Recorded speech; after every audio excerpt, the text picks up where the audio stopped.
Remember, GRAP, the Graded Response Action Plan, essentially has 4 stages.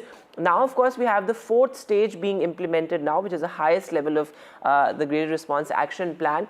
But the Supreme Court says, why was GRAP 3 not invoked earlier? In simple terms, the Supreme Court is asking as to why heavy goods vehicles, why truck traffic coming from outside Delhi wasn't banned earlier. That is something that we have pointed out time and time again on NDTV, that given the fact that vehicular pollution makes up for more than 35% of Delhi's pollution on an average day, why not contain the spread of pollution by vehicles earlier itself before push comes to shove? Let me go across to my colleague Anushka joining us live. So Anushka, what's important here is that, well, the Supreme Court has said that, earlier stages of GRAP could have been invoked at an earlier time. Now I remember last time around as well, it was last year when the Supreme Court had said that we must not wait for pollution to touch emergency levels for GRAP 3 or GRAP 4 to be imposed. What are some of the most important takeaways from the Supreme Court's hearing right now?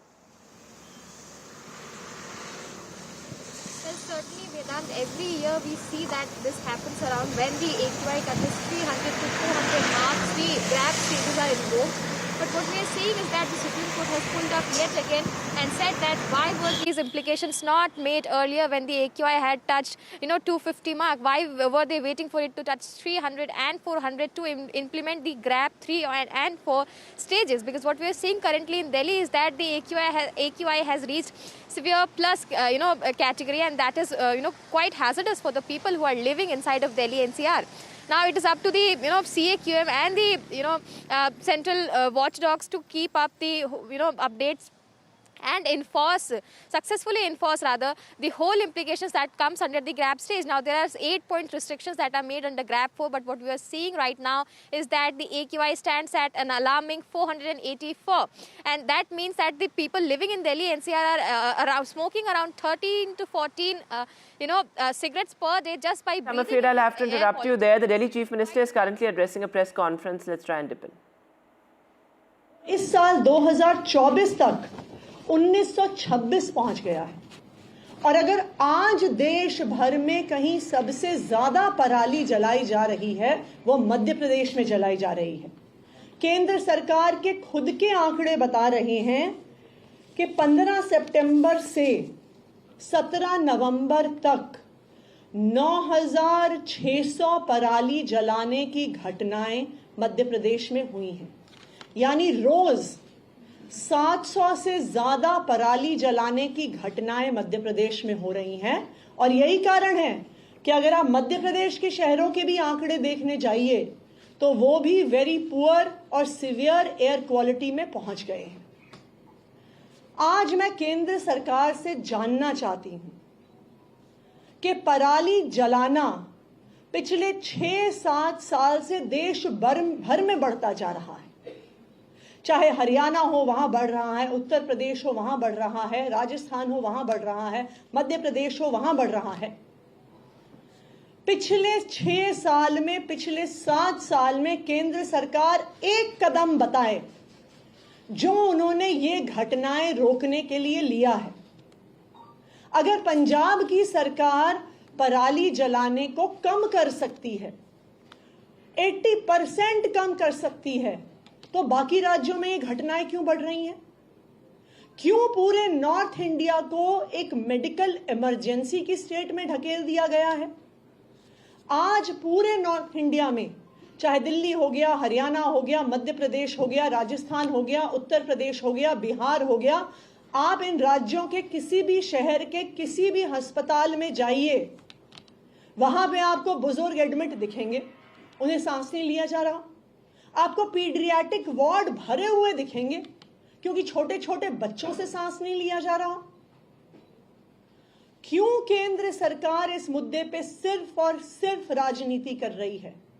क्यों केंद्र सरकार पराली जलाने की घटनाओं को रोकने के लिए कोई कदम नहीं उठा रही?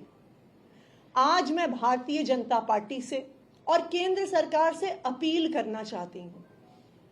देखिए, जब पराली का धुआं आता है वो ये नहीं देखता कि मध्य प्रदेश यहां पे खत्म हो गया और उत्तर प्रदेश यहां पे शुरू हो गया। उत्तर प्रदेश यहाँ पे खत्म हो गया, दिल्ली यहाँ पे शुरू हो गया, दिल्ली यहाँ पे खत्म हो गया, राजस्थान यहाँ पे शुरू हो गया। पराली का धुआं ये नहीं देखता कि दिल्ली में आम आदमी पार्टी की सरकार है और उत्तर प्रदेश में भारतीय जनता पार्टी की सरकार है। पराली का धुआं ये नहीं देखता कि कोई आम आदमी पार्टी के परिवार में पैदा हुआ बच्चा है या कोई भारतीय जनता पार्टी के परिवार में पैदा हुआ बच्चा है। हर राज्य में हर बुजुर्ग, हर बच्चे को सांस लेने में दिक्कत हो रही है, चाहे वहां पे आम आदमी पार्टी की सरकार हो, चाहे वहां पे भारतीय जनता पार्टी की सरकार हो। यह केंद्र सरकार की जिम्मेदारी है कि जब देश भर में पराली जलाने की वजह से एक मेडिकल इमरजेंसी हो गई है, तो केंद्र सरकार को सामने आना पड़ेगा, केंद्र सरकार को कदम उठाना पड़ेगा। यह उनकी जिम्मेदारी है। मेरी केंद्र सरकार से यही अपील है कि राजनीति करना बंद करें, सामने आएं, कदम उठाएं और नॉर्थ इंडिया के सभी राज्यों में पराली जलाने की इन घटनाओं को कम करें। Thank you. दिल्ली में बीजेपी के नेता मास्क बांट रहे हैं, आरोप आप लोगों पे लग रहे हैं कि 10 साल में कुछ नहीं किया गया, किस समय हर साल यही स्थिति हो जाती है? मैं भारतीय जनता पार्टी के नेताओं को, उनकी केंद्र सरकार को बस एक हाथ जोड़ के विनती करना चाहती हूं, इस पराली के मुद्दे पे राजनीति बंद करके कुछ काम करके दिखाइए। पंजाब की सरकार ने यह दिखा दिया है कि अगर सरकार चाहे तो पराली जलाने की घटनाएं कम हो सकती हैं। तो हरियाणा में क्यों नहीं कम हो रही हैं? उत्तर प्रदेश में क्यों बढ़ रही हैं? राजस्थान में क्यों बढ़ रही हैं? मध्य प्रदेश में क्यों बढ़ रही हैं? अगर भारतीय जनता पार्टी कहती है कि हम जिम्मेदार हैं, वो जवाब दें। जहां बहादुरगढ़ में सीवियर पोल्यूशन लेवल है, जहां पटना में सीवियर पोल्यूशन लेवल है, जहां लखनऊ में सीवियर पोल्यूशन लेवल है, जहां भिवानी में, देश के पूरे नॉर्थ इंडिया के तकरीबन हर शहर में आज वेरी पुअर या सीवियर पोल्यूशन लेवल पहुंच गया है। कौन जिम्मेदार है उसके लिए? क्या मध्य प्रदेश में पराली जलने के लिए आम आदमी पार्टी जिम्मेदार है? क्या उत्तर प्रदेश में पराली की घटनाएं बढ़ने के लिए आम आदमी पार्टी जिम्मेदार है? क्या राजस्थान में पराली की घटनाएं बढ़ने के लिए आम आदमी पार्टी जिम्मेदार है? भारतीय जनता पार्टी की केंद्र में सरकार है। देश भर में अगर पराली जल रही है, उस समस्या का समाधान करना केंद्र सरकार की जिम्मेदारी है और उन्हें राजनीति करने के बजाय इस समस्या का समाधान करना चाहिए। और पंजाब सरकार ने दिखा दिया है कि इस समस्या का समाधान संभव है।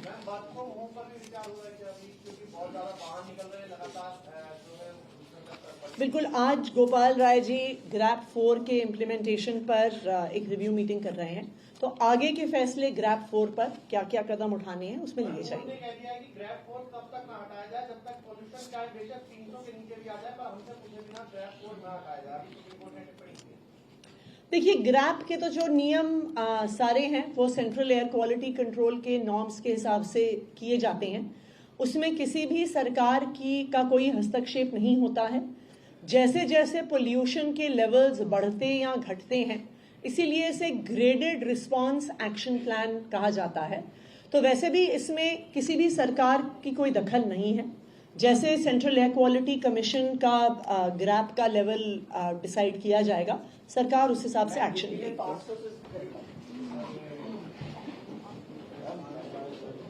All right, so let me say at the very outset that it's nothing short of shameful what the Delhi Chief Minister has just said. Of course, she continues to shift blame. This is something that we see year after year.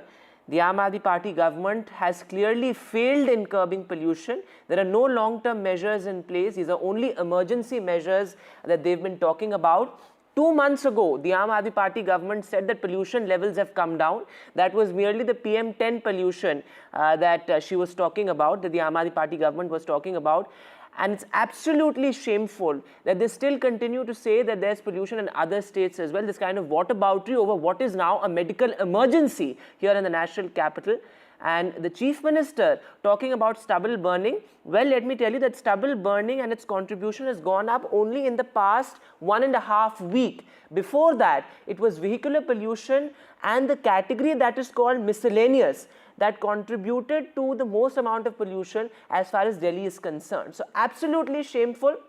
Let me say it as it is, that the Delhi Chief Minister is misleading the people of Delhi by saying that there's pollution in other states as well. Well, what we are witnessing in the national capital right now is an emergency. It's not normal. It's the AQI nearing 500. This is not something that we saw even last year.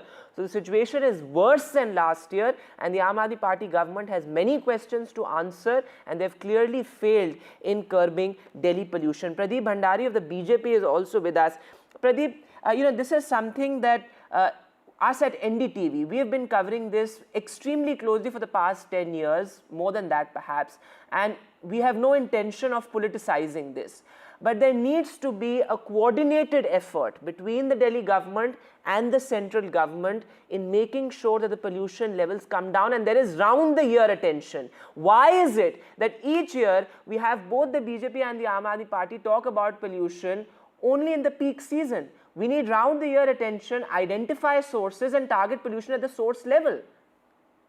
Well, first of all, at the outset, let me say that yes, you've been leading the fight on educating the people on getting the pollution down. However, at the end of the day, the pollution in Delhi can only come down when there is a collaborative effort on governance. I agree with you. However, please let me know, what do we do as center when you have the Delhi government, which is 365 days a year, only shifting, doing a press conference on every issue, blaming that the center is not allowing them to cooperate. So this is clearly, fake victim playing by the Delhi government. The buck stops with the Delhi government. We are ready to cooperate. We are cooperating.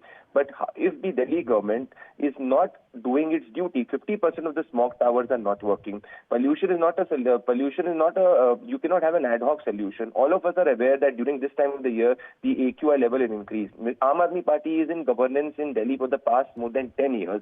Now, the responsibility lies with the government of Delhi. It does not lie with the government of the central government. Central government will provide the collaborative efforts. We are ready to provide those efforts. We are improving. Pradeep, but I take your point. Note, I take your point. But let me interject you and ask you a pointed question. Yes. Let me ask you a pointed question here. While, of course, the Aam Aadmi Party government has failed Delhi, there are no two ways about it. But let me ask you something. Why did the Lieutenant Governor not take cognizance of this? We have seen the Lieutenant Governor come out with so many notifications, talk about so many things, whether it's DTC buses here, whether it's so many alleged scams. Why did the Lieutenant Governor, who is so involved in governance here in the national capital, not say that let's impose GRAP 3 in an earlier stage? Let's ban vehicles in October itself. Well, first off, if you recall and remember that the Lieutenant Governor has been trying to reiterate and get the Delhi government on board. On 23rd October 2024, when the air quality had worsened, the Lieutenant Governor tried to have a conversation with the Delhi government. However, let me just tell you that when you have a government in Delhi whose entire focus is to politicize an issue of health as serious as pollution, we cannot help it. And also, please remember, the lieutenant governors have changed over a period of time. However, the Delhi government is not able to work with any lieutenant governor. Now they even have a government in Punjab. How can they make it a North India problem? Earlier they used to say we have a government in Punjab, we'll solve it. Now they have a government in Punjab, they're not solving it. They have a government in MCT, still they're not solving it. The buck stops with the Delhi government. We are ready to cooperate. However, Delhi government should stop politicizing and playing fake victim. Okay. Though, Pradeep, I would say both the parties should stop politicizing it. I mean, the kind of theatrics we saw right ahead of the pollution season with the Viren Sarjeva taking a dip in the Yamuna. I mean, all this theatrics is not going to work for the national capital. We need to identify pollution sources, and we know that it's vehicles, it's industrial pollution, construction, and we need to target pollution at the source level. I mean, look at what you see on the right-hand side of your screen. Right ahead of elections, you have the BJP distributing masks. You have the Aam Aadmi Party saying that there is pollution in other states also. Both the parties have failed the people of Delhi, and of course, this is something that should become the most important issue as far as the upcoming assembly polls are also concerned. A medical emergency here in the national capital. Our children have been confined to their homes. They can't go to schools. They can't go and play outside. They deserve better. Delhi deserves better. But moving now to the other big headline, well, the situation in Manipur, there's both violence that has returned to the state and also political uncertainty. Well, remember, the central security forces have their task cut out, with the top security officer, the CRPF DG, was also rushed to Manipur yesterday, taking stock of the situation. Also, Home Minister Amit Shah, who chaired a crucial meeting over the security situation in Manipur. Remember, political pressure also mounting on Chief Minister Biren Singh, with a key NDA ally, the NPP, withdrawing support, and at the same time the Congress saying that we are willing to resign, all the MLAs are willing to resign for a fresh mandate. Let me go across to my colleague Saurabh Gupta joining us live. So Saurabh, you have reported extensively from the ground when the violence was at its peak in Manipur, and you've seen the kind of complexity that the violence and the security situation involves as far as Manipur is concerned. But perhaps now centre looking at some sort of a new peace plan as far as Manipur is concerned. Talk to us about the situation right now, and what is the biggest challenge perhaps for the central government and the security forces there? Well, the Union Home Minister has held meetings yesterday, he's holding meetings today, and that would give you a sense of the seriousness attached to the situation in Manipur. But it's a two-pronged issue. One is, of course, the security, which is largely controlled and managed by the Unified Command, in which there are agencies that are, CAPFs, there are military, wings. So all of that is managed by the Unified Command. When there is a situation of violence, how it is to be tackled, what is the strategy going to be, that's part of the domain of the Unified Command. But there is also a political system. There is an elected MLA, there is an elected Chief Minister, and in that context, a lot of questions have been asked of the Chief Minister and the elected MLAs. The NPP, which is an ally of the Biren Singh government, withdrew support. Today, of course, the Chief Minister and Biren Singh has called for an urgent meeting in the evening, and that is also significant given the fact that there are parallel meetings that are taking place in the national capital as well, looking at the security situation. And this is going to be a balancing act. It will require a lot of tact. It's a delicate situation. There are contradicting aspirations and demands from the Kuki-Zo community and the Meitei community. And therefore, balancing this and finding a middle path is going to be a very difficult exercise, something that the union government wants to do. It wants the return of peace to Manipur, but so far, with the year ending, and then of course this year, since last year, the 3rd of May, this situation has remained more or less in Manipur. There have been ebbs and then there have been highs, but this is going to be a difficult situation to manage with the latest flare-up of violence in Manipur.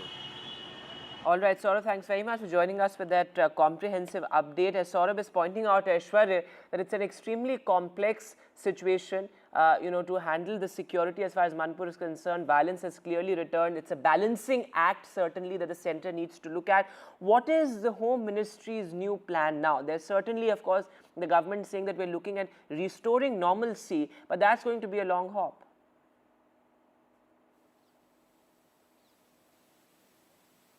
Well, certainly, and therefore the reason central government is keeping a close eye on the prevailing situation of law and order in the state of Manipur. Yesterday, Amit Shah returned back to the national capital and held an emergency meeting. And today, we have been told that whatever orders had been passed on to the central paramilitary forces deployed in the state of Manipur, whether those guidelines had been implemented today or not, a detailed meeting will also take place. That's a review meeting that had been called at the Ministry of Home Affairs, where we are reporting from, and this will start probably at around 12 noon. Senior top officials from the Ministry of Home Affairs who deals with the northeastern states of the country. They will be in the meeting. Director of Intelligence Bureau, along with the Special DG of the CRPF and other senior CRPF officials will also be holding these meetings. But IB plays a very crucial role here when it comes to Manipur. Remember the meeting that was conducted in the national capital, where the Nagas, Meiteis and Kuki-Zo leaders were called in for the very first time since the ethnic clashes clashes broke out in Manipur. IB was the one who handled this particular meeting, and they were, for the very first time, they were on the same table, and the talks began physically as well. Home Ministry was one who intervened it, and therefore the reason perhaps yesterday it was the Home Ministry who jumped into action. The DG CRPF Anish Dayal was rushed to the state of Manipur. There were coordinated meetings that happened yesterday as well in Imphal, looking at the bodies that were recovered from the Imphal region, Sure. the Jiribam, which is the epicenter at this point of time, where several clashes broke out. A coordinated effort is being planned, and therefore a new strategy will be planned today as well. We've been told a video conferencing will be also there, with Home Minister chairing this meeting, with DG CRPF already there in the state of Manipur, and very soon the top senior officials have already arrived in the meeting. Will begin. What will be the outcome is something that would be very interesting to see. All right, Aishwarya, thanks very much for joining us with the latest there. As Aishwarya is reporting a new peace plan, a new action plan as far as centre is concerned, how that is implemented on the ground, that remains to be seen. And with that, we'll take a short break now, but news continues right here on NDTV.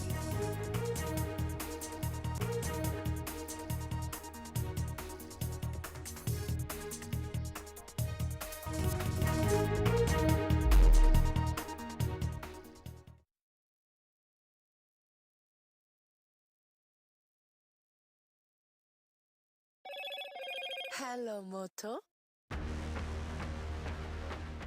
Motorola Edge 50 Pro, world's first AI-powered pro-grade camera.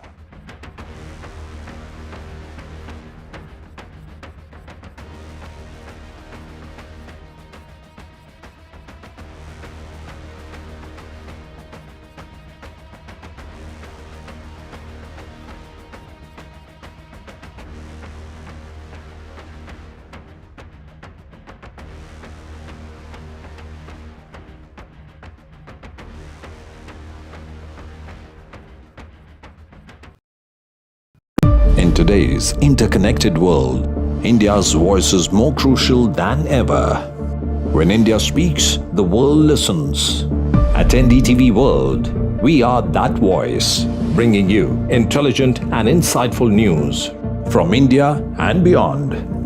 From geopolitics and diplomacy to economic shifts, migrations, tech disruptions, and the stories of our diaspora. We cover the news that shapes our global future. NDTV World, your new home for global news, is here. I want to thank the American people for the extraordinary honor of being elected your 47th president. Donald triumphs. What does Trump's win mean for America, for the world, for the wars, and for India-US relations? Non-stop coverage on NDTV. Top analysts and voices from the ground. Extensive coverage on NDTV. तालियों के साथ हम स्वागत करेंगे आदरणीय मोदी जी का। छत्रपति शिवाजी महाराज की। Corruption first, आमचा अजेंडा आहे नेशन फर्स्ट. घोषणा आणि जनतेचे पैसे लुटणं. कट कमिशन आणि करप्शनला आमच्याकडे थारा नाही.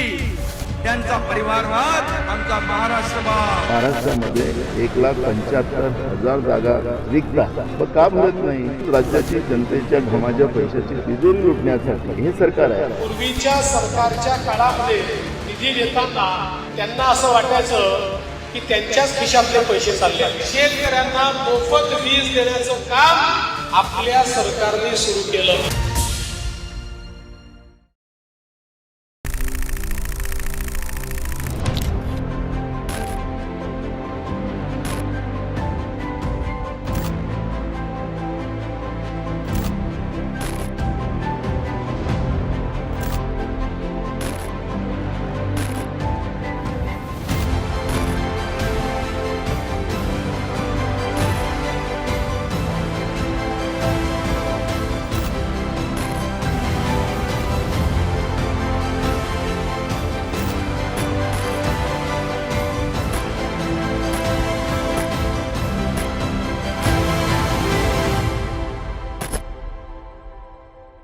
have been reporting on all issues, big and small, from Andhra Pradesh, Telangana, rest of South India, bringing you all the action, all that you need to know, all that you want to know. The energy of Maximum City is infectious. I bring in that energy in our news coverage from financial capital Mumbai. India's IT capital is always buzz. It's literally a city that never sleeps. And I keep you ahead on all the Bengaluru buzz. Covering from the southernmost part of India over the last 23 years, I bring in-depth and 360-degree coverage from the Dravidian heartland. The land of Mishti is also known for its bitter politics. I have seen much water flow under the Howrah Bridge, covering Bengal in all its vivid colors.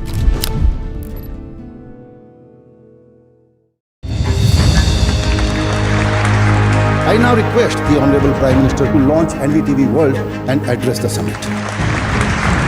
It was the grand launch of NDTV World by Prime Minister Narendra Modi. NDTV World, as he laid out his vision for the India century at the NDTV World Summit. ऐसी सदी जिसमें भारत के प्रयासों से दुनिया में स्थिरता आए. In the presence of those who are shaping our future. मेरी तरफ से आपको ढेर सारी शुभकामनाएं हैं. NDTV World, your new home for global news is here. NDTV proudly presents NDTV World Summit 2024, the India Century. I now request the Honorable Prime Minister to launch NDTV World and address the summit. Prime Minister Narendra Modi's inaugural session at the NDTV Summit outlined his vision for the India century, driven by aspirational India. हमारा प्रयास होगा भारत की century सिर्फ भारत की नहीं बल्कि पूरी मानवता की जीत की सेंचुरी बने. The summit brought together prominent global leaders, highlighting India's pivotal role on the world stage. Not just Indians trusting India's leadership, but the global South especially trusting India's leadership. Permanent seat on the UN Security Council is something that should be India's right. Canada is concerned, I think there are some very specific issues. I think a lot of people know that. AI is going to be one of the most important drivers. It's a very exciting time for India, Indian cinema as well at a global level. NDTV World Summit was more than just a conversation. It was a confluence of ideas poised to shape our global future.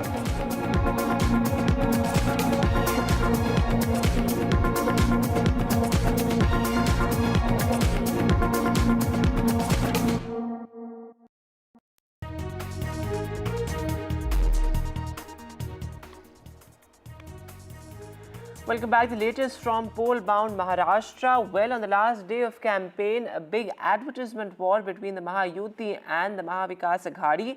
Both released front page ads targeting each other. Remember, it's been quite a campaign with the Prime Minister, the Home Minister and top leaders of the BJP really hitting the campaign trail.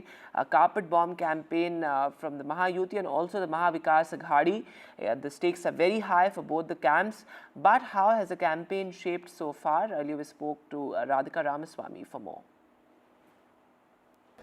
That's right. It is the last day of campaigning and attacks and counterattacks have only intensified in the state of Maharashtra. Both the parties, both the alliances have upped the ante against each other. Just 2 days ahead of polls, we have ads in all national as well as local dailies. As far as the Mahayuti government, or rather the BJP is concerned, they have put out ads attacking the Congress party in particular and of course MVA party in general over multiple issues, be it terrorist attacks, be it scams, alleged scams that have taken place over the last several years. You know, as far as the attacks are concerned, it pertains to 26/11 terror attacks, Mumbai blast of 1993 and also several scams under the MVA regime, which includes the COVID scam, alleged body bag scam, khichdi scam, whereby a lot of leaders within MVA were under the radar. So all that had been enlisted by Mahayuti today. And on the other hand, MVA also putting out ads whereby multiple issues have been spoken about, be it farmer suicide, number of farmer suicide that has taken place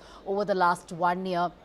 the fact that there are more than 2 lakh vacant posts, the unemployment that is at its peak in Maharashtra, the fact that there is corruption and politics over Shivaji statue, the construction of Shivaji statue in multiple places, and several other issues pertaining to farmers, pertaining to youth, pertaining to women, and also speaking about how Maharashtra ranks number 2 as far as crimes and crimes against women in particular are concerned. So these are the points touched on by the Congress party, by the MVA, as far as attacking the Mahayuti is concerned. And Mahayuti is speaking about the multiple scams that have taken place under the Congress, or rather the MVA regime, over the last several years. So yes, attacks and counterattacks continuing. I am at the venue where Rahul Gandhi will be taking a press conference for one last time ahead of polls, and it'll be interesting to see what are some of the points that he will be raising. He'd been raising several pertinent points over the last several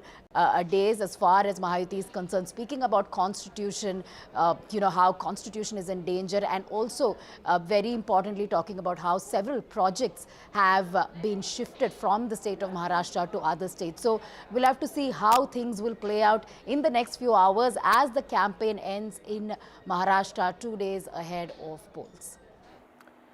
Moving now to poll-bound Jharkhand. Well, it's a big fight for the tribal vote. And Jharkhand, of course, is voting in 2 phases. The counting will be on the 23rd.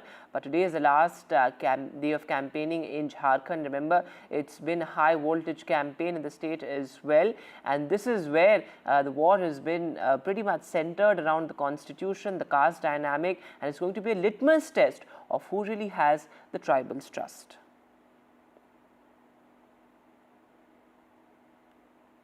Yeah, exactly. Infiltration, illegal immigrants of from Bangladesh, and also the tribal issues. Remember, when the BJP started talking about infiltration and illegal settlement of illegal migrants from Bangladesh into Jharkhand, with the help of the JMM and the Congress government, basically they were also trying to address or to kind of raise the issue of tribals, actually, because tribals are a very decisive vote out here, and the BJP was trying to convey a point to tribals that the way these illegal immigrants are settling into Jharkhand, they are eating into the resources meant for tribals, and JMM is responsible for it. So second phase of election happening on 28th, 38 assembly seats going to polls, and very important names in play, right from Chief Minister Hemant Soren to Babulal Marandi, who is the BJP state president or former Chief Minister. Then you have Sudesh Mahto, who is the president, who is the patron of AJSU, that is All Jharkhand Student Union, a very key ally of NDA, contesting on 10 seats. He is himself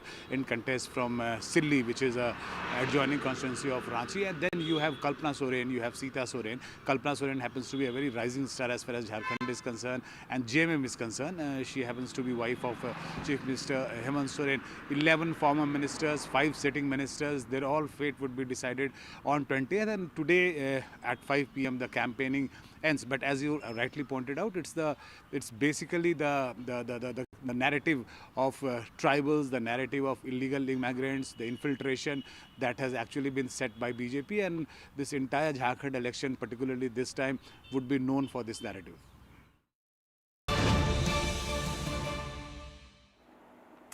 All right, so breaking news coming in. Well, the Supreme Court's important order in that hearing on pollution. The Supreme Court has asked the Delhi government not to withdraw stage 4 of the Graded Response Action Plan without informing the court. Now, this is the first time that the Supreme Court has said something like this. Of course, earlier as well, we've seen the Supreme Court pulling up the Delhi government over not imposing GRAP measures well in advance. But this is the first time that there is now an order that bounds, in a sense, that binds the Supreme Court, that binds the Aam Aadmi Party government here to not withdraw stage 4 of the Graded Response Action Plan without informing the court. Remember, what is GRAP essentially is a set of emergency measures, and GRAP 4 means that there would be no truck traffic entering the national capital. There's a complete ban on construction and demolition activities, and schools have also largely shifted online.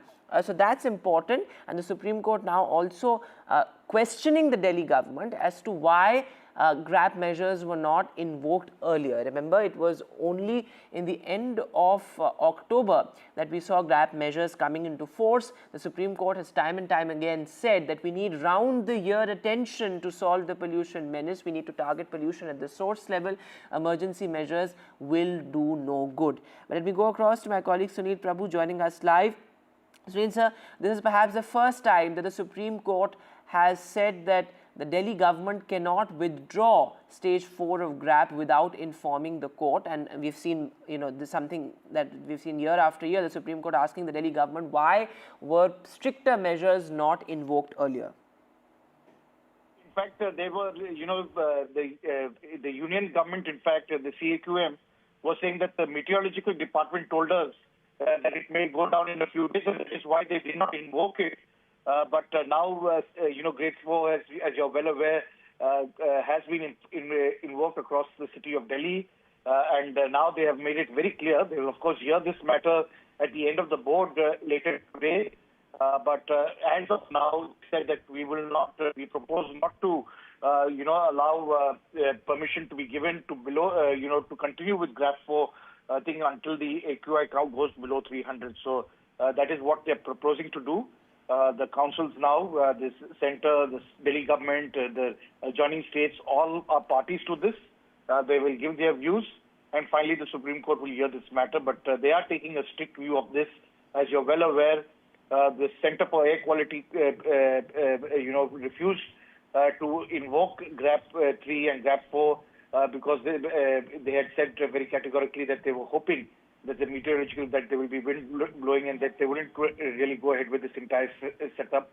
And it's in that backdrop now that the Supreme Court has very categorically ruled that they will not allow it unless the situation improves in the city of Delhi. Susa, thanks very much for joining us for the latest there. Remember, the AQI is above 400 in most places in the national capital, which means that it's in the dark red category, which essentially means that it's an emergency level. The PM 2.5 is almost 120 to 130 times the safe limit set by the World Health Organization. So a big word of caution for our viewers as well. If you indeed venture out, do wear an N95 mask. That's the only way to protect yourself from the killer pollution, as per experts. In fact, join us at 1 p.m. as we put the focus on finding solutions for the pollution menace, something that NDTV has focused on for over a decade now. Call us on this number flashing on your screens at 1 p.m. this afternoon. But looking at some other news now, well, the war between the centre and the states over tax devolution, that is back in focus yet again. Remember, this was one of the defining issues before the Lok Sabha polls as well. Various states, opposition-ruled states particularly, talking about fiscal cooperation. And now MK Stalin has raised this issue yet again, saying that Tamil Nadu is being penalized, is being punished for performing better economically. In fact, he's called for 70% tax devolution, something to which the finance minister, Nirmala Sitharaman, has been opposed to vehemently even in the past as well. Let me go across to my colleague Sam Daniel. So Sam, this is something that MK Stalin has talked about time and again. Tax devolution is a huge political issue as well, and the Stalin government continues to say that there is a complete breakdown of fiscal cooperation between the centre and the states, and that Tamil Nadu is being punished simply for performing better economically. That's right, Vedant. While earlier it was a political statement, today MK Stalin made a formal demand to the Finance Commission that's visiting Tamil Nadu over the next few days. And he addressed the Finance Commission, making these points very clearly. He's raising at least 4 important points, Vedant. One, the declining tax devolution to states, which at the moment stands at 41%, but technically on the ground, because of other elements like cess, which need not be shared with states, the state's ultimate share has just around 30%, he says. In terms of specific numbers, he argues that it used to be 7.931% during the 9th Finance Commission period, which has now dwindled to 4.079% in the 15th Commission period. And he says well-performing states like Tamil Nadu should not be penalized in a bid to divert resources to yet-to-develop states. And he says this model, looking at the record and the growth of these underdeveloped states, he says, has clearly not worked, and it's time we should ensure equitable distribution of resources. He also points out that on the one hand, while the devolution share for states is dwindling, on the other hand, the central government is also increasing the state's contribution for its own central projects. That, he says, is making things difficult for states. And thirdly, in a state like Tamil Nadu, he points out that the population of older people is on the rise because of effective implementation of the population control measures over the last few decades. And it's important that state focuses in terms of building up infrastructure for this particular group of people. And the present form of devolution doesn't permit the state to focus. Lastly, he points out, because of the consecutive floods in Tamil Nadu, the state is also requiring huge funds to rebuild infrastructure lost during these natural calamities. And overall, he wants the Finance Commission to recommend at least 50% of central taxes would be shared with states to ensure there is fiscal autonomy for states to have their own welfare programs and developmental programs, and also to ensure federalism in both letter and spirit. Vedant. All right, Sam, thanks very much for joining us for the latest there. As Sam is reporting that this is the first time perhaps that M.K. Stalin has made a formal demand for 70% tax devolution as far as Tamil Nadu is concerned.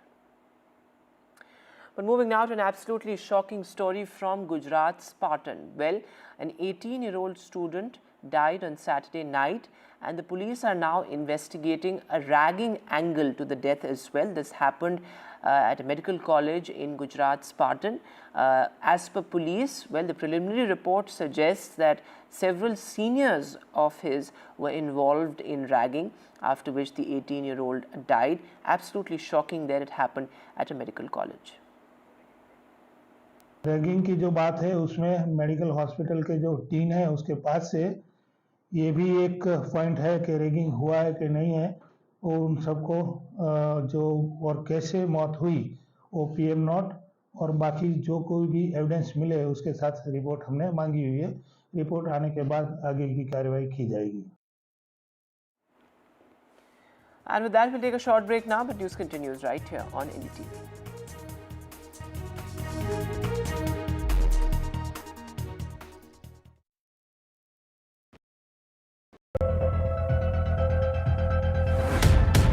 We reached an agreement on patrolling. We have gone back to where the situation was in 2020, and we can say with that the disengagement process with China, you can say, has been completed. The understanding, to my knowledge, is that we will be able to do the patrolling which we were doing in 2020. Stay informed and entertained with the new and updated NDTV News app. You can watch all our channels live, listen to podcasts, read breaking and exclusive news from around the world and more. Download the NDTV app today and get access to the best journalism and storytelling on your smartphone or tablet. The NDTV app. News that matters to you. NDTV proudly upholds its legacy of trust and credibility.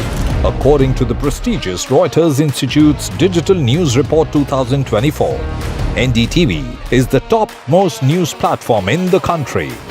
Number 1 in both online and offline reach in India. Beating all its competition, NDTV stands for trust. It's a web of frauds, calls, luring emails, threatening messages. Cyber frauds have cast their net wide and everyone is at risk. We track the victims, their horror stories as they get conned online, extorted and robbed of their hard-earned money. How to identify a cyber fraud and how to stay cyber safe. What are your options? Fraud.con, NDTV initiative for cyber safety. Only on NDTV 24/7. Hello and welcome to India Sense. where I speak with global opinion makers. The United States has made a strategic decision over the last 20 years to move closer to India. Our $7 trillion economy seems a perfectly conceivable number. If you want to be a national party, it's that you sort of accept the way the world is rather than want to endlessly hark back to how it was. Modi is promoting the digitization of the economy, which is accelerating growth in the country. In today's interconnected world, India's voice is more crucial than ever. When India speaks, the world listens.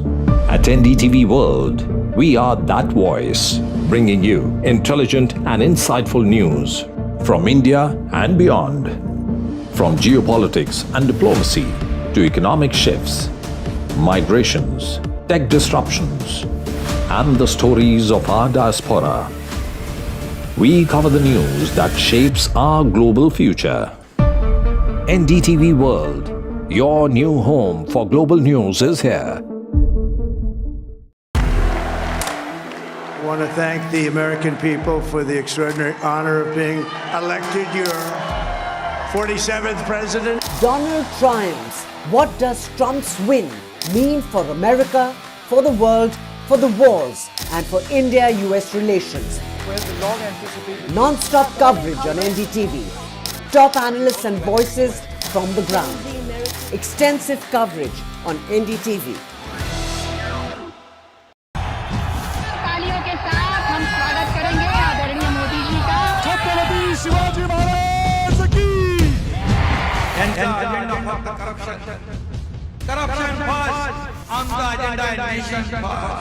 घोषणा आणि जनतेचे पैसे लुटणं. Cut commission आणि करप्शनला आमच्याकडे थारा नाही. त्यांचा परिवारवाद आमचा महाराष्ट्रवाद. महाराष्ट्रामध्ये 1,75,000 जागा रिक्त आहेत. मग का भरत नाही? राज्याची जनतेच्या घमाच्या पैशाची तिजोरी लुटण्यासाठी हे सरकार आहे. पूर्वीच्या सरकारच्या काळामध्ये निधी देताना त्यांना असं वाटायचं की त्यांच्याच खिशातले पैसे चालले. शेतकऱ्यांना मोफत वीज देण्याचं काम आपल्या सरकारने सुरू केलं.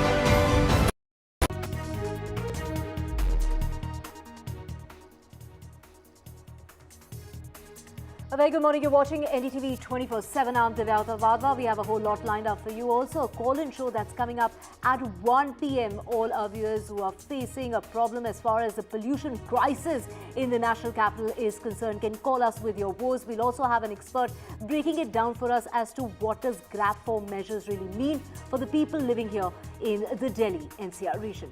We'll get you all that, but first, let's get you the headlines. The AQI is touching the severe plus category for the first time this season. Visibility levels have been impacted severely, and it's the apex score that wraps the Delhi government asking why weren't stricter measures invoked earlier, given the fact that pollution levels were in the very poor category since the 12th of November. It's Grab 3 measures that only came into place from the 15th of November. Now the court has said that you cannot remove the restrictions that have come into place as far as stage 4 is concerned of Grab till the court doesn't allow it. And it's Delhi Chief Minister Atishi who's shifting blame as far as the Delhi pollution crisis is concerned. She's hitting out at the central government, accusing it of failing to act and practice politics as far as pollution is concerned. The BJP on the other side is saying that Delhi is suffering due to the failure of the Aam Aadmi Party. And in the Manipur crisis, the army has deployed a curfew in the capital city of Imphal, and it's the Chief Minister calling for a meeting amid political uncertainty. A second review meeting of the situation by the Home Minister will take place today.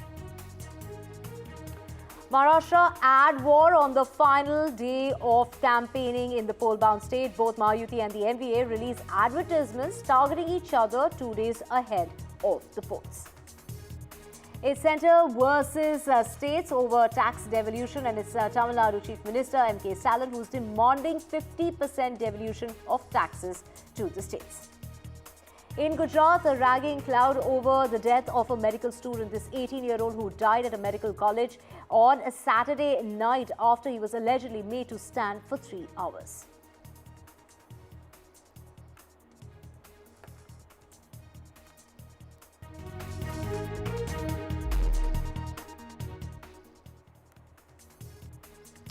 Let's get to your top story, and that is in regard to the Delhi pollution crisis that is getting worse by the day. Visibility levels have become so bad this morning that it's impacting whether it's the rail traffic, the air traffic, commuters traveling by road. It's burning the eyes even indoors when we're talking about the pollution. And it is the Supreme Court that's come down heavily on the government of Delhi, which has now finally taken some steps and introduced GRAP 4 measures. But it is the Supreme Court that has gone on to grill the Delhi government, asking as to why did it wait for 3 days before GRAP 3 measures were introduced on Friday. Now the government has also gone on to say, this is the Supreme Court saying that the government cannot remove or withdraw the GRAP 4 measures without the permission of the Supreme Court. So that is the Supreme Court coming down heavily on the Delhi government. And of course, to get more on this, we have Sunil Prabhu joining us. Sunil, let's talk about what was really said in court. The court asking as to why GRAP 3 wasn't in place when pollution levels dipped to the very poor category on the 12th of November, asking for this explanation as to why it took them 3 extra days. That's right. So firstly, I mean, we must inform our viewers that the Supreme Court at present is just proposing. They're going to hear this matter full length at the end of the board once the court finishes with all other matters which are pending, and then they'll take it up. So they say that we propose to ensure that Delhi, deals with the situation. Let GRAP 4 continue till the AQI comes below 300. That is the proposal. Of course, as you rightly pointed out, they have really pulled up the Center for Air Quality Monitoring Committee, as well as the Union of India, which actually invoke GRAP 3 and GRAP 4, asking them why didn't they invoke GRAP 3? And the excuse that has been given was that we were told by the meteorological department that there will be breeze, and so there'll be some easing, and that is the reason why they didn't invoke it in the first place, to which they laughed and they said, I mean, you can't just depend on the weatherman. So anyway, they'll hear this entire matter. I think it's a serious crisis. As you rightly pointed out, people of Delhi are facing it. It's not only the world's worst polluted capital, it's for us, you and me and everybody else, including small children, the vulnerable sections who are finding it difficult to breathe. Their eyes are burning, and this is completely unacceptable. Delhi, as you know, is a complex mire of multiplicity of authorities, be it the Union of India, that is the center, be it the Center for Air Quality Commission, be it the Delhi government, be it the Lieutenant Governor, let it be the MCD, then you have the DDA. There are so many authorities, and everybody, and then of course you blame the adjoining areas, that is Haryana, Punjab, Uttar Pradesh, all other states. And unless you really take a cohesive, approach on a regular basis, we are going to repeat the same story year after year, and taking the people for granted. Sunil, what's really interesting here is that Gopal Rai, who had that review meeting on the 14th of November, which also happens to be Children's Day, and after that meeting, he said that GRAP 3 will not come into place and we'll stay on GRAP 2 for now. Of course, he literally was arm twisted by the evening when GRAP 3 came into place. So, of course, the Supreme Court coming down heavily on the government, which was, dragging its feet even on that very day when GRAP 3 did come into place, but only later at night. That's right. So, as I said, there's multiplicity of authorities. GRAP 3, GRAP 2, GRAP 4 structures of national importance, as we see in the center of Delhi, continuing unabated with the construction. Do they also stop? Where does the buck stop? All these issues have to be looked at. How did you define them, as institutes of national importance? All those things have to be done. Was there a notification? This was all done by the CAQM, which is very superstitiously brought in, so as to ensure that the projects were kept on time. So Delhi definitely is a unique situation. Delhi government will have its excuses. They will pass the buck to the lieutenant governor. The lieutenant governor will blame the CAQM. The Delhi government will blame the CAQM. So everybody is, it's a thing. Ultimately, we are left looking and hoping that the Supreme Court actually gives some clear direction, and we'll wait till the end of the board to see how they deal with this, because this is definitely not a pleasant sight at the present juncture. Absolutely a gas chamber there, Sunil. Please do wear a mask while you're out and about in town, because, breathing this toxic air, whether you're outside or even inside, is actually extremely poisonous and extremely dangerous. And now let's just get your reaction of the Delhi Chief Minister, who's also hit out at the central government, in fact, passing the blame on to the central government, accusing the central government of its inaction and politics on pollution. The Aam Aadmi Party leader blamed the farm fires in the neighbouring states, except for Punjab. That is where the Aam Aadmi Party, of course, is in power, and the lack of the action taken by the Bharatiya Janata Party-led centre, that saying that people are unable to breathe, and other cities in northern India are also polluted. Why is the centre not doing anything about that? Now, only Punjab has reduced its stubble burning, is what she had to go on to say. But on the other hand, of course, it is the BJP hitting back, saying that Delhi is setting new records in terms of air pollution every single day, and that nothing has really been done by the Aam Aadmi Party, and people here are suffering because of the failure of the Aam Aadmi Party. Let's listen in. कि चाहे राजस्थान हो, वहाँ पे stubble burning हो रही है, चाहे हरियाणा हो, चाहे उत्तर प्रदेश हो, चाहे मध्य प्रदेश हो, और केंद्र सरकार क्या कर रही है? अगर इस पूरे देश में एक राज्य है जिसने स्टबल बर्निंग की, पराली जलाने की घटनाओं को कम किया है, वो पंजाब है। पराली जलाना पिछले 6-7 साल से देश भर में बढ़ता जा रहा है। चाहे हरियाणा हो, वहां बढ़ रहा है, उत्तर प्रदेश हो, वहां बढ़ रहा है, राजस्थान हो, वहां बढ़ रहा है, मध्य प्रदेश हो, वहां बढ़ रहा है।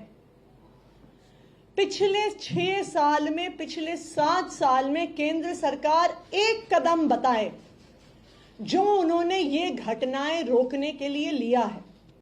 ये दिल्ली का दुर्भाग्य है कि यहाँ पे आम आदमी पार्टी की सरकार है जो हर समस्या को दूसरे राज्यों पर ट्रांसफर कर देती है, टोपी ट्रांसफर कर देती है। आज दिल्ली धुआं हुआ है। गैस चैम्बर में हम जीने को मजबूर हैं पिछले 10 सालों में, लेकिन अफसोस अभी दिल्ली की मुख्यमंत्री आतिशी दिखा रही थी, बता रही थी लोगों को कि सिर्फ दिल्ली में नहीं, बाकी राज्यों के अंदर भी प्रदूषण है। सवाल आज ये उठता है कि दिल्ली की जनता ने आम आदमी पार्टी की सरकार को वोट दिया है और दिल्ली की सरकार चुनी है। दिल्ली की सरकार ने क्या किया है प्रदूषण के लिए, ये आपको आज बताना चाहिए था, लेकिन अफसोस हर बार की तरह वो दूसरे राज्यों पर दोष दे रही है कि प्रदूषण वहां से आता है, यहां से आता है। Of course, this is going to definitely be an issue that's going to continue as the pollution season has just officially begun. It is the worst day of the season, and we have my colleague, let's in fact, when we go across to Ishika to find out what the AQI is this morning. Ishika, the worst day of the season, and we say this every single day, that today is the worst day, and then of course it surpasses that figure, and today we're in the severe plus category. Take us through the impacts of this in terms of the numbers that are coming in this morning, and also what all does GRAP 4 measures entail?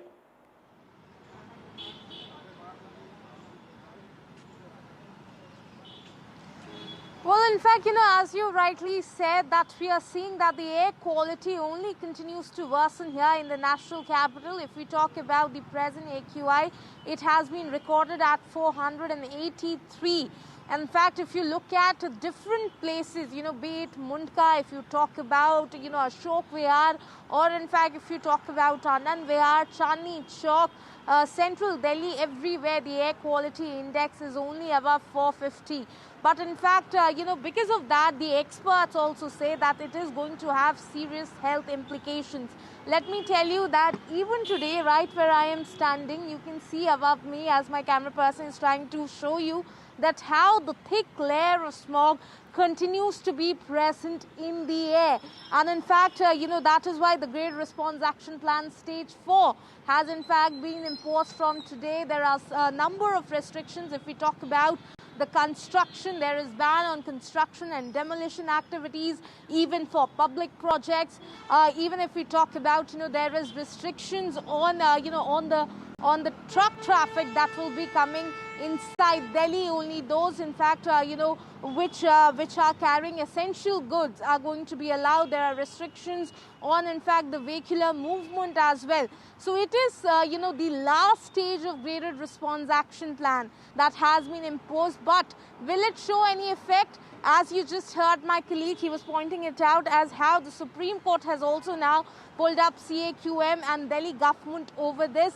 And, today also, if we talk about Delhi government, minister, even the environment minister, Gopal Rai, in fact, is going to hold a meeting today just shortly with the officials to talk about the implementation. On the other hand, the politics over this also continues to intensify. We just saw the chief minister now blaming the central government for not doing anything to curb pollution here in the national capital, while BJP hitting back that what has the app done in so many years. Over to you. Right, we also have Anushka joining us, and like Ishika mentioned, that it is Gopal Rai who's going to be holding that review meeting. It's Arvind Kejriwal who's going to be speaking on the pollution problem. We just heard Aatishi blame the BJP. When we talk about, Anushka, the blame game that continues, and it's the poor citizen of the national capital that continues to suffer year on year and day on day, that we are seeing for days now. We can't see a clear sky. We can't see a sky full of stars. How long is this going to continue? What is the forecast in terms of the weather conditions? When is it going to start getting breezy? When will these pollutants actually get a way out of this national capital? And, when we talk about the GRAP 4 measures, does this entail the odd even formula, something that, most people are really curious to know? Certainly, Divya, with the levels crossing 480 mark, and we are seeing that what kind of a AQI several stations of Delhi are reporting. Nazafgarh has crossed 500 mark. Right now, the AQI in Nazafgarh has been recorded around 500. Now, what remains a problem is that people are suffering, and the whole of the governments are playing game over all of this.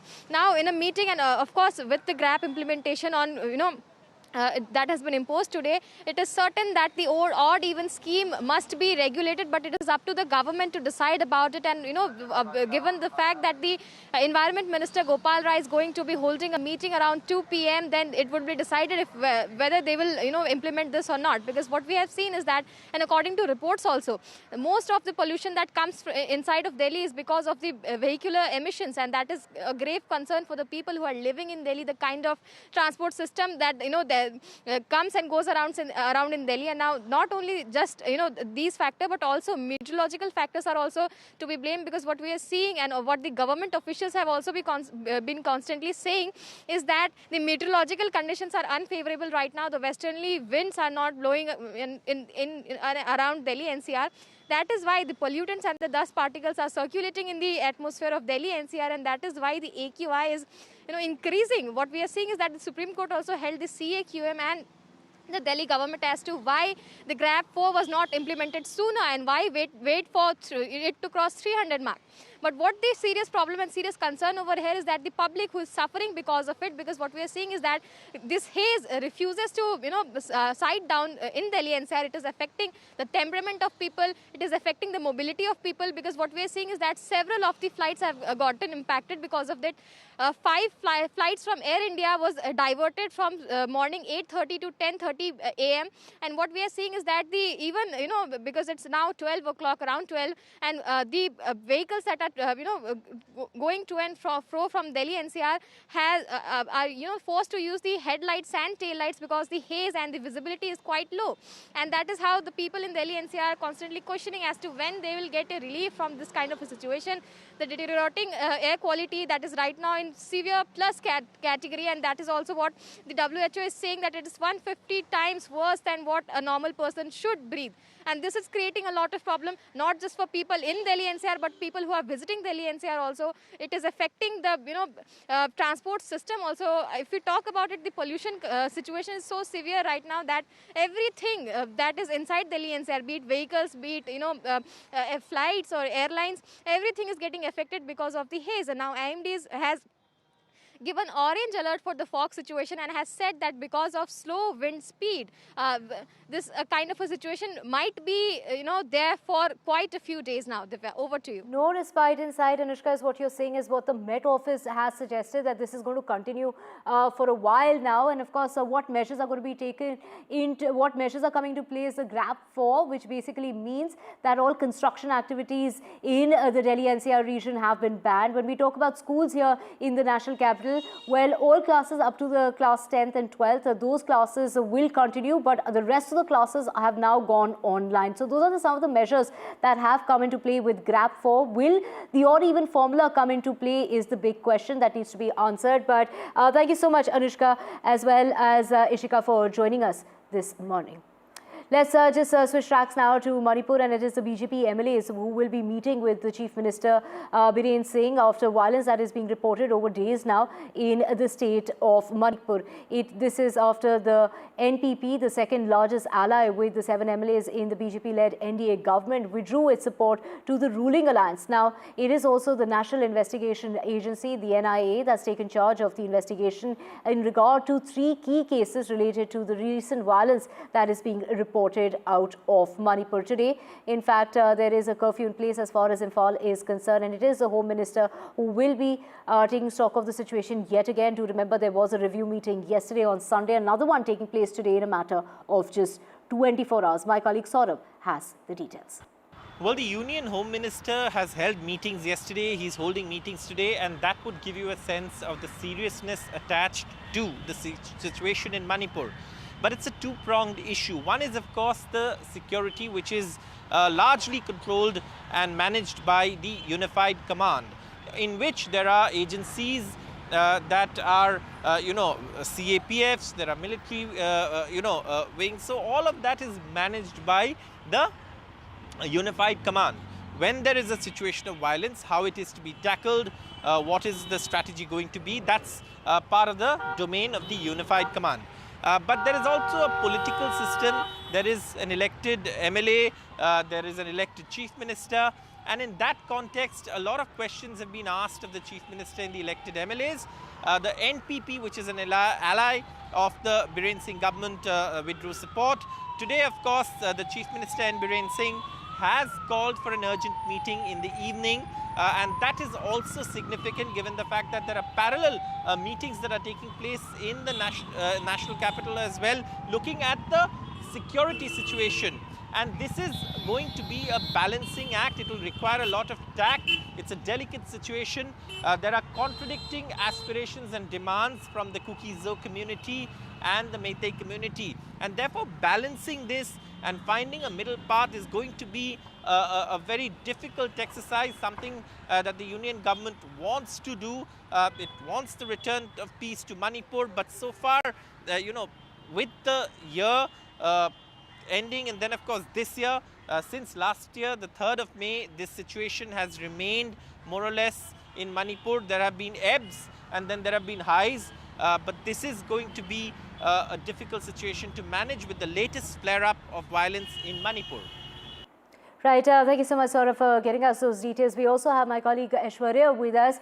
Aishwarya, it is the Chief Minister who's called for a meeting amid the uncertainty as far as the state is concerned, but also the Home Minister who's going to be chairing that second meeting. What time is that coming up?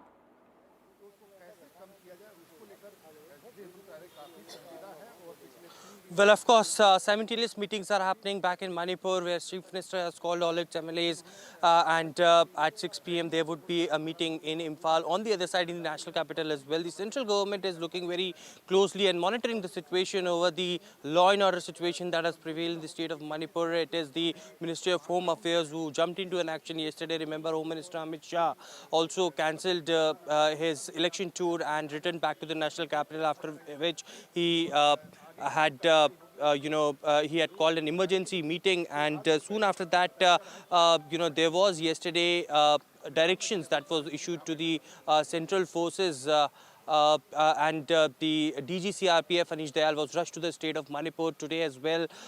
What directions that yesterday Amit Shah gave, there would be a review of that, how that is going to be implemented. Of course, a joint sort of coordination planning needs to be done as far as bringing back and restoring the peace in the state. Remember, there was violence and clashes that were reported in Jiribam district, Imphal district, and also adjoining areas there, and several people were kidnapped. Later, the bodies were found in the river floating, and you know, at that point of time, you know, the tensions escalated between the Metis Kuki Zoo community, and therefore today as well, with the help of the senior police officials from the CRPF, there would be senior MHA officials who are handling the northeast states, and IB, which plays a very crucial role. Remember that particular meeting that happened in the national capital, where Nagas, Kuki Zoo community and Metis community leaders were called in, and for the very first time they were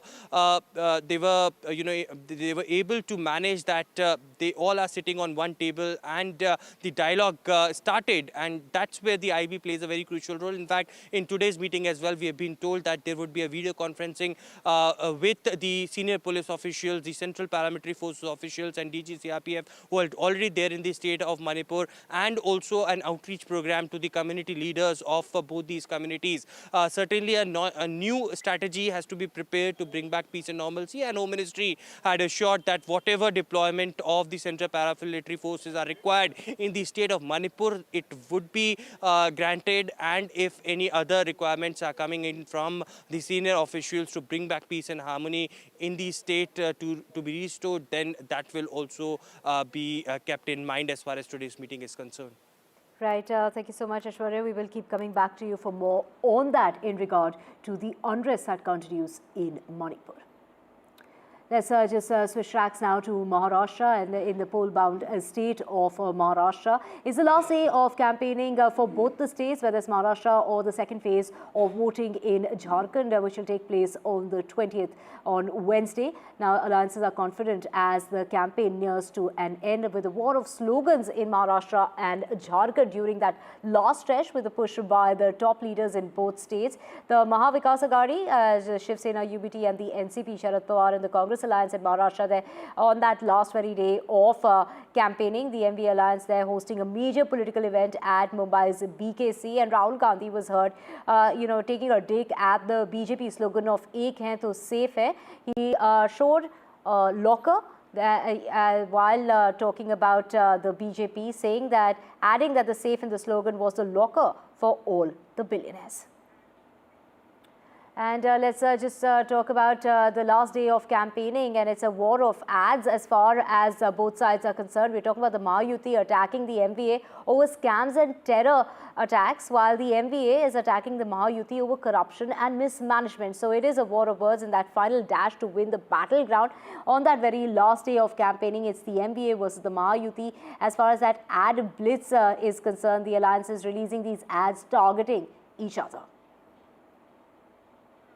We have my colleague Radhika joining us. Radhika, take us through the contents of these advertisements that have come out on the last day of campaigning, just 2 days ahead of the polls. That's right. Last day of campaigning in Maharashtra, war of words as far as both Mahayuti and MVA are concerned.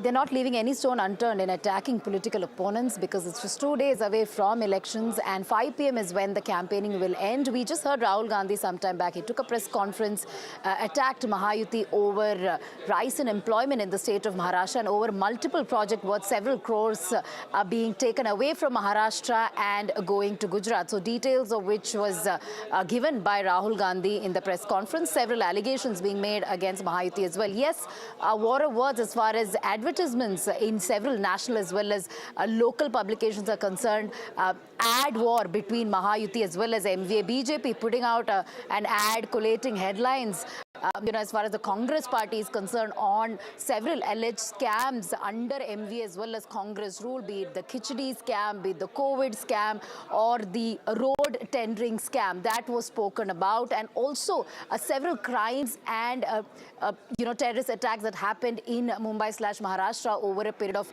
several years under the Congress regime. That was also spoken about by and pointed at by the Mahayuti, as far as attacks against Congress and MV are concerned. And on the other side, MV is speaking about rise in unemployment, the fact that at least about 5 lakh jobs are, posts are vacant, youths are unemployed as a result of projects going to other parts and not remaining in Maharashtra, and also about the number of farmer suicides. At least about 20 to 24,000 farmers have died over the last 1 year, and the fact that inflation has risen under the BJP, under the Mahayuti, and also crimes against women, crimes in particular, have risen in the state of Maharashtra, something that has been highlighted by MVA in its ad. So yes, war of words definitely intensifying as the campaign day is coming to a close. Now we'll have to see how this plays out, how they manage to woo the voters, and how through these allegations they dissuade the voters from choosing the other side. Right, Radhika, of course, you mentioned Rahul Gandhi there in that press conference where he, pulled out a locker and said that Ek Hai To Safe Hai campaign mein, the safe is referring to, he's talking about these are the lockers of the billionaires that support Prime Minister Modi. On the other side, it is the Chief Minister of Madhya Pradesh who's also campaigning for Maharashtra, and he's, talking about how they will win because of the development that one has seen in the state of Maharashtra. Talk us through the key issue when it comes to Maharashtra and the development that one has seen under Mahayuti. As far as Mahayuti is concerned, they have been riding on a development plank. We know for a fact that multiple infrastructure projects, multiple development projects have, been put in place by the Mahayuti government, be it the coastal road, the metro, the Samriddhi highway, the Atal Setu, and several expressways and highways, not just in Mumbai but across Maharashtra. That is something that Prime Minister Modi and several within the BJP and within the alliance partners have been talking about, as far as Maharashtra is concerned. The fact that they have made sure that all these development projects are implemented. Something that was started by, they say, by MVA, but it was also stalled by MVA. So that is another allegation as far as Mahayuti is concerned, that many of these development projects did not take off as MVA made sure that these are stalled. The work is not progressing. So that's an allegation that had been put out. Yes, these are as far as the development projects are concerned. Of course, there is the caste census that the Congress party has promised, that there won't be any limitation as far as the reservation limit is concerned. Is another promise that has been made. Caste is another equation. We know for a fact that Ek Hai To Safe Hai is a campaign that the BJP is riding on, which the Congress, obviously is alleging is a way to polarize the community. Of course, Rahul Gandhi did put out all the information, or rather allegation, as far as jobs being taken away from Maharashtra is concerned, billionaires being supported in the state of Maharashtra or in the city of Mumbai is concerned, and the fact that several youths are unemployed as a result of policies by the Mahayuti or the BJP. So yes, allegations and counter allegations, we'll see how it plays out, but day after tomorrow is when the entire state of Maharashtra votes, and we'll have to see who they choose. Right, Radhika, all eyes on the state of Maharashtra, especially this last day of campaigning, and that war of words that will continue with these advertisements that have been taken out from both sides targeting each other. Thank you for joining us. Now, let's just get you the very latest on the other side. For now, we're just slipping into a very short break.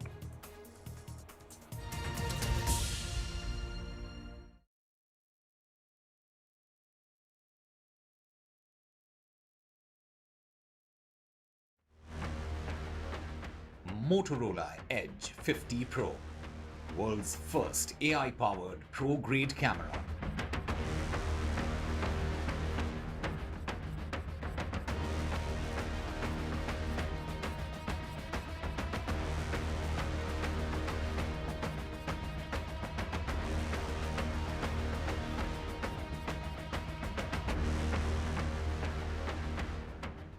I've been reporting on all issues, big and small, from Andhra Pradesh, Telangana, rest of South India.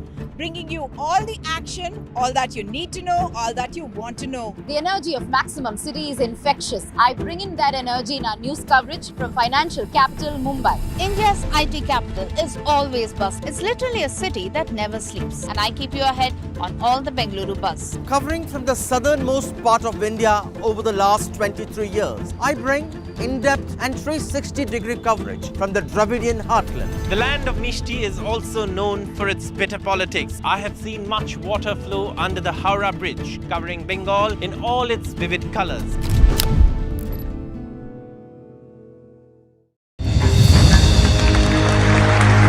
I now request the Honorable Prime Minister to launch NDTV World and address the summit.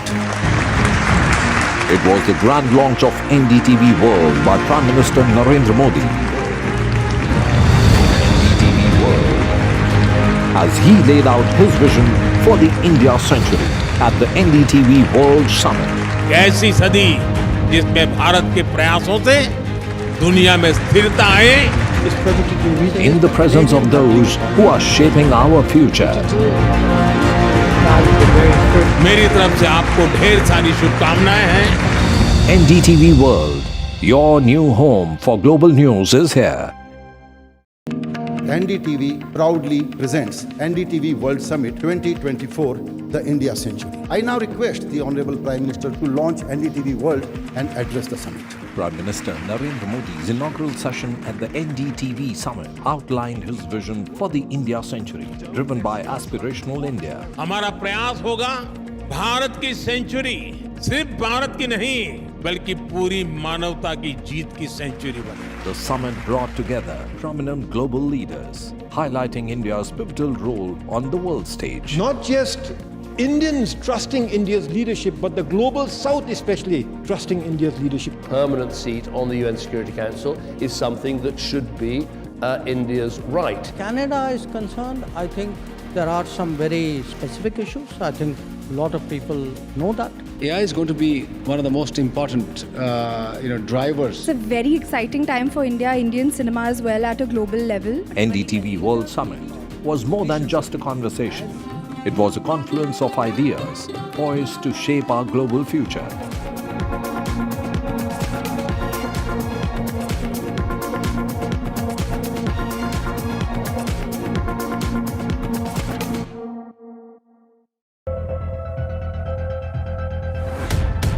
We reached an agreement on petroling. We have gone back to where the situation was in 2020, and we can say with that the disengagement process with China, you can say, has been completed. The understanding, to my knowledge, is that we will be able to do the petroling which we were doing in 2020. Stay informed and entertained with the new and updated NDTV News app. You can watch all our channels live, listen to podcasts, read breaking and exclusive news from around the world and more.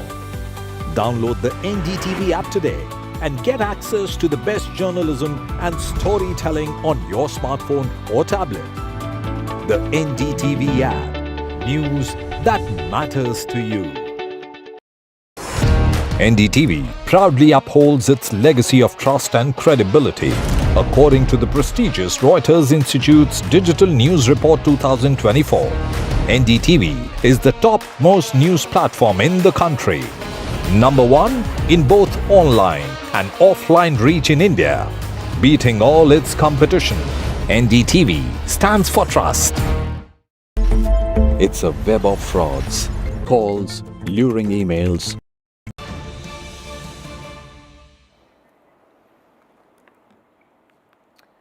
Welcome back. Now let's just get you the very latest that's coming in, and this is breaking news coming in of Kailash Gehlot, the Aam Aadmi Party leader who quit the Aam Aadmi Party on Sunday and has switched over to the BJP. He's spoken about the rift between him and his Aam Aadmi Party alliance, talking about how there had been a difference in opinion, and which is why he made that very shift as far as that jumping shift is concerned, this is just coming about just a little ahead of just before the assembly elections, which will be held as far as the national capital is concerned next month. So there, visuals on your screen of Kailash Gehlot there joining the BJP at the BJP office. As you can see, these are visuals coming to you live of that switch over as far as Kailash Gehlot is concerned. So let's just get you the very latest in regard to that switch that he made, saying that the party faced grave challenges from within to the very values which brought it together. He wrote to the Chief Minister resigning from the Aam Aadmi Party in his letter. He has gone on to talk about how he is leaving because of unfulfilled promises, which is why he decided to leave the party. He has gone on to talk about how this also is reflective of the differences that came about ever since this is when he walked out, was a culmination as far as that rift is concerned, and also the division of the portfolios that were held by Manish Sisodia after Manish Sisodia was arrested in the Delhi liquor policy scam. So it is Mr. Sisodia, the then Deputy Chief Minister, who had the maximum number of portfolios, which were 18, that had only included the flagship health and education, but also law, revenue and power, as well as water, finance and home. But after his arrest, those were given to either Saurabh Bhardwaj or to Atishi, and also the Law and Justice Department was taken away from Mr. Gehlot and given to Atishi. So of course that was the bone of contention there. And of course let's just get you the very latest here. We have Ishika joining us. Ishika, so you know it's all official. Of course after that resignation letter today, he is at his new office, the BJP headquarters.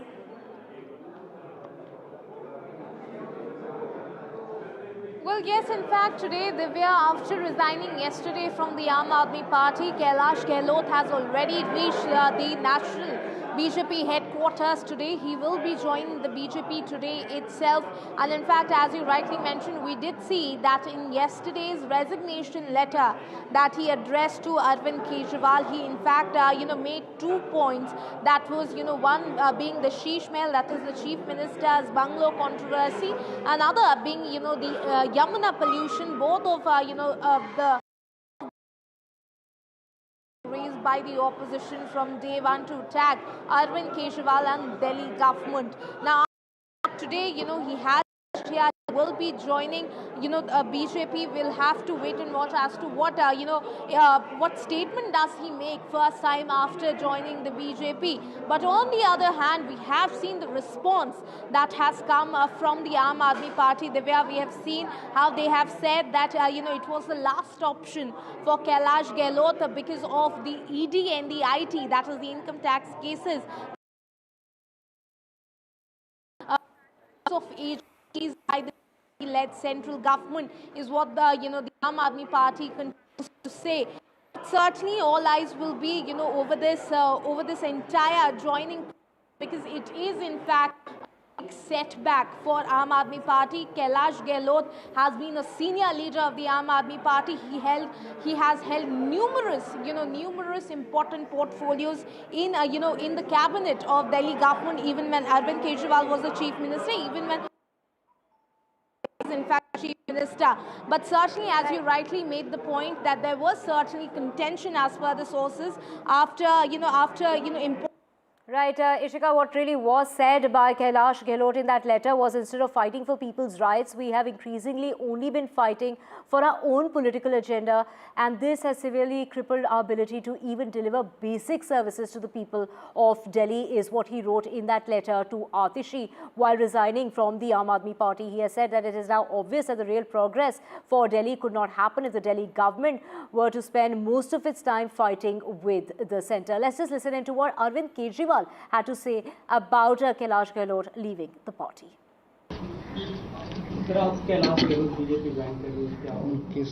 वो free हैं जहाँ मर्जी जो मर्जी स्वागत कर सकते हैं. Thank you. And let's just get you the latest as far as Maharashtra is concerned, and it is the last day of campaigning, and star campaigners seen in the state, including the Chief Minister of Madhya Pradesh, Mohan Yadav, there campaigning for Maharashtra, talking about that win that is very certain. He's very confident of the win of the Mahayuti, urging people to cast their votes in large numbers and saying that the government will be back in power. He's also spoken about the nation that is developing under the leadership of Prime Minister Modi. Let's listen in.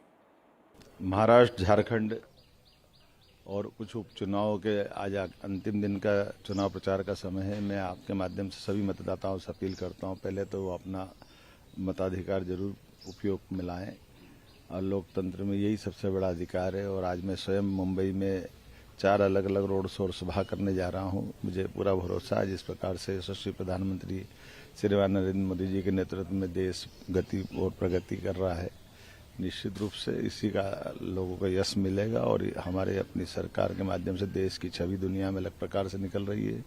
Jharkhand और महाराष्ट्र के साथ पूरे देश में भाजपामय माहौल बना हुआ है। ऐसे में आइए, भाजपा के साथ जुड़िए, आगे बढ़िए।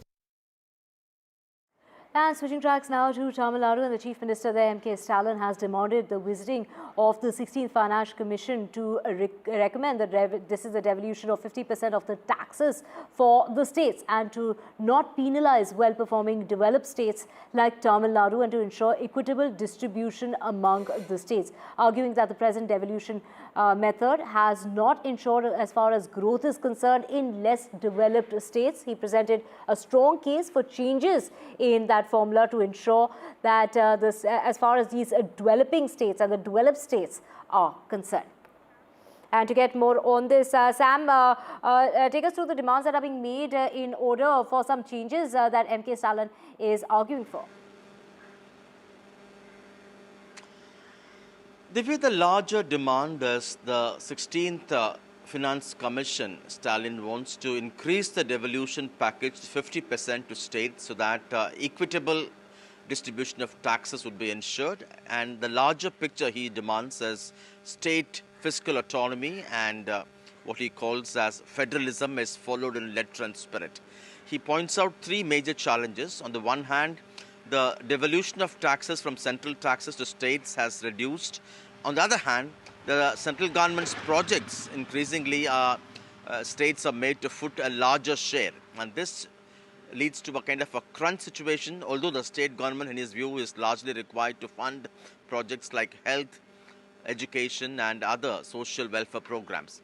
Secondly, he states while it's important to fund lesser developed states or developing states, it's not fair to deny resources to developed states like Tamil Nadu, in a sense penalizing them, because only if these states do well, then there'll be a regular flow of funds for the lesser developed states. And he says it's important to understand and recognize that the system we followed in terms of devolution over the last 45 years have not really worked, and it's important we reformulate this. Lastly, he says the state government like Tamil Nadu faces 3 challenges. One, the collapsing infrastructure because of continuous floods in several pockets of Tamil Nadu, for which the state requires larger funds. The increasing older population, for which infrastructure ought to be required, ought to be got ready for social welfare programs. And lastly, the challenge because of the state ought to mobilize its own funds because of the declining devolution. So these are the 3 points he puts forward to, demanding a 50% devolution formula to be put in place by this Finance Commission. Divya.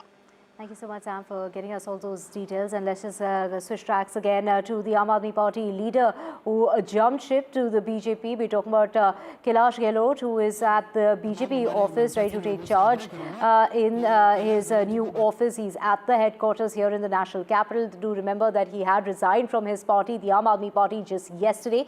He'd gone on to say that there were great challenges from within the very values which brought it together. He spoke to the Chief Minister in which he wrote a letter of resignation in which he went on to talk about how the political ambitions had overtaken Aam Aadmi Party's commitment towards its people, leaving many promises unfulfilled. Instead of fighting for people's rights, we have increasingly only been fighting for our own political agenda. This has severely crippled our ability to even deliver basic services to the people of Delhi. He's gone on to say that this rift and these unfulfilled promises is the reason why he decided to jump ship. There you can see Kailash Gehlot there, the former transport minister. He was a transport minister earlier. And of course, there was a rift in terms of the portfolio as far as Kailash Gehlot is concerned. Do remember that when Manish Sisodia was arrested in the Delhi liquor scam, it was then that Kailash Gehlot was expecting that when there was a division of those portfolios, that he would get something out of it, but it basically went between those 18 portfolios when were distributed between Saurabh Bhardwaj and Atishi. Also in the month of December, the Law and Justice Department, which was taken away from Mr. Gehlot and was then given to Atishi, who has now become the Chief Minister. So people close to Mr. Gehlot said it became very clear that the top leadership of the party did not have much confidence as it came to Mr. Gehlot. And of course, we heard Arvind Kejriwal earlier today say that he is free to go where he wants. Delhi विधानसभा श्री विजेंद्र गुप्ता जी, आदरणीय अनिल भाई, उपस्थित सभी media के साथियों, श्रीमान कैलाश गहलोत जी का Bharatiya Janata party में हम स्वागत करते हैं, अभिनंदन करते हैं। और जैसा अभी अनिल भाई ने कहा, कैलाश जी 2 बार विधायक रहे। 2015 में पहली बार चुनाव जीता। 2017 से आप लगातार दिल्ली मंत्रिमंडल के महत्वपूर्ण सदस्यों में से एक रहे। पेशे से आप एडवोकेट हैं। युवाओं में और गांव देहात में अपने बेहतरीन काम के लिए जाने जाते हैं और दिल्ली के मूल रूप से गांव के निवासी हैं, पूरा परिवार। और गांव देहात का एक बड़ा चेहरा आज भारतीय जनता पार्टी में माननीय प्रधानमंत्री जी नरेंद्र मोदी जी की नीतियों से प्रभावित होकर वो आज हमारे बीच प्रवेश कर रहे हैं। मैं उनका अभिनंदन करता हूं और साथ ही ये उम्मीद भी करता हूं कि कैलाश जी का जो अनुभव है वो दिल्ली की जनता के लिए भारतीय जनता पार्टी के साथ मिलकर और उपयोगी होगा, महत्वपूर्ण होगा। आपका बहुत बहुत अभिनंदन, बहुत बहुत आभार।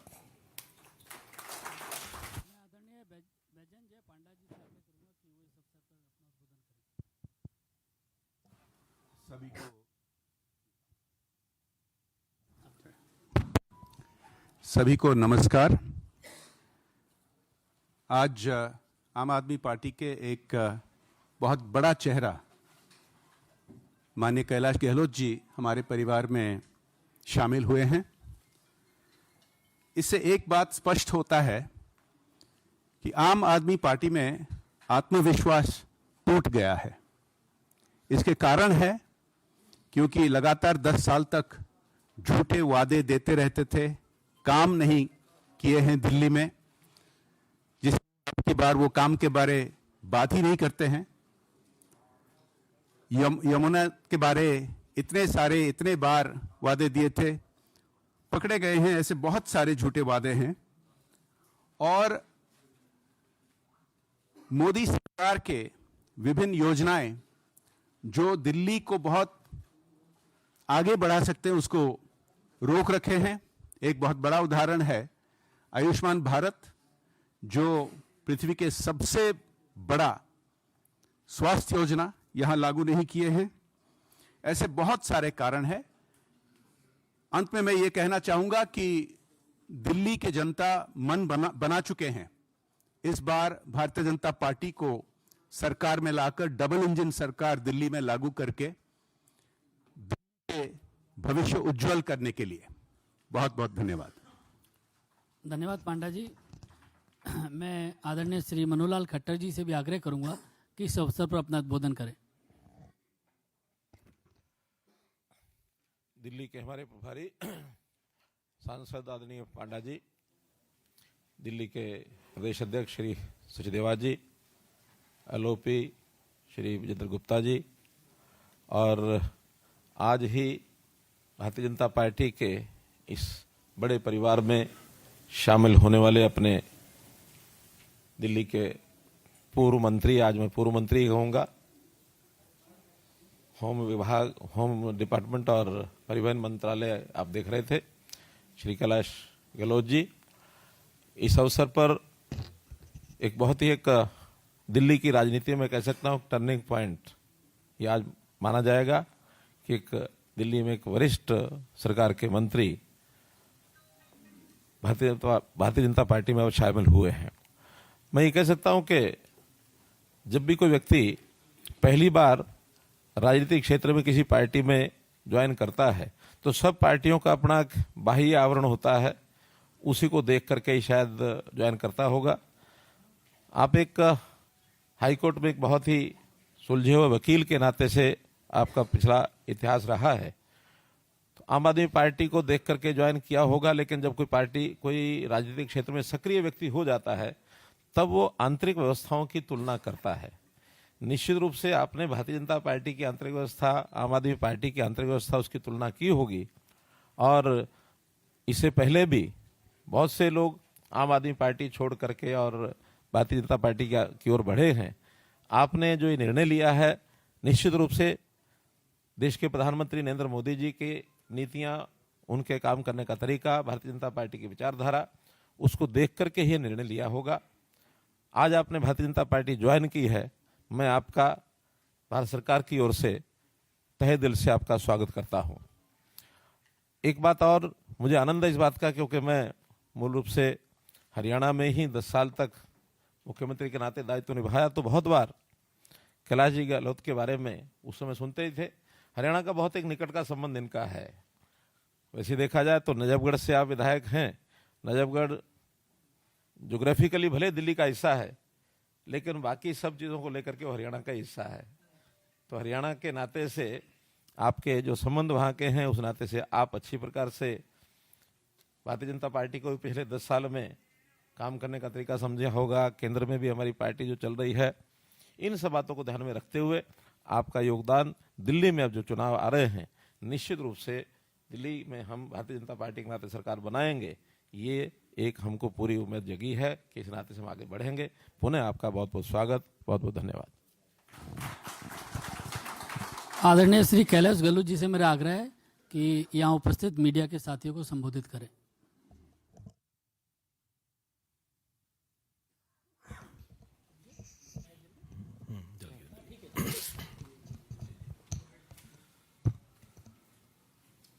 हमारे बीच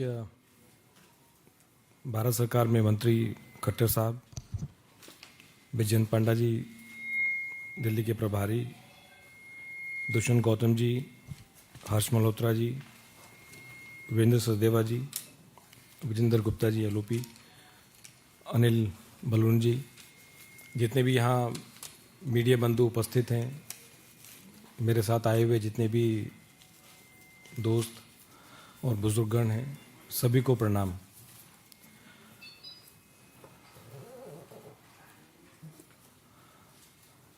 आम आदमी पार्टी छोड़कर बीजेपी की मेंबरशिप ग्रहण की खट्टर साहब की प्रेजेंस में, और मैं कह सकता हूं कि मेरे लिए ये कोई आसान कदम नहीं था।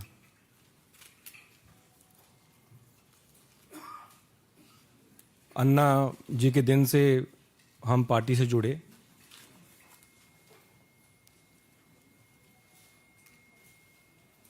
और लगातार दिल्ली वासियों के लिए काम करते आए, एज ए एमएलए भी और एज ए मिनिस्टर भी।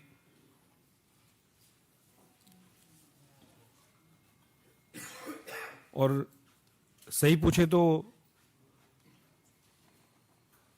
कुछ लोग सोचते होंगे कि ये ओवरनाइट कुछ डिसीजन हो गया या किसी के दबाव में ये मैंने निर्णय लिया। हर एक व्यक्ति जो ये सोच रहा है कि किसी के दबाव में मैंने निर्णय लिया, मैं ये कहना चाहता हूं कि मैंने आज तक किसी के दबाव में आके कोई काम नहीं किया, कोई काम नहीं किया। और राजनीतिक जीवन में लगातार 2015 से पार्टी में रह के, एमएलए रह के और एज ए मिनिस्टर भी दबाव में आके मैंने कोई काम नहीं किया। तो जितने भी ऐसी मुझे सुनने में आ रहा है कि ऐसा कोई नैरेटिव बिल्ड करने की कोशिश की जा रही है कि जिन्होंने ईडी के दबाव में कर दिया, सीबीआई के दबाव में कर दिया, तो ये सारी मेरे ख्याल से गलतफहमी है। इस प्रकार का नैरेटिव बिल्ड किया जा रहा है और ये कोई एक दिन का निर्णय नहीं है। मैं तो पेशे से वकील हूं, वकालत छोड़ के हम आम आदमी पार्टी से जुड़े अन्ना जी के टाइम से, और मेरे ख्याल से केवल मैं नहीं था, हजारों लाखों कार्यकर्ता लोगों ने अपनी नौकरी छोड़ी, अपना काम।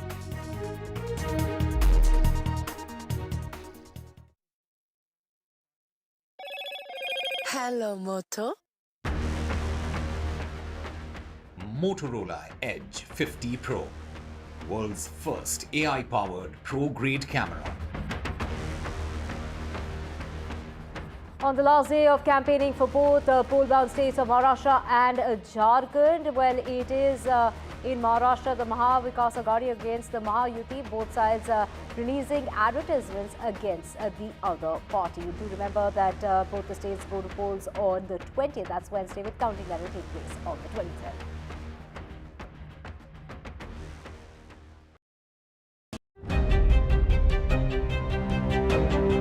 Hello and welcome to India Sense, where I speak with global opinion makers. The United States has made a strategic decision over the last 20 years to move closer to India. Now, a $7 trillion economy seems a perfectly conceivable number. If you want to be a national party, it's that you sort of accept the way the world is rather than want to endlessly hark back to how it was. Modi is promoting the digitization of the economy, which is accelerating growth in the country. In today's interconnected world, India's voice is more crucial than ever. When India speaks, the world listens. At NDTV World, we are that voice, bringing you intelligent and insightful news from India and beyond. From geopolitics and diplomacy to economic shifts, migrations, tech disruptions, and the stories of our diaspora, we cover the news that shapes our global future. NDTV World, your new home for global news, is here. I want to thank the American people for the extraordinary honor of being elected your 47th president. Donald triumphs. What does Trump's win mean for America, for the world, for the wars, and for India-US relations? Non-stop coverage on NDTV. Top analysts and voices from the ground. Extensive coverage on NDTV. तालियों के साथ हम स्वागत करेंगे आदरणीय मोदी जी का। छत्रपति शिवाजी महाराज की। त्यांचा अजेंडा फक्त करप्शन फर्स्ट, आमचा अजेंडा आहे नेशन फर्स्ट. घोषणा आणि जनतेचे पैसे लुटणं. कट कमिशन आणि करप्शनला आमच्याकडे थारा नाही. त्यांचा परिवारवाद, आमचा महाराष्ट्रवाद. महाराष्ट्रामध्ये 1,75,000 जागा रिक्त पण का भरत नाही? राज्याची जनतेच्या घमाच्या पैशाची तिजोरी लुटण्यासाठी हे सरकार आहे. पूर्वीच्या सरकारच्या काळामध्ये निधी देताना त्यांना असं वाटायचं की त्यांच्याच खिशातले पैसे चालले. शेतकऱ्यांना मोफत वीज देण्याचं काम आपल्या सरकारने सुरू केलं.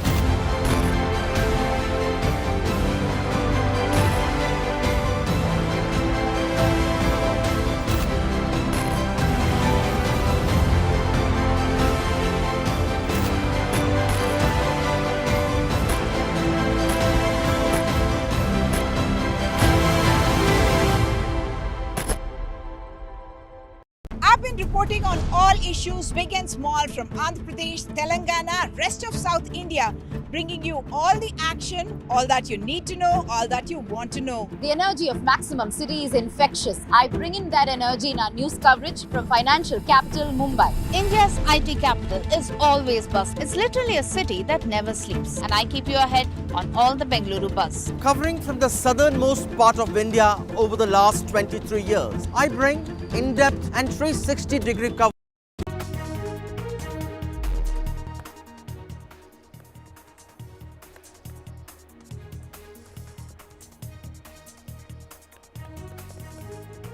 The Supreme Court says it proposes to direct that stage 4 of GRAP will remain in place even if AQI goes below 300 level. In a strong rap to the Delhi government, the Supreme Court poses tough questions on pollution. Delhi Chief Minister Atishi hits out at the central government, accusing it of failing to act and practicing politics on pollution.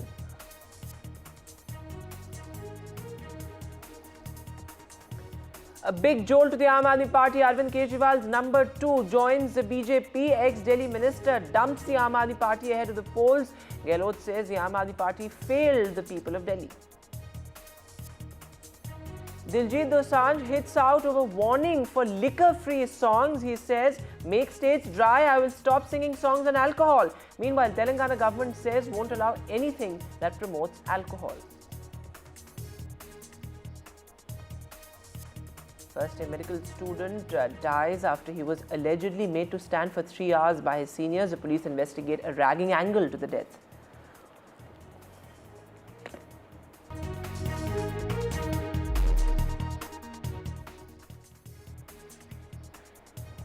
Hello and welcome to watching NDTV. I am Vedant Agarwal. Well, Delhi has woken up to perhaps one of the most gloomy mornings this season. This as AQI continues to be in the severe plus category. Emergency levels of pollution here in the national capital. Well, remember, the Supreme Court has also come down heavily on the Delhi government, which continues to shift the blame. The Supreme Court has said that GRAP 4, which is the highest level of the Graded Response Action Plan, will be in place even if the air quality index falls below the 300 mark. In fact, the Supreme Court has said that the Delhi government will not remove the measures under GRAP 3 without consulting or informing the Supreme Court. This is the first of its kind order. Never has the Supreme Court said that the GRAP and the anti-pollution measures will be implemented in consultation with the Supreme Court. Now remember, that's important given the fact that AQI continues to be in the severe plus category. What we are breathing is poison, essentially a cocktail of poisons with, of course, a PM 2.5 almost 150 times the safe limit set by the World Health Organization. Joining me on the show this evening is Professor S.N. Tripathi, Dean of Kotak School of Sustainability, IIT Kanpur. Before I bring in Professor Tripathi, do call us with your views, because this is really about you and I. This is about the people of Delhi. We deserve better. I mean, we continue to breathe toxic air year after year. What do you think is the solution right now and in the longer run as well? These numbers are flashing on your screen. Do call us, because this, of course, has been a movement for us at NDTV, something that we've been extremely passionate about for the past 10 years. In fact, I have a caller joining us from Sangli. Now, remember, this is not just a Delhi problem. It's a pan-India problem. In fact, particularly North Indian cities. So do call us from all across the country. Bharat Kumar is with us. Bharat Kumar, go ahead. Tell us what you have to say. I have to say that stubble burning in South Maharashtra and in this, you see, the best way is to हल चलाए, tractor से हल चलाए वो stable का, और उसको मिट्टी में मिला जाए और पानी छोड़ दे, पानी वो उससे क्या हो जाएगा, वो फर्टिलाइजर बन जाएगा उसका जी, किसका, वो जो स्टबल है ना, जो कुछ भी कचरा किचरा होगा वो सब it will get rotten and a very good fertilizer, natural fertilizer, and the farmers could be encouraged to do that. That is particularly from Haryana and North Rajasthan. Okay, that's all. This is my suggestion.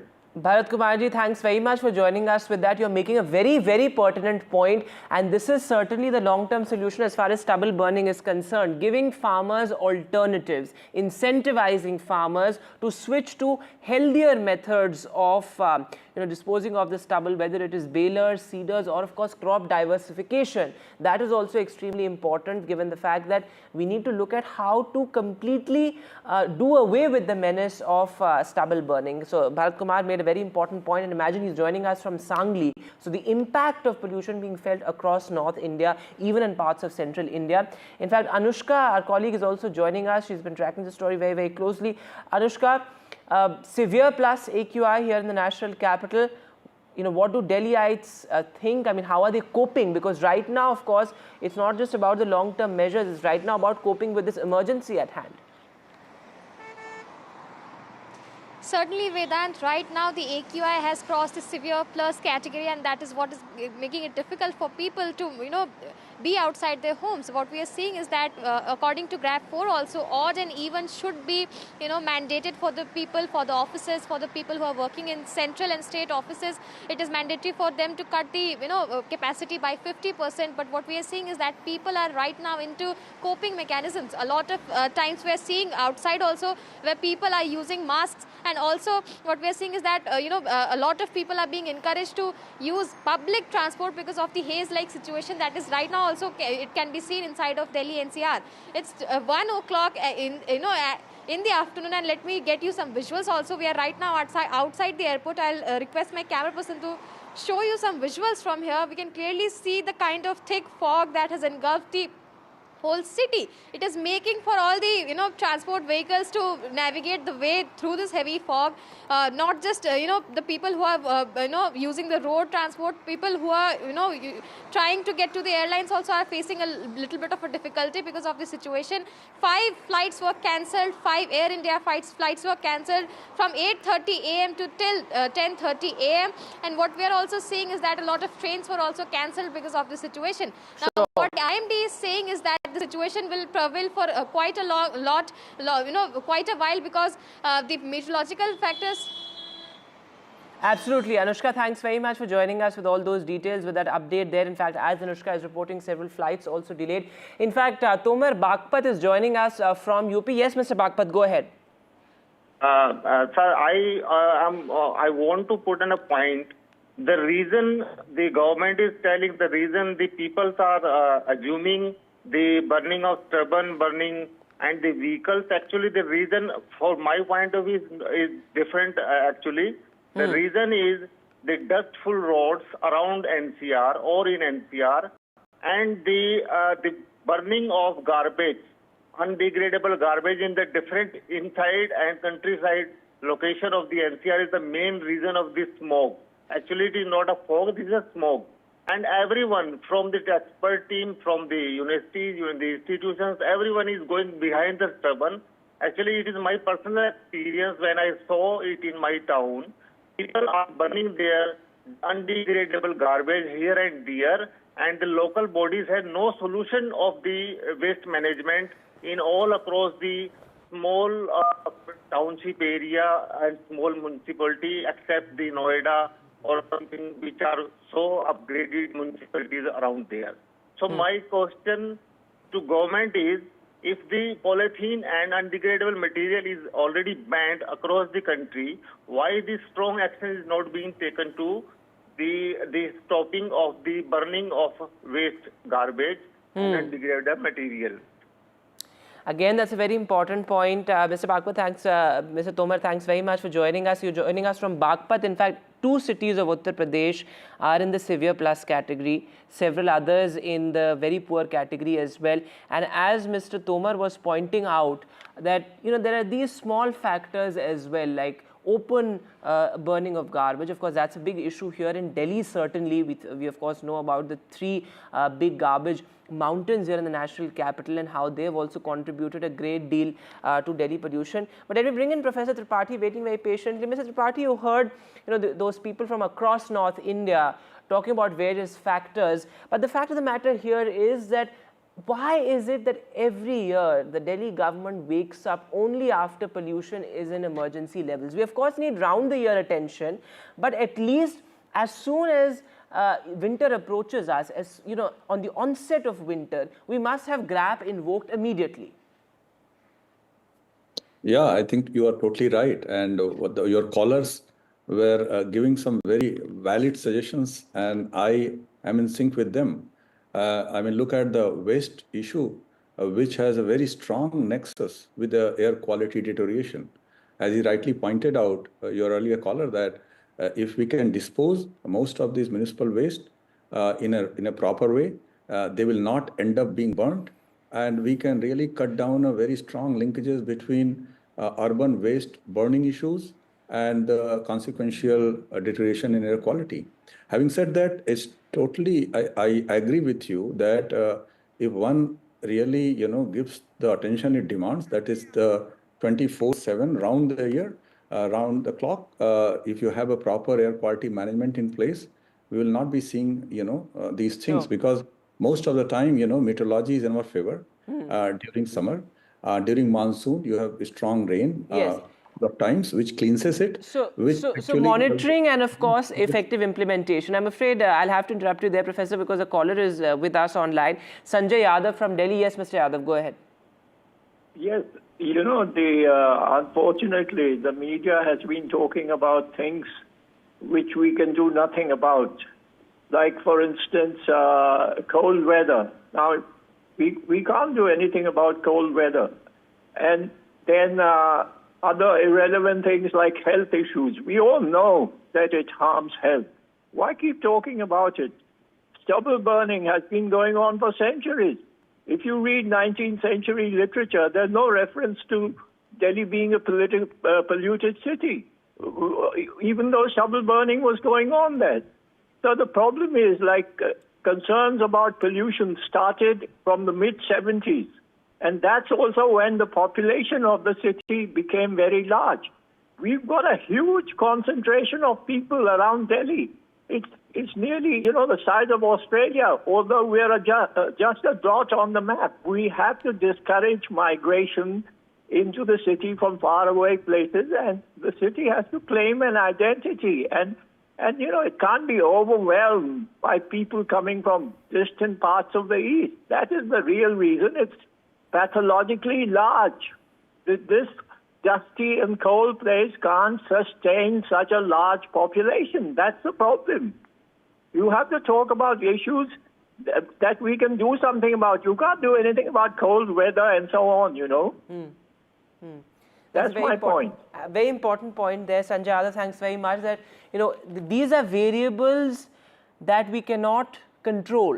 Meteorological factors, they will be unfavorable most of the time in the winter season. So we cannot control that, which is why we need to enforce these measures well in advance. That's what experts have been pointing out, we at NDTV, time and time again, that this needs round-the-year attention and not just knee-jerk or emergency measures. In fact, we have a caller from Hyderabad as well. Yes, sir, go ahead. Yeah, this is Anjanelu speaking. I'm a mechanical engineer and I'm a consultant to many big industries. Okay, now the thing is that the statistics are not revealed to the public. What is the amount of stubble burning percentage, vehicular how much, construction how much, Yamuna River how much? The details are not given to us. Number two, no one is working on at the source of the problem. Just now one of my friends said stubble burning is going on for ages. This is nothing new and I will resist it. I will not even stop stubble burning. The vehicular traffic has increased many hundreds of times. Why concentrate everything in Delhi? There is Faridabad, there is Noida, there is Rajasthan, there is Punjab, everything people come to Delhi and live there. The vehicles have increased like anything because the public transportation is a failure. Forget about the metro and all. As an immediate measure, if the vehicular traffic is high, then what you do is stop the four-wheelers and get about the 15,000, 20,000 buses from nearby states, hire them and ask people only to use for the next 3 months only the public transportation system. Stop all the cars, two-wheelers are allowed, no problem. And I'm surprised why when the Yamuna is flowing with 2 meters of foam and froth on that, who is not stopping it? Why nobody is stopping? Is absolutely people are being penalized through politics. If I were in force, I would have went and stopped, sealed up the factory which are violating vehemently. Nobody is doing anything. Construction activity, if you see, what is that construction activity? How many multi-stories are being built? How many individual houses are being built? What is the pollution from each of the place? Okay, that is one thing. The other thing is that the pollution is very high during the mornings. It means that in the nights, there is a thermal reversal happening in the evenings. All this fog happens in the evenings, and the dust will rise up, and again it starts reversing back into onto the ground. So the thermal reversal timings, people have to study it and say that these are the timings in which the four-wheelers are allowed, and these are the timings in the four-wheelers are not allowed. Increase public transportation to as much as you want. reserve the buses, reserve taxi services, ambulances for the senior citizen and the pregnant woman, whatever you want to do. Public transportation has to stop the individual cars and these auto rickshaws plus wagera wagera. If you want me to give my car for a public service, I'll give my car. Absolutely. Each DTC bus pollutes more than 10 cars. Each of the DTC buses. See, I've been living in Delhi for a long time. Absolutely. Okay. And the public transportation system has to increase many folds November, December, January and February. Afterwards, let the cars come on. If the people want to fly in the cars, let them do in the nights, not in the days. I think there are several very important points you're making. Thanks very much, sir, for being with us. And of course, what you said about identifying sources, that's extremely critical as well, because Professor Tripathi, if you look at the breakdown, you of course have the breakup of the contributors to pollution. You of course have vehicles high up there, also industries, construction and demolition activities. Now, of course, there's a near total ban, and stubble burning is in the higher side of the contributors to pollution only for a very brief period of time. So we must understand this, which is why we need to identify sources and target pollution at the source level. How do we do that? How do we incentivize the stakeholders to switch to healthier choices? That's also an important point. Whether it's making public transport more easily accessible, public transport cheaper around the year, so that there's a behavioral change, which is what we need at this point. I agree with you. End-to-end transport connectivity, multimodal transport, appliances, applications definitely will help our citizenry to shift to public transport in a much bigger way. But at the same time, while I agree with you that we need to incentivize industries, etc., to cut down on the dirty fuel, we also need to make use of technology in a much better way so that we can achieve a much higher level of enforcement. That is what thing we have been talking about for quite some time, that manual enforcement cannot get you the compliance what we need. So that is where, and as you said, that source attribution somewhat is known, but it's not known across the year. So what we need is that we need to have it on the dynamic basis, and we need to know at as many places as possible. There again, technology can play a lot of role. Now, I agree that yes, weather is playing a bad role, but many times we need to figure that factor in. So therefore, what I mean that you have to cut down emissions in a way that even adverse weather cannot make kind of this air quality much more worse. And that is what has been achieved other places, that weather plays its own, natural cycle everywhere. But the air quality should not be contingent on that. So that is another thing we need to be careful about, mindful about. I think that's a very important point you're making. And also in terms of, the menace of stubble burning, a point that has been sort of made several times over. In fact, we at NDTV have also made this point, that ultimately it's not the farmer who's the villain. They continue to say that they do not have access to alternatives. They do not have access to, the machinery needed, to dispose of stubble, whether it's balers, seeders, etc., or access to, alternative crops, because crop diversification is also something that's going to be the long-term measure to bring down stubble burning. So how do we create a mechanism where the farmer is also incentivized enough to not burn stubble? No, I mean, last 6-7 years, farmers have been kind of given, I would say, huge help in terms of all these large farm equipments. And many of them have started using it. If you look at the data, if you look at the total fire counts in the last 5 years, until 2nd or 3rd of November, this was probably the least we have seen in 6 years in a row. Only I probably believe last week there was a sudden surge in fire counts.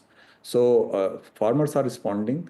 I think they have started using some of these things, but definitely I think we can have some more targeted incentives, as you said, that where they can switch to alternate crop. Now, there are many other programs. I think if they are better sensitized and if the economic propositions are good for them, I believe that stubble burning will become an insignificant source to the Delhi air quality problem in probably 2 to 3 years. All right, Professor Sanjay Tripathi, as you point out that stubble burning has to sort of reduce. But if you look at the data for the past 6 months, various factors like vehicular pollution, industrial pollution, they are the major chunk of Delhi, that contribute to Delhi's bad air. But as far as this becoming a people's movement is concerned, what are some of the long-term solutions? Of course, we need to look at pollution, in targeting pollution at the source level. We have identified sources. Pollution needs to be monitored round the year. We need to have more robust mechanisms to monitor pollution. But if you just had to enlist 4 to 5 long-term measures to clean up the capital's air, what would they be? See, one thing is that we need to promote the public transport as much as possible. There are already use of AI is happening in that direction. I think there will be more such applications where people, once they know that in the most adverse weather conditions, they have ensured A to B connectivity through multimodal transport options, they will switch to it. Delhi, there are already a lot of people are using. I think we need to encourage that more. Second, I think industrial pollution is something which probably has not been given enough attention to. So again, there are so many industries. I think a tiny fraction of them are only being monitored. We have large number of small industries, and we have large number of even medium-sized industries which are not being monitored, and they are not emission standard compliant. I think these two things, if we can make, if we can ensure, and the third, which was discussed very well, that if we can suitably dispose all our municipal waste properly, and they don't end up burning, these three things can cut down 30% of the overall pollution what we are seeing in Delhi. That will be a huge reduction. Okay, and the fourth thing what I will also say is that we can then bring some other things. For example, we can bring best practices on the construction sites. Of course, again, some improvement has happened there, but I think a lot needs to be done there. Absolutely, a lot needs to be done on the grassroots. I think that's what's most important. But let me go across to my colleague Tanushka, who's joining us from South Delhi. Of course, South Delhi again continues to be one of the most polluted areas of the national capital. Yes, Tanushka, over to you. I can see you with some Delhiites. Go ahead. As we speak right now, Vedant, the AQI as of this moment is at 489, which is in the very severe category. We know that the condition has worsened, and the Supreme Court has also wrapped the Delhi government, asking them that why the GRAP 4 measures were implemented only after the AQI crossed the 300-400 category mark.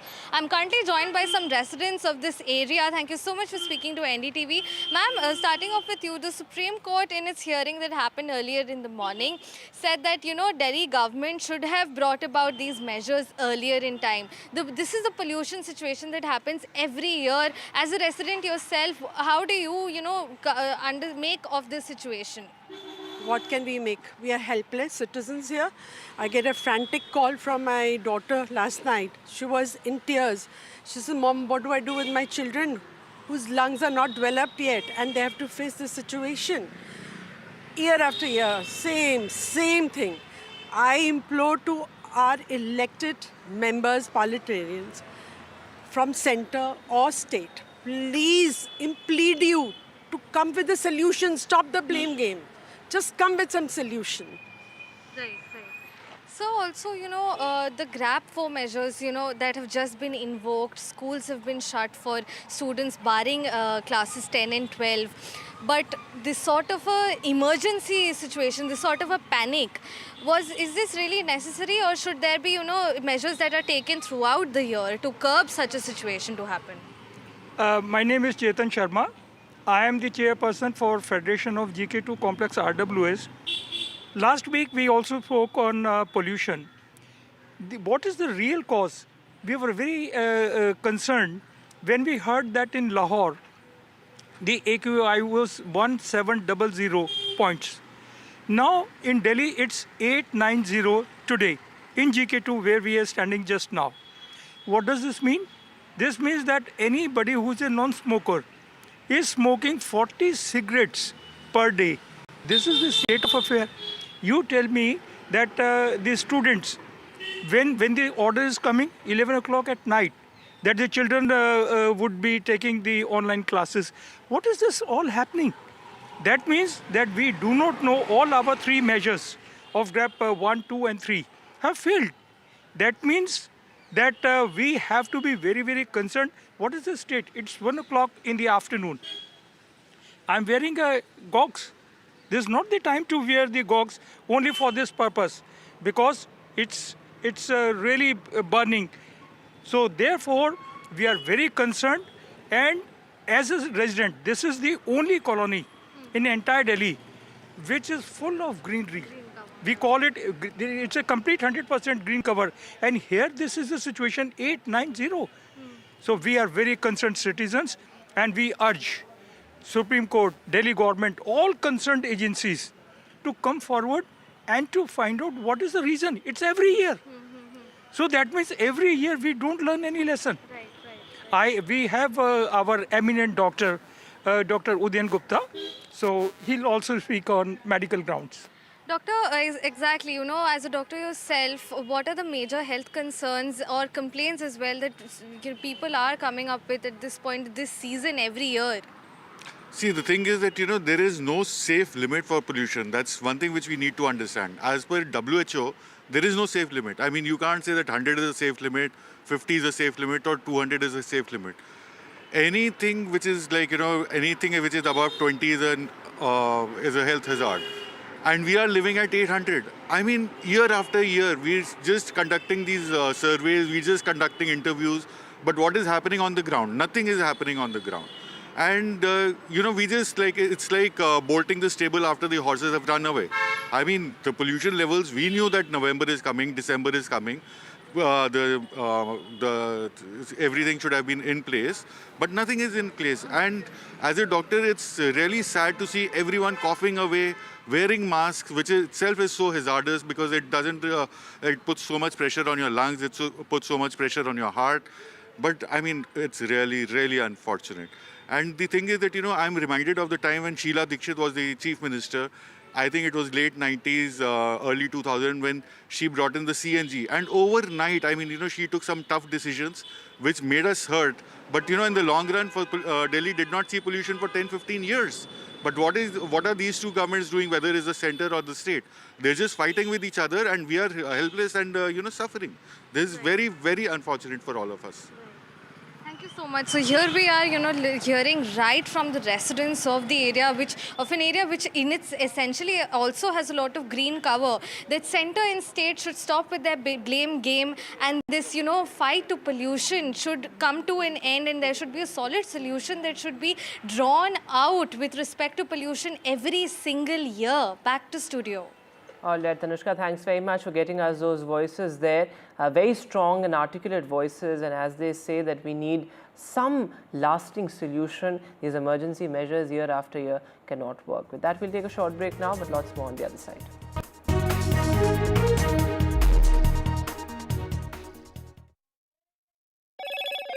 Hello, Moto. Motorola Edge 50 Pro. World's first AI-powered pro-grade camera.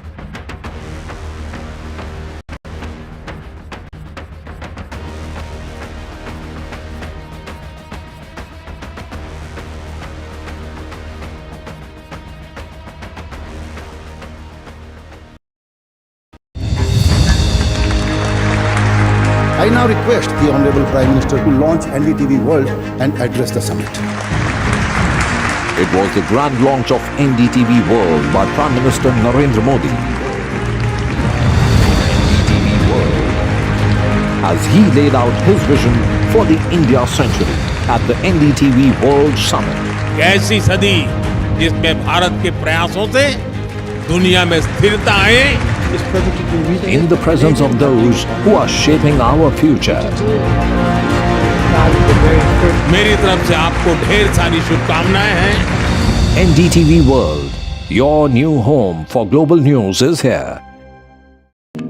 NDTV proudly presents NDTV World Summit 2024 the India century. I now request the Honorable Prime Minister to launch NDTV World and address the summit. Prime Minister Narendra Modi's inaugural session at the NDTV summit outlined his vision for the India century, driven by aspirational India. हमारा प्रयास होगा भारत की century सिर्फ भारत की नहीं बल्कि पूरी मानवता की जीत की सेंचुरी बने. The summit brought together prominent global leaders, highlighting India's pivotal role on the world stage. Not just Indians trusting India's leadership, but the global South especially trusting India's leadership. Permanent seat on the UN Security Council is something that should be India's right. Canada is concerned, I think there are some very specific issues. I think a lot of people know that. AI is going to be one of the most important, drivers. It's a very exciting time for India, Indian cinema as well at a global level. NDTV World Summit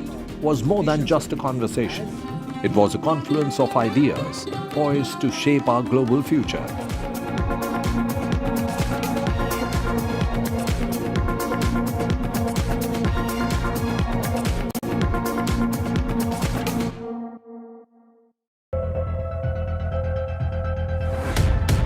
We reached an agreement on patrolling. We have gone back to where the situation was in 2020, and we can say with that the disengagement process with China, you can say, has been completed. The understanding, to my knowledge, is that we will be able to do the patrolling which we were doing in 2020. Stay informed and entertained with the new and updated NDTV News app. You can watch all our channels live, listen to podcasts, read breaking and exclusive news from around the world and more. Download the NDTV app today and get access to the best journalism and storytelling on your smartphone or tablet. The NDTV app. News that matters to you. NDTV proudly upholds its legacy of trust and credibility. According to the prestigious Reuters Institute's Digital News Report 2024, NDTV is the topmost news platform in the country. Number 1 in both online and offline reach in India, beating all its competition. NDTV stands for trust.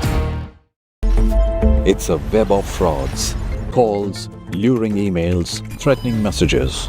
Cyber frauds have cast their net wide and everyone is at risk.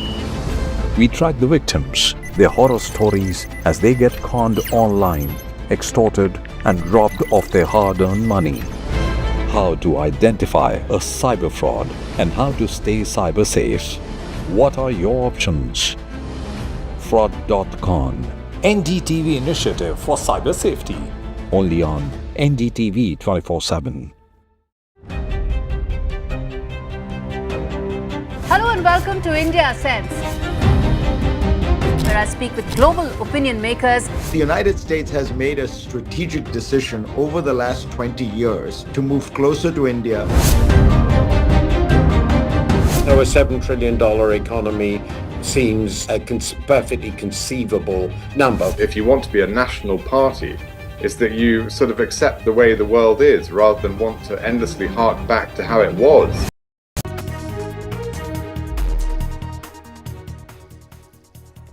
Welcome back. Diljit Dosanjh has hit out very strongly over the warnings sent to him by the Telangana government over quote-unquote liquor-free songs. Well, Diljit Dosanjh says, make states dry and I will stop singing songs on alcohol. He says, why not first focus on law enforcement, on prohibition, and then blame artists for promoting drug culture and alcoholism.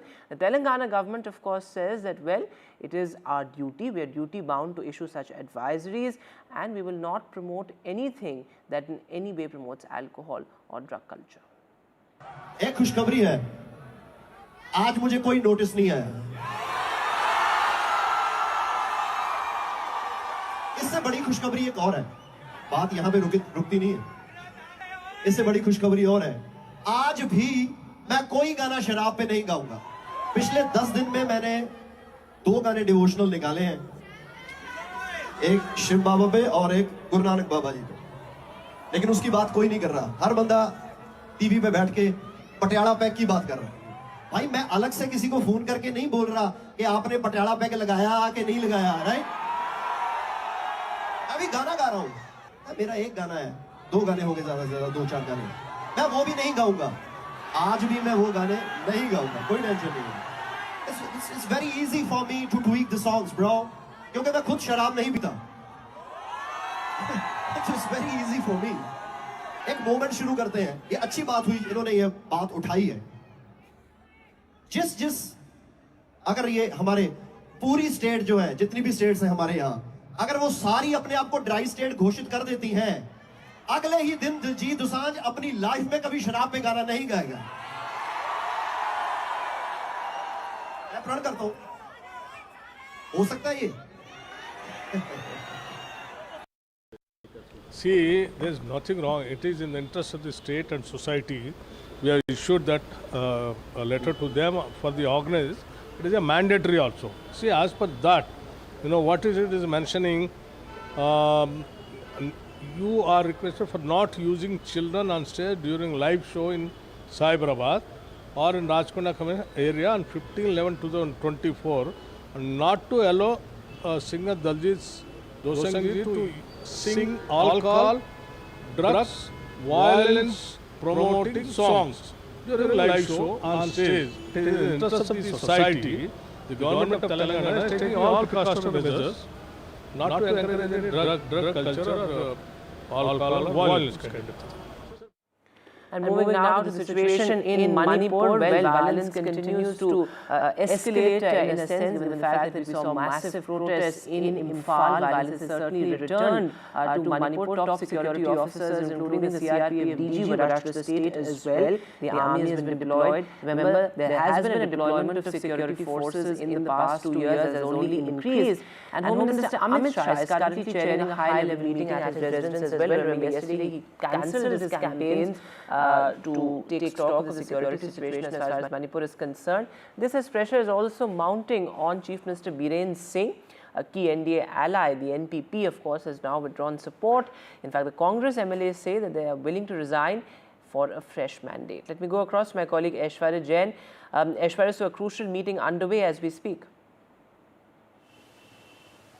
Well, certainly Union Home Minister Amit Shah is chairing this all-important meeting with the top security grid as far as the Director of Intelligence Bureau is concerned, the top CRPF officials, top senior officials from the Ministry of Home Affairs who handles the northeastern states, all have gathered at the residence. Remember, yesterday Home Minister Amit Shah cut short his election tour of Vidarbha and came back to the national capital, after which he conducted an emergency meeting with the DG CRPF, rushed to the state of Manipur, and several new guidelines had been passed on. Now today it will be a larger review meeting as far as those guidelines which were passed on yesterday, whether that have been implemented, or what sort of measures the central paramilitary forces are taking as far as the concerned law and order situation and the tensions which have arisen after the violence and clashes that had been reported in 3 of the districts of Manipur, and bodies were recovered from the river in Imphal region as well. Remember, there had been also attack on the Chief Minister's residence and several BJP MLAs were also came under the attack, and therefore the reason perhaps there had been curfew that had been reimposed, internet has been suspended in that region as well. But if required, extra paramilitary forces or the central forces to be deployed over there, the Home Minister has time and again stated that whatever is required we will do to bring back the peace and normalcy in the state of Manipur and to restore calmness. Every effort is being made, and therefore the reason perhaps a very important meeting is underway at the Home Minister's residence, where top security officials are present, and we will get to know from the Home Ministry officials as far as what the guidelines had been given, whether there would be an extra deployment of the security forces, specifically in the regions where the violence and clashes had been reported or not. But the meeting has just started. It's a second meeting, remember, in just 2 days over the entire clashes that had been broken out in the state of Manipur. That's right, Aishwarya. In fact, as you've been reporting as well, the centre is now looking at perhaps a new peace plan, a new action plan for Manipur. But the security challenge is extremely complex in the state. Talk to us about the security apparatus currently in place as far as Manipur is concerned, because recently we saw as peace returned to the state, multiple central forces were brought back, but now again the central forces being rushed to Manipur in this fresh spell of violence. What is the kind of security deployment as far as central forces are concerned right now in Manipur? Well, currently under the Home Ministry, there has been a unified command that has been set up for maintaining the stability and the security and controlling the security in the state of Manipur. But on the other side, it is, of course, the central forces which had been also deployed, the CRPF, which have been deployed in extra numbers as far as those specific districts, the Jiribam district, the Imphal district, and also, the adjoining areas where the clashes had broke out, and Metis have been protesting, and therefore the reason perhaps the DG CRPF had yesterday held several rounds of meetings. A coordinated effort is being made by the Ministry of Home Affairs, the Central Paramilitary Forces, and also the state police over there, so that a new strategy can be formed. And if the imposition of curfews needed in extra districts as well, that will be also taken care. But remember, Intelligence Bureau over here plays a very crucial role, because of the reason in the last month itself, it was for the very first time, with the help of the IB officials, Kuki-Zoo, Metis and the Naga community leaders were called into the national capital. They were forced to sit face to face, and first physical meeting happened. And this time as well, during today's meeting, the sources have revealed to us that an outreach program will again start between these communities, so that the leaders can come together and can hold a peaceful discussion. Dialogue is only the way that can prevail peace and harmony in the state of Manipur, and therefore the reason perhaps today there would be a video conferencing with the leaders, outreach program. The CRPF DG will be joining from Manipur state as well, and a coordinated effort, a new strategical planning would be made under the chairmanship of Home Minister Amit Shah, who is leading this meeting. All right, Aishwarya, thanks very much for joining us for the latest there. As Aishwarya is reporting, dialogue is the only way forward as far as Manipur is concerned. Well, moving now to the big headline from the national capital. Well, a jolt to the Aam Aadmi Party as Arvind Kejriwal's #2, one of the Aam Aadmi Party's top ministers, top leaders, has dumped the Aam Aadmi Party and joined the BJP. Kailash Gehlot, who was of course Delhi's home minister, he had several departments under him. He has now joined the BJP in the presence of Union Minister Manohar Lal Khattar. So again, a strong message being sent out, given the fact that Kailash Gehlot was a strong Jat face of the Aam Aadmi Party as well. Remember, the Jats are an important constituency as far as Delhi is concerned. So right ahead of the Delhi polls, perhaps the biggest setback to the Aam Aadmi Party. Remember, Kailash Gehlot is also known as the party's backroom strategist, and he is now with the BJP. Take a look. Bharatiya Janata party के इस बड़े परिवार में शामिल होने वाले अपने दिल्ली के पूर्व मंत्री, आज मैं पूर्व मंत्री कहूँगा, इस अवसर पर एक बहुत ही दिल्ली की राजनीति में कह सकता हूँ टर्निंग पॉइंट ये आज माना जाएगा कि दिल्ली में एक वरिष्ठ सरकार के मंत्री भारतीय जनता पार्टी में अब शामिल हुए हैं। आपने जो ये निर्णय लिया है, निश्चित रूप से देश के प्रधानमंत्री नरेंद्र मोदी जी की नीतियां, उनके काम करने का तरीका, भारतीय जनता पार्टी की विचारधारा, उसको देख करके ही निर्णय लिया होगा। कुछ लोग सोचते होंगे कि ये ओवरनाइट कुछ डिसीजन हो गया या किसी के दबाव में ये मैंने निर्णय लिया। हर एक व्यक्ति जो ये सोच रहा है कि किसी के दबाव में मैंने निर्णय लिया, मैं ये कहना चाहता हूं कि मैंने आज तक किसी के दबाव में आके कोई काम नहीं किया, कोई काम नहीं किया। तो जितने भी ऐसी मुझे सुनने में आ रहा है कि ऐसा कोई नैरेटिव बिल्ड करने की कोशिश की जा रही है कि जिन्होंने ईडी के दबाव में कर दिया, सीबीआई के दबाव में कर दिया, तो ये सारी मेरे ख्याल से गलतफहमी है। इस प्रकार का नैरेटिव बिल्ड किया जा रहा है। Kailash Gehlot saying that there was no pressure at all from the central agencies, because that was the charge of the Aam Aadmi Party. But let me go across to my colleague Ishika Verma. Ishika, perhaps the biggest setback to the Aam Aadmi Party ahead of the Delhi polls, of course, as I said earlier as well, the Jat population more than 5%, an extremely crucial vote bank, and Kailash Gehlot, a crucial Jat face, and also, somebody who we saw as Arvind Kejriwal's top 8, somebody, who had very good idea of backroom strategy, of political strategy, was always a backroom man, but a strong pillar of the Aam Aadmi Party who has now left Arvind Kejriwal. Well, yes, Vedant, as you rightly mentioned, it is in fact a major setback for the Aam Aadmi Party. That too just ahead of Delhi polls, and in fact, we have seen, as you rightly mentioned, that's how Kailash Gehlot, looking at the position that he has in Aam Aadmi Party, how, in fact, he was one of the trusted of Arvind Kejriwal, and perhaps that is why yesterday, when in the press conference, question was asked on, Kailash Gehlot quitting. It was Arvind Kejriwal, in fact, passed on the mic to the Desh Pathak, so certainly not directly answering the question on Kailash Gehlot as well, but we have seen the response also that came from the Aam Aadmi Party, where the Aam Aadmi Party alleged that it was perhaps the last option for Kailash Gehlot, since he had so many ED and IT cases against him. So over that, today, while joining the BJP, Kailash Gehlot in fact said that, he was under no pressure and that he has never taken any decision under pressure. So certainly replying to, those allegations that came from the Aam Aadmi Party. But as you mentioned, it is going to be a big setback for the Aam Aadmi Party, since he is in fact, was in fact a big face of the Aam Aadmi Party, a well-known Jat leader, a very good goal in his constituency, that is Najafgarh.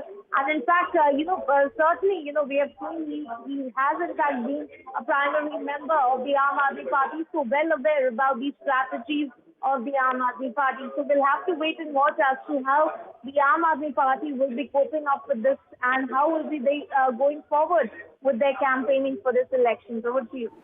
All right, Ishka, thanks very much for joining us with the latest there. In fact, we have seen how relations became strained between Kailash Gehlot and Arvind Kejriwal ever since Atishi was appointed the Chief Minister, and before that, the entire flag hoisting controversy as well. But let's listen to what Arvind Kejriwal, in fact, had to say on this. Sir आज Kailash Gehlot BJP join कर रही है, क्या उनके वो free हैं जहाँ मर्जी जो मर्जी स्वागत कर सकते हैं. Thank you. And moving now to news from Tamil Nadu, well, actor Vijay's TVK is unlikely to form an alliance with the AIADMK for the 2026 assembly polls. Remember, there was some buzz about a possible alliance, but actor Vijay, in fact, has ruled out any possibility of alliance with the AIADMK. Let me go across live to my colleague Sam Daniel. So Sam, of course, actor Vijay has taken a very clear anti-DMK position multiple times over, but he's also ruled out any sort of alliance with the AIADMK as well. That's right, Vedant. He has spelled out that his political enemy in Tamil Nadu would be the DMK and his party's ideological enemy would be the BJP. And he was silent about AIADMK at his maiden political conference recently. And that had triggered speculation that perhaps Vijay is keeping doors open for possible alliance with the AIADMK. And in a statement, the party on X platform saying that it has been released with the consent of Vijay, says there's no question of any kind of alliance with the AIADMK for the 2026 assembly elections, and that the party is gearing up and strategizing to win a majority in the state and to form the next government in 2026. And in terms of its strength, it's untested. Although in the past, several actors, including Vijayakant, Sivaji Ganesan, and even Kamal Hassan, have tried. Over the last few decades, except stars like NGR and Jayalalitha, other stars have not been able to muster that kind of success in politics to be able to become the chief minister. But Vijay has a cult following, and his followers say, unlike the other stars, he is making his political plunge at the peak of his acting career, and that he would really shake up things politically and would win elections and form the government. That's the Supreme Conference his party is actually exhibiting, and the ruling DMK is not taking any chances. Many say the the elevation of Udaynidhi as Deputy Chief Minister is nothing but a strategy to counter Vijay's popularity in 2026. And they're also starting preparation for the next elections quite early. That's the kind of buzz Vijay has set in the other parties. But today, they clarified that there's no question of ties with AIADMK. Vedant. So certainly all sort of realignments taking place, and the 2026 Assembly polls campaign has certainly kick-started. But ideologically speaking also, Sam, it was interesting how we saw actor Vijay talk about various ideologues in his first political rally. How do you see this impact on the ground? While of course we see huge crowds in his political rallies, do you see some sort of a real disruption as far as Tamil Nadu politics is concerned, or will it be too soon to say? That will be too soon to say, because Vedant, in Tamil Nadu, a bulk of the voters are already committed to either one of the two Dravidian parties, be it the ruling DMK or the AIADMK, and the neutral voters form a small bunch. Unless there is a kind of a large-scale change of heart Vijay is able to bring about, you can't really expect a massive swing towards his party. But he's a popular actor. He's able to really muster large number of crowds. But will these crowds turn into votes? That's the big question. So far untested, but Vijay is supremely confident. All right, Sam, thanks very much for joining us with the latest there. So, interesting churn in Tamil Nadu politics there. The actor Vijay has ruled out any possible alliance with the AIADMK. Moving now to an absolutely shocking story from Gujarat. Well, an 18-year-old student died in a medical college in Gujarat's Patan. The police are now investigating a ragging angle to the death as well. As per preliminary reports, he was allegedly made to stand for 3 hours by seniors, and he was ragged by his seniors for several hours, and that could have potentially led to his death, but the police are investigating that angle. But so tragic there, an 18-year-old student dying in the medical college. Ragging की जो बात है उसमें medical hospital के जो team है उसके पास से ये भी एक पॉइंट है कि रैगिंग हुआ है कि नहीं है, वो उन सबको जो और कैसे मौत हुई वो पीएम नोट और बाकी जो कोई भी एविडेंस मिले उसके साथ रिपोर्ट हमने मांगी हुई है। रिपोर्ट आने के बाद आगे की कार्रवाई की जाएगी। And moving now to political news from Maharashtra. Well, on the last day of the campaign, a big ad war between both the camps, the Mahayuti and the Mahavikas Aghadi. Remember, it has been a high voltage campaign, rather polarized, as many have pointed out as well. But on the last day of campaigning, hours before the campaign ends, a Maha battle on on this ad front. In fact, earlier we spoke to Radhika Ramaswamy for more. That's right. Last day of campaigning in Maharashtra. War of words as far as both Mahayuti and MVA are concerned. They're not leaving any stone unturned in attacking political opponents, because it's just 2 days away from elections, and 5 p.m. is when the campaigning will end. We just heard Rahul Gandhi sometime back. He took a press conference, attacked Mahayuti over rise in employment in the state of Maharashtra and over multiple projects worth several crores are being taken away from Maharashtra and going to Gujarat. So details of which was given by Rahul Gandhi in the press conference. Several allegations being made against Mahayuti as well. Yes, a war of words as far as advertisements in several national as well as local publications are concerned. Ad war between Mahayuti as well as MVA. BJP putting out an ad collating headlines, as far as the Congress party is concerned, on several alleged scams under MVA as well as Congress rule, be it the Khichdi scam, be it the COVID scam, or the road tendering scam that was spoken about, and also several crimes and terrorist attacks that happened in Mumbai/Maharashtra over a period of several years under the Congress regime. That was also spoken about by and pointed at by the Mahayuti, as far as attacks against Congress and MVA are concerned.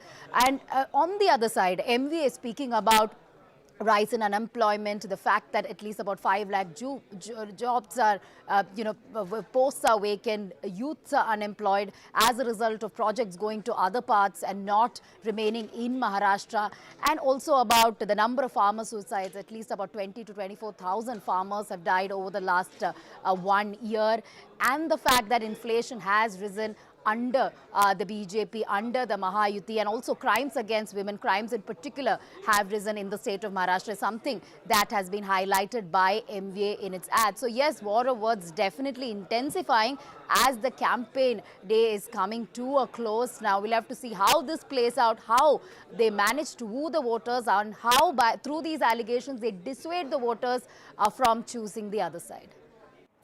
With that, we'll take a short break now, but news continues on the top of the hour.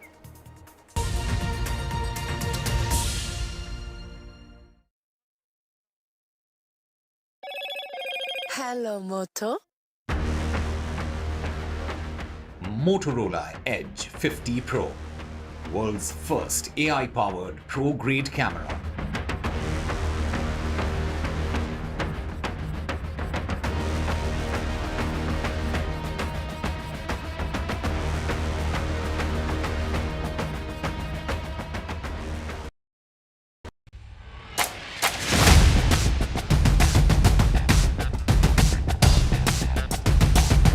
The last elections of 2024. It's the battle for India's economic heart. An election that will decide Maharashtra's future. Can the big brother BJP manage the competing ambitions of Mahayuti? Can the Red Book rally the voters once again for Congress and its allies? So as Maharashtra's future trajectory takes shape, we report from the ground. Two visions, two ideology, one verdict. An election where no caste chemistry can yield a perfect formula. It's a state that is splintered with power battles. The big question, will Maharashtra poll outcome unify parties or divide them further? And who will emerge as Maharashtra's undisputed leader?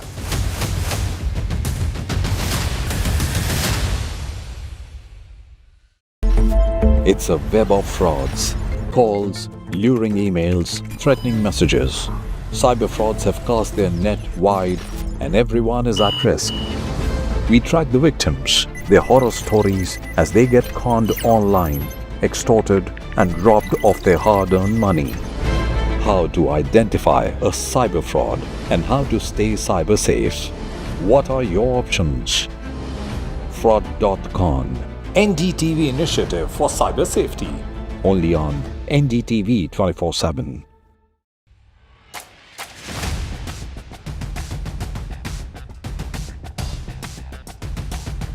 The last elections of 2024. It's the battle for India's economic heart. An election that will decide Maharashtra's future and India's political fate. Can the big brother BJP manage the competing ambitions of Mahayuti? Can the Red Book rally the voters once again for Congress and its allies? So as Maharashtra's future trajectory takes shape, we report from the ground. Two visions, two ideology, one verdict. An election where no caste chemistry can yield a perfect formula. It's a state that is splintered with power battles. The big question, will Maharashtra poll outcome unify parties or divide them further? And who will emerge as Maharashtra's undisputed leader?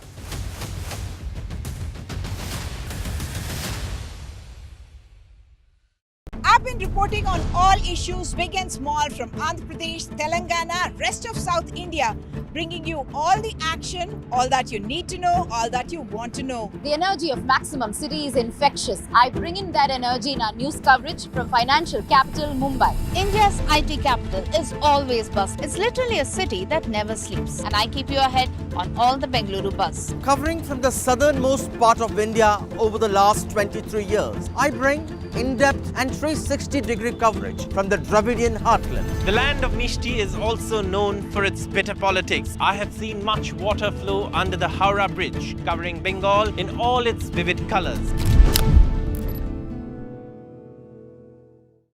In today's interconnected world, India's voice is more crucial than ever. When India speaks, the world listens. At NDTV World, we are that voice, bringing you intelligent and insightful news from India and beyond. From geopolitics and diplomacy to economic shifts, migrations, tech disruptions, and the stories of our diaspora. We cover the news that shapes our global future. NDTV World, your new home for global news is here. I now request the Honorable Prime Minister to launch NDTV World and address the summit.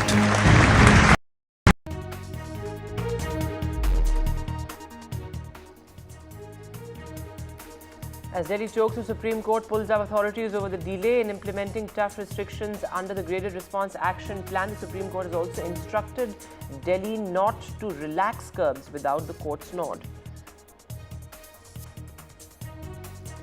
Delhi Chief Minister Atishi hits out at the central government, accusing it of failing to act and playing politics on pollution. She also claims that Punjab brought down farm fires, but they have increased elsewhere and entire North India is facing an emergency. The BJP meanwhile hits back, says Delhi is suffering due to AAP's failures.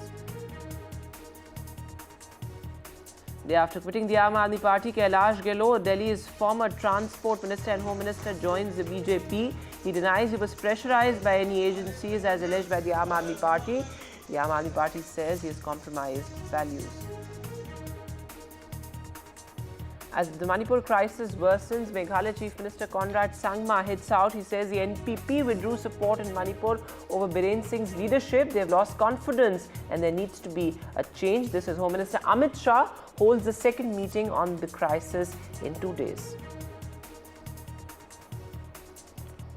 Diljit Dosanjh hits back over warning for liquor-free songs. He says, make states dry and I will stop songs on alcohol. The Telangana government says, we will not allow anything promoting alcohol.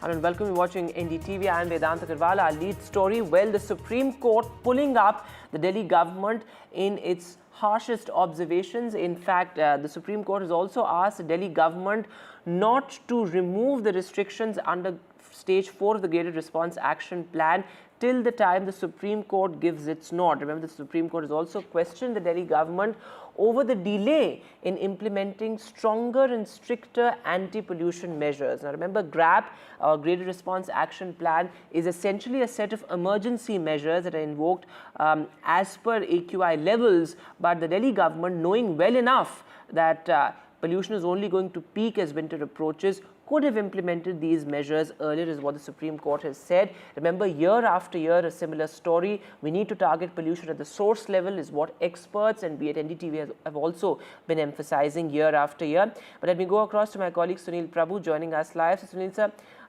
the Supreme Court, in a first of its kind observation, saying that GRAP restrictions will not be removed till the time the Supreme Court says so. That's a proposal that they have. They're going to hear this matter. Let's wait till the end of the board when the matter is taken up. So they'll really look at it. That is their intent. That is what they mentioned. And it's just not the Delhi government. Please remember that the who invokes, the GRAP 4, GRAP 3. It is the Center for Air Quality Management. It is the center's commission. It is a central decision whether to invoke or not.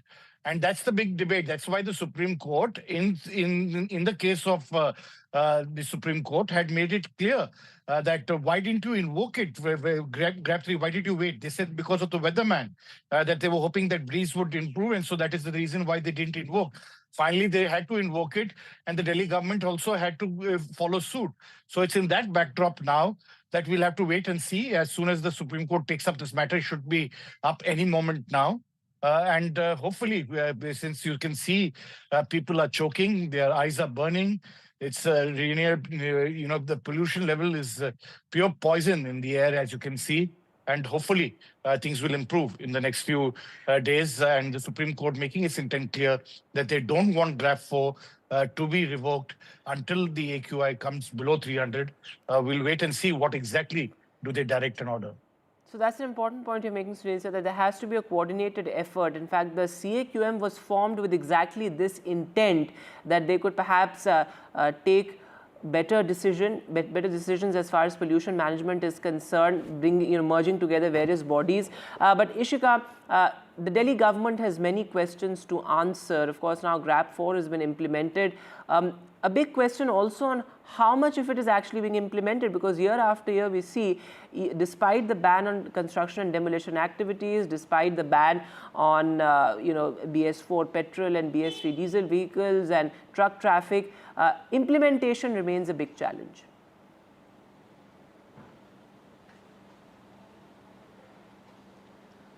Well, yes, certainly, Vedant. In fact, as you rightly mentioned, this time, Delhi government certainly has a lot of questions to answer, because implementation till this date remains to be a big question mark.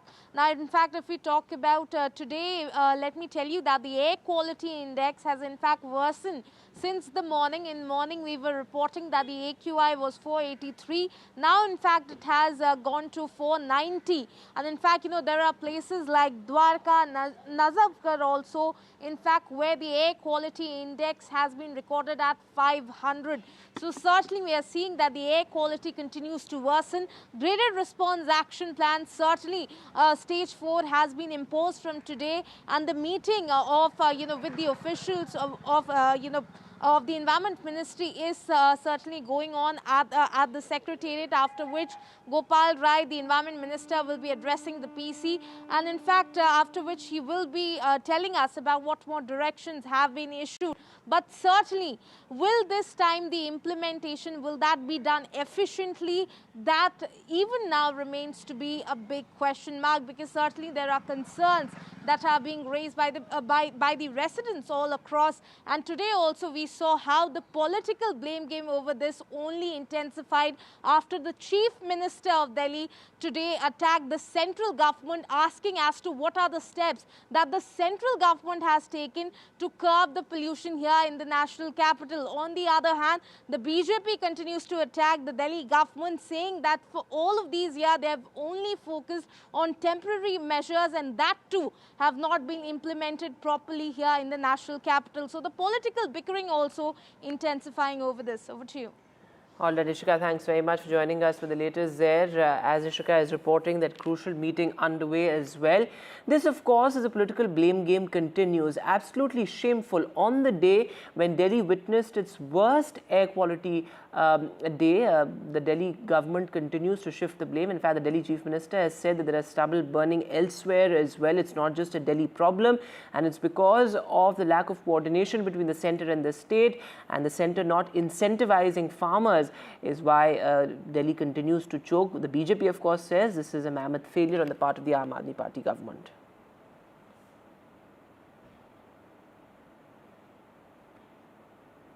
कि चाहे राजस्थान हो, वहां पे stubble burning हो रही है, चाहे हरियाणा हो, चाहे उत्तर प्रदेश हो, चाहे मध्य प्रदेश हो, और केंद्र सरकार क्या कर रही है?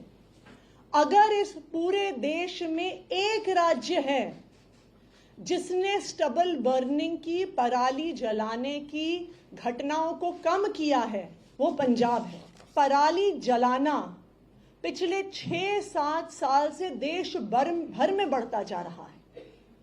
चाहे हरियाणा हो, वहां बढ़ रहा है, उत्तर प्रदेश हो, वहां बढ़ रहा है, राजस्थान हो, वहां बढ़ रहा है, मध्य प्रदेश हो, वहां बढ़ रहा है। पिछले 6 साल में, पिछले 7 साल में केंद्र सरकार एक कदम बताए जो उन्होंने ये घटनाएं रोकने के लिए लिया है। ये दिल्ली का दुर्भाग्य है कि यहाँ पे आम आदमी पार्टी की सरकार है जो हर समस्या को दूसरे राज्यों पर ट्रांसफर कर देती है, टोपी ट्रांसफर कर देती है। आज दिल्ली धुआं हुआ है। गैस चैम्बर में हम जीने को मजबूर हैं पिछले 10 सालों में। लेकिन अफसोस, अभी दिल्ली की मुख्यमंत्री आतिशी दिखा रही थी, बता रही थी लोगों को कि सिर्फ दिल्ली में नहीं, बाकी राज्यों के अंदर भी प्रदूषण है। सवाल आज ये उठता है कि दिल्ली की जनता ने आम आदमी पार्टी की सरकार को वोट दिया है और दिल्ली की सरकार चुनी है। दिल्ली की सरकार ने क्या किया है प्रदूषण के लिए, ये आपको आज बताना चाहिए था। लेकिन अफसोस, हर बार की तरह वो दूसरे राज्यों पर दोष दे रही है कि प्रदूषण वहां से आता है, यहां से आता है।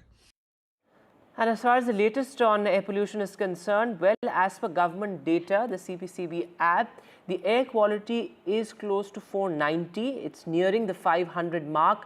Beyond 500, it's a virtual medical emergency. As per experts, once the AQI crosses the 500 mark, venturing out is something that that is a big no-no. In fact, that's what experts say. Right now, of course, GAP 4 has already been implemented. In fact, the Delhi Chief Minister announced yesterday that schools need to go online except classes 10th and 12th. So that's there already. In fact, an optional work from home advisory has also been issued by the Aam Aadmi Party government under GAP 4. In fact, the Aam Aadmi Party government has said that private firms may take a decision on switching to the work from home mode. But as far as the PM 2.5 levels are concerned, remember the most accurate indicator of how bad the situation is the PM 2.5 level, and currently PM 2.5 is almost 150 times the safe limit set by the World Health Organization. So the concentration of the PM 2.5 is almost 150 times what you should ideally be breathing in a span of 24 hours. So what it can do, well, it can penetrate your lungs, it can cause chronic respiratory illnesses, it can even lead to cancer. Long-term exposure can even hamper your kids' cognitive development. That's how wide-ranging the ramifications of air pollution are. But I'm being told, and Tanushka is now joining us live.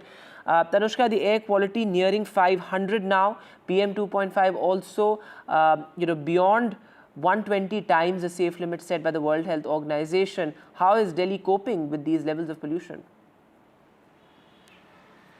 Well, Vedant, Delhi is gasping for breath at this point, and as the city continues to choke, and the question at this point remains that, why is the government waiting for the whole capital to choke before it can wake up and take some measures? I am currently in Vasant Kund, and as we speak, the AQI level is at 486, which is of course much above the safe limits that have been prescribed by the World Health Organization. It's impossible to be without a mask outdoors. I'm currently joined with some citizens here, residents of Vasant Kunj. Thank you so much for speaking to NDTV. Ma'am, if you could please tell us your name. मेरा नाम अमिता मेहरा है और मैं retired government teacher हूँ। Right Amita जी, आप इस pollution scenario की वजह से आपको भी पर्सनली क्या प्रॉब्लम्स फेस हो रहे हैं आपको? एक्चुअली सांस की प्रॉब्लम मुझे काफ़ी रहती है, लेकिन इस पोल्यूशन की वजह से और एग्रावेट हो गई है। और ये पोल्यूशन शायद सब लोगों का मिला जुला एक परिणाम ये होता है कि हमारा भी इसमें कंट्रीब्यूशन होता है, और एज ए देखा जाए तो गवर्नमेंट का भी बड़ा कंट्रीब्यूशन है, क्योंकि हम लोग एक दूसरे को ब्लेम गेम ज़रूर खेलते हैं। अपना जो पार्ट है, जो हमने रोल अदा करना है, वो शायद कहीं ना कहीं हर व्यक्ति भूल रहा है। क्योंकि इंडिविजुअल रूप में हम देखें तो हमें गाड़ियाँ अधिक नहीं चलानी बड़ी अच्छी बात है, पत्ते नहीं जलाने, पराली नहीं जलानी बहुत अच्छी बात है, लेकिन इन सब की रोकथाम के लिए गवर्नमेंट क्या करनी चाहिए? रूल्स बने हुए हैं लेकिन फॉलो नहीं होते। जब महानगर सिटी इतनी बड़ी बन गई है तो उसमें लोग रहेंगे, लोग आएंगे जाएंगे, यातायात के साधन हैं, कार है, स्कूटर है, इनको हम रोक नहीं सकते। कूड़ा करकट है, हम रोक नहीं सकते। सब चीज़ का यदि हम निवारण ठीक प्रकार से करें, रूल्स को फॉलो करते हुए करें, तो कहीं ना कहीं पॉल्यूशन सबके मिले जुले प्रयास से दूर हो सकता है, कम हो सकता है। Ma'am, the Supreme Court has asked, the government that why is it that these measures, the GRAP 4 measures were invoked so late, and why is it that they had to wait for the AQI levels to cross 300 mark? What is your understanding of, how the pollution situation is being dealt with in the capital? It's been dealt with, it's not being dealt with, we should say. It's not at all being dealt with. And ये GRAP वाली situation आनी ही नहीं चाहिए. This is the capital, national capital of India. And अगर हमको यहाँ पे भी अभी till last month, rather early this month, हम लोग water polluted होने की वजह से water problem से जूझ रहे थे. Yamuna is full of filth right now, polluted badly. अब पानी तो मिल ही नहीं रहा था, अब सांस भी नहीं ले पा रहे हैं. I have an ailing mother-in-law at home. My daughter's not gone to office today because उसको problem हो रही है. अभी आपका ये इसके लिए मैं बाहर आके खड़ी हूँ. My eyes have started watering, and I was really thinking that I should also have taken out my masks from COVID. Looks like that Covid time is back वाली चीज़ है. कोविड में एटलीस्ट हवा साफ हो गई थी. यहाँ तो it's become from bad to worse. If you just take a look at the flyover side that we are right in front of the Vasant Kunj flyover, the road has been dug up since ages. These are the things, ये जो dust उड़ता है, इतना traffic यहाँ चल रहा है, इतना dust उड़ रहा है, every day, ये अभी situation नहीं है, उससे पहले से शुरू हो गया था. All the leaves around, they were covered with dust every morning. Construction activities, not just the government construction projects, otherwise भी residential में भी demolition, construction इतना large scale पे हो रहा है. People are bringing all the malba and the raw material open rickshaws में, जो जहाँ जा रहे हैं वो उड़ता हुआ जा रहा है, गिरता हुआ जा रहा है. सफाइयाँ तो होती नहीं हैं, ऊपर से it's adding to all the filth and the dust. जो water sprinkling का बोला गया, we never see that happening, and even if it's happening, a trickle of water here and there doesn't help. So I would say it's not being dealt with. That's what I think. Sir, last word on the topic here. Government, is saying that they're doing अपना best कर रही है, वो measures follow हो रहे हैं, schools बंद हो गए हैं और construction work भी अभी ban कर दिया गया है. As in senior citizen especially, आपको भी कैसा लग रहा है कि ये pollution situation कैसे हम hamper कर रहे हैं? पोल्यूशन तो बहुत ज़्यादा हो रहा है. ये चाहे इन्होंने अब बंद किए हैं, इनको एक्चुअली पहले बंद कर देने चाहिए थे. इनको स्प्रिंकल कर रहे हैं, ये बहुत कम नाम के लिए कर रहे हैं. मतलब कि बहुत ज़्यादा है. सुबह के टाइम में हम लोग मॉर्निंग वॉक करते हैं, मैं योगा करता हूँ, करवाता भी हूँ. हमारे पास 20-25 लोग डेली आते थे, अब 5-7 लोग रह गए. हमें भी दिक्कत होती है इसके अंदर. अब गवर्नमेंट को मेजर्स लेने हैं. पराली जैसे चल रही है, ये लोग उसको मतलब कि रोकते नहीं हैं जैसा हम लोग चाह रहे हैं. अब वो सुप्रीम कोर्ट ने जो इनके ऊपर इवन डंडा मारा है, तो वो सही मारा है. अब गवर्नमेंट कम से कम जागे इससे. All right, so what we are understanding from the residents here, of course, is that they are also resonating and echoing the same concerns that this cannot be a center versus state blame game throughout every single year, and that the Supreme Court has stepped in and intervention is much needed at this point for a conclusive solution to come about for the pollution issues in the national capital. Back to studio. Tanushka, thanks very much for getting us those strong voices there.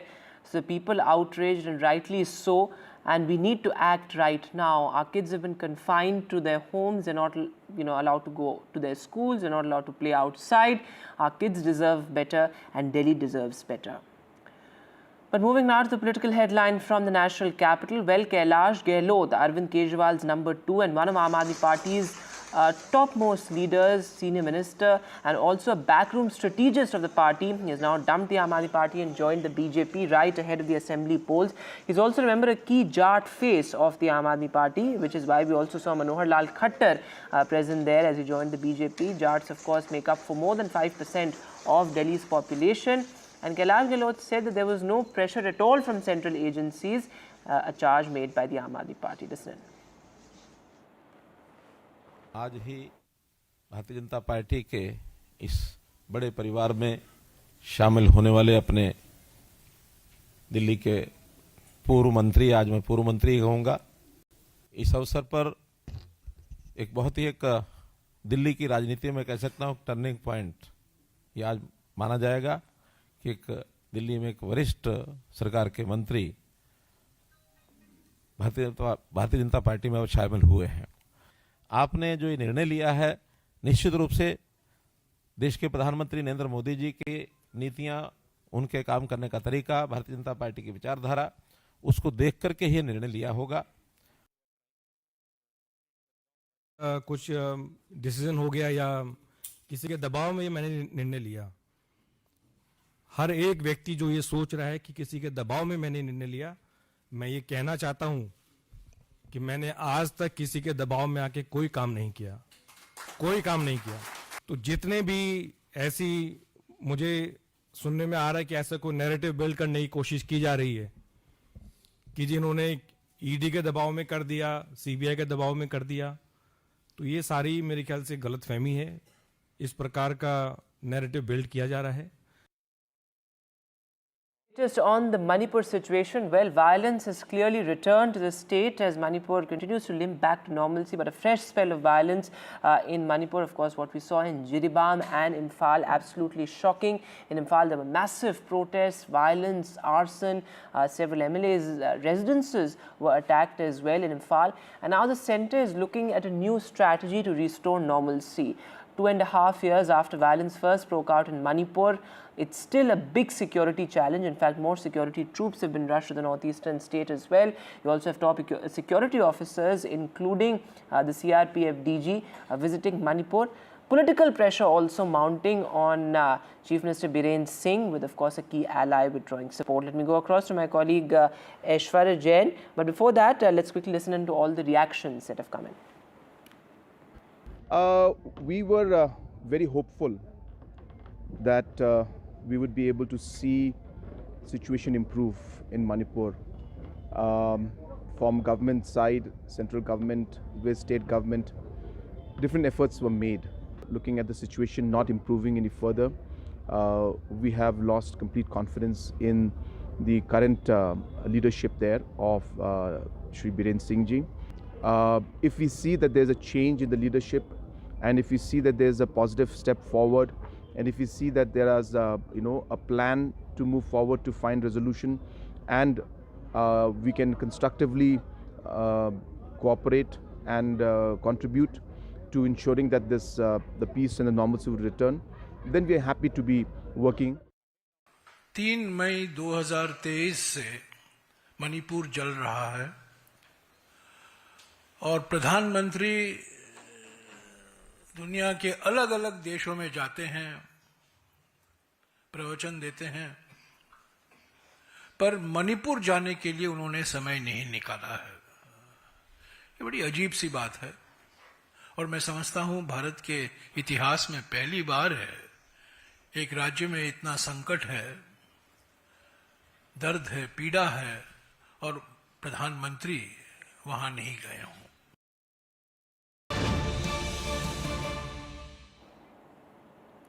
All right, some breaking news coming in. Owing to the pollution situation in the national capital, at least 11 incoming flights to Delhi have been diverted. Let me go straight across to Vishnu Shom, joining us live from the NDTV newsroom. Vishnu, what exactly is the reason for these flight diversions? The low visibility, and it is now becoming quite a problem because there have been 11 flights which have been diverted trying to get into Delhi. The visibility conditions absolutely plummeting.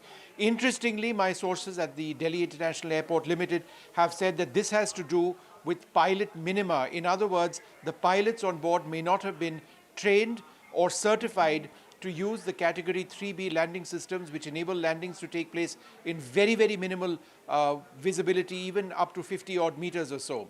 Now, this is a contentious point, and I've reached out to the airlines concerned to get their version of things, because remember, it is mandatory for pilots flying into these conditions to be satisfactorily trained on the latest versions of instrument landing systems, which enable them to land safely with absolutely minimal visibility. However, it takes several crores for every airline to train a single pilot to use those systems. In the past, we have seen numerous statements from the Directorate General of Civil Aviation and the Ministry of Civil Aviation telling airlines that, look, please get your pilots trained up on category 3B operations or even category 3C, which is auto land, where the pilots are essentially hands off.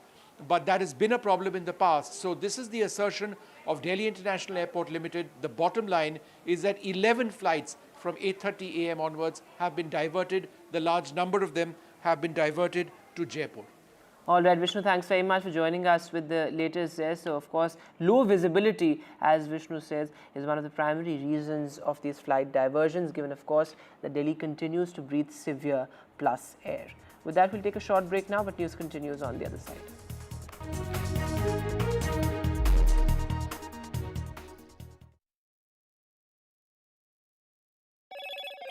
Hello, Moto. Motorola Edge 50 Pro, world's first AI-powered pro-grade camera. Kailash Gehlot quits the Aam Aadmi Party and joins the BJP in the presence of Union Minister Manohar Lal Khattar. The NPP withdraws support from the Biren government. This as Meghalaya Chief Minister Conrad Sangma hits out at Biren Singh. Diljit hits back over warning for liquor-free songs. He says make states drive will stop songs on alcohol. The Telangana government says will not allow anything promoting alcohol. An 18-year-old dies at a medical college in Gujarat's Patan on Saturday night. The police probe the ragging angle.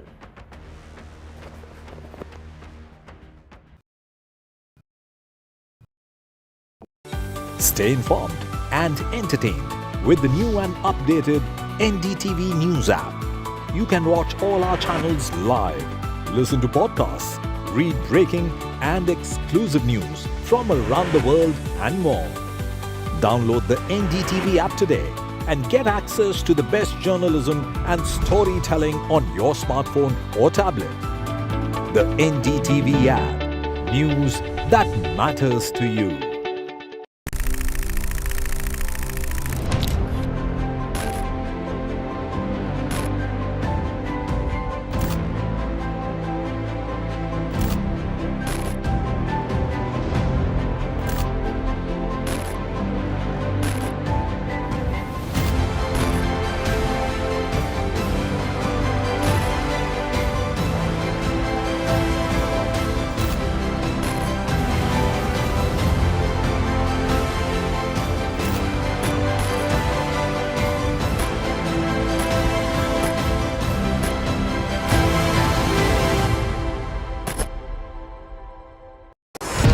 NDTV proudly upholds its legacy of trust and credibility.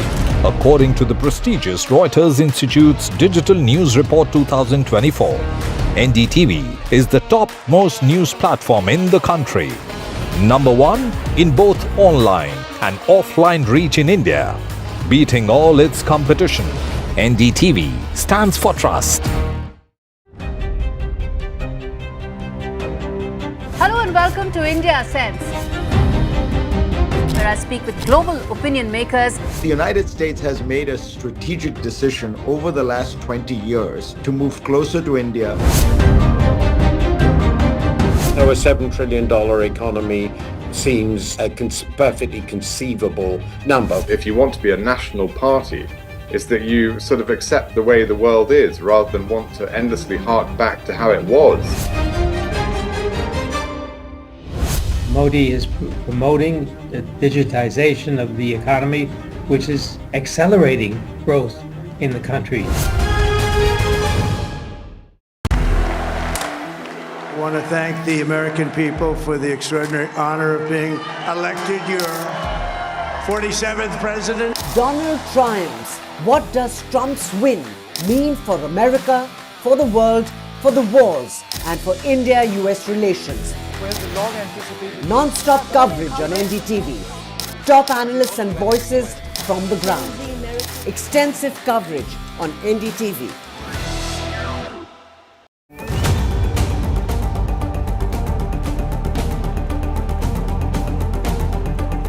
This week on India Ascends.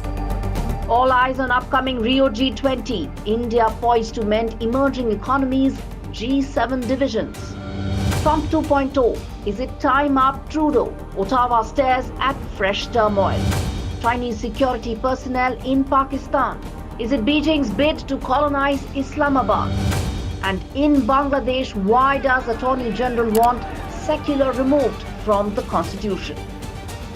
All this and more only on India Ascends with me, Gauri Dwivedi, at these timings on the NDTV network.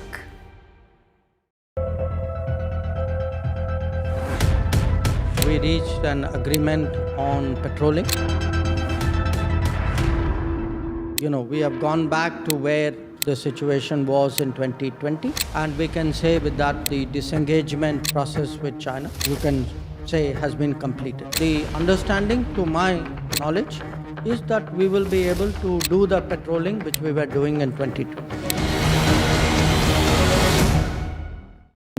NDTV proudly presents NDTV World Summit 2024, the India Century. I now request the Honorable Prime Minister to launch NDTV World and address the summit.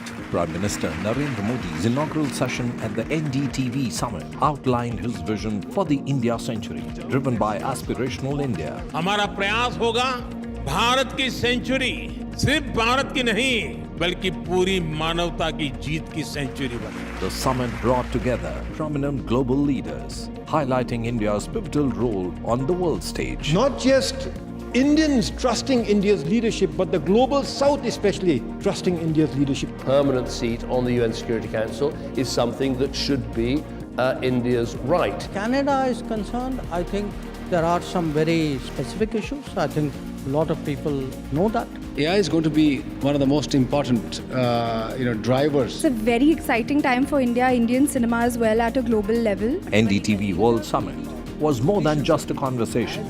It was a confluence of ideas poised to shape our global future.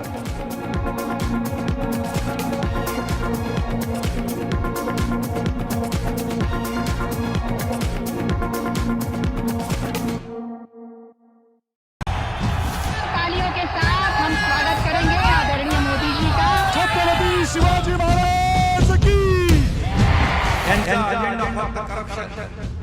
Corruption first on the agenda and nation first. घोषणा आणि जनतेचे पैसे लुटणं. Cut commission आणि करप्शनला आमच्याकडे थारा नाही. त्यांचा परिवारवाद आमचा महाराष्ट्रवाद.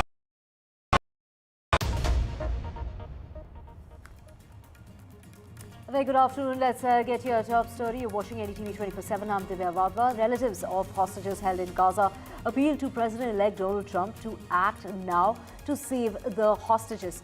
Israeli-American hostage Eden Alexander, all of 20 years old, a soldier who was kidnapped from his base on the Gaza border during the Hamas attack on the 7th of October last year.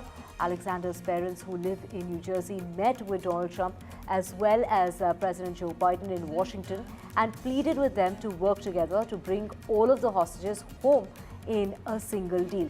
Some families of the dozens of hostages still being held in Gaza are desperately hoping that the new changes, with Donald Trump returning to the White House and a hardline new defense minister in Israel, will reignite the momentum to bring their loved ones home.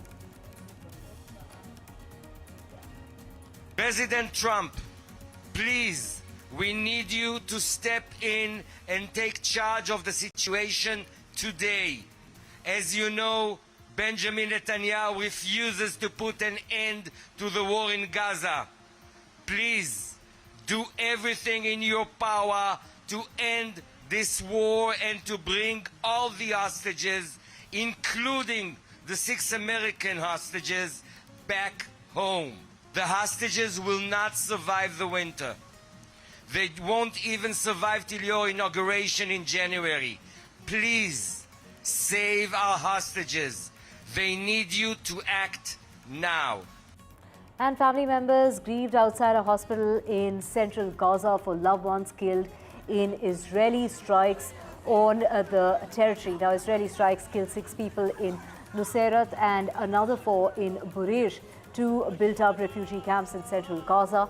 Another 2 people were killed in a strike on Gaza's main north-south highway, according to the Al-Aqsa Martyrs Hospital in the central city of Bar al-Bala, now which received at least 12 bodies in the war between Israel and Hamas began after Palestinian militants stormed into Israel on the 7th of October last year, killing about 1,200 people. An Israeli strike early on Sunday in Beit Lahia in northern Gaza killed at least 30 people. The director of a hospital with dozens of wounded likely was still under the rubble, is what was being said. An Israeli military statement earlier on Sunday said it conducted several strikes on terrorist targets in Beit Lahia. It said that efforts to evacuate the civilian population from the active war zone continued.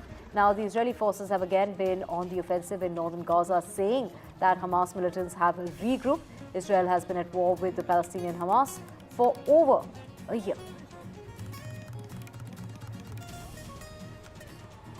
Ultra-Orthodox Jewish men protested in the central Israeli city of Bnei Barak on Sunday against their draft into the Israeli army. In June, Israel's Supreme Court unanimously ordered the government to begin drafting ultra-Orthodox Jewish men into the army. Roughly 1.3 million ultra-Orthodox Jews make up about 13% of Israel's population and oppose enlistment because they believe studying full-time in religious seminaries is their most important duty.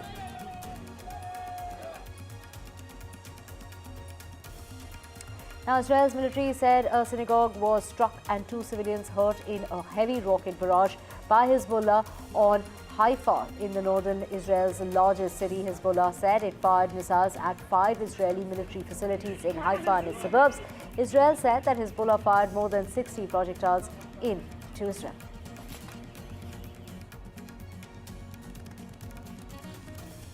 And thousands of Israelis rallied in Tel Aviv calling for a deal to release hostages held in Gaza.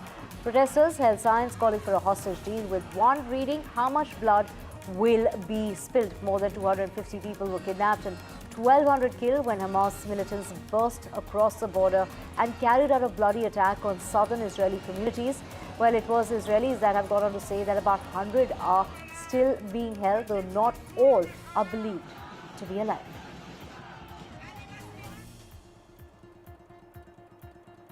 And thousands gathered in Rome on Sunday to mark the approaching 1,000th day since the Russian invasion of Ukraine began in February of 2022. People from the Ukrainian community in Italy were joined by Italians and other foreign nationals living in Italy, a few hundred meters from the Russian Federation's embassy in the Italian capital. Many protesters wore Ukrainian flags and held banners and placards calling for a stop to the invasion. They also held a religious ceremony and observed a moment of silence for the fallen Ukrainian soldiers. Since Russia's all-out invasion of a smaller neighbor, this is the neighbor on the 24th of February 2022, Europe's biggest armed conflict since World War II has cost tens of thousands of lives on both sides. Before Russia's invasion, one square was an ordinary green lawn in the heart of Ukraine's capital of Kiev. Tourists would visit and take pictures and locals would stroll, but 1,000 days of war have transformed it into a makeshift memorial dotted with blue and yellow flags, each honoring a soldier who died fighting Russia. Many were volunteers who left their civilian lives behind in order to answer the call to defend their country. Over time, the flags have multiplied, fluttering in the wind as the seasons change and the war drags on.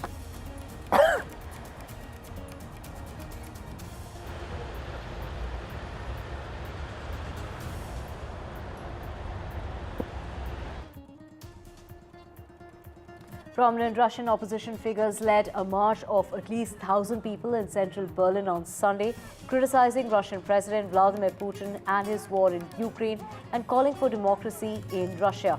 Behind a banner that read "No Putin, no war," the protesters were led by Yulia Navalny, the widow of top Putin critic Navalny, shouting "Russia without Putin, Putin equals to war, and Putin is a murderer," is what the placard said in German.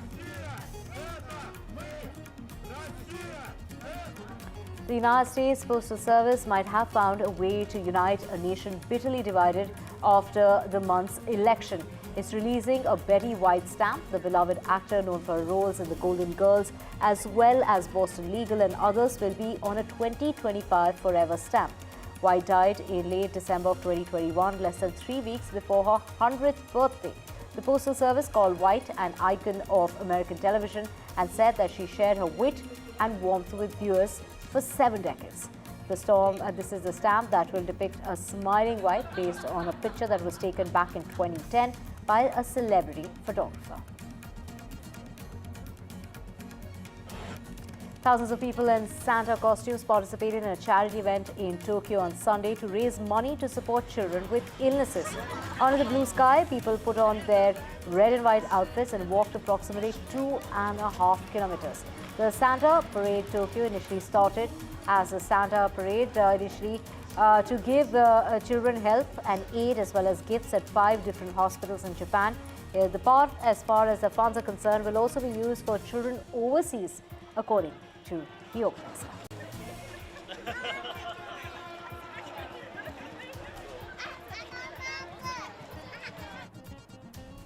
And Vienna kicks off its Christmas season by illuminating this giant Christmas tree. This is a tradition as far as Christmas tree is concerned that was lit in front of Vienna's top hall.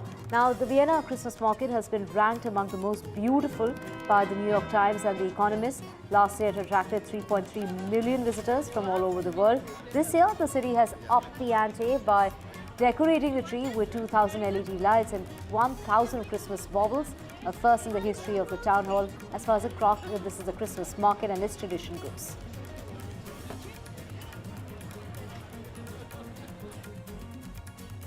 And Elton John has released a new song featuring country music star Brandi Carlile. The track is called Never Too Late and was inspired and written for the forthcoming documentary called Elton John Never Too Late, which examines the Rocket Man's career as he stops playing live. The film will be available to view on Disney Plus from the 30th of December.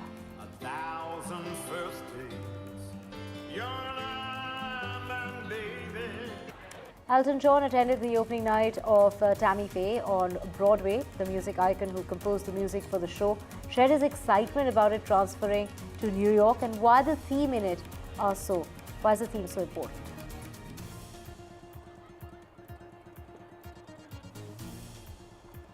So finally getting it to the stage on Broadway. We opened obviously in London first, but it's so exciting to be back at the Palace Theatre where I had a success with Aida, and it's been renovated. So it's very, very exciting, but also very nerve-wracking.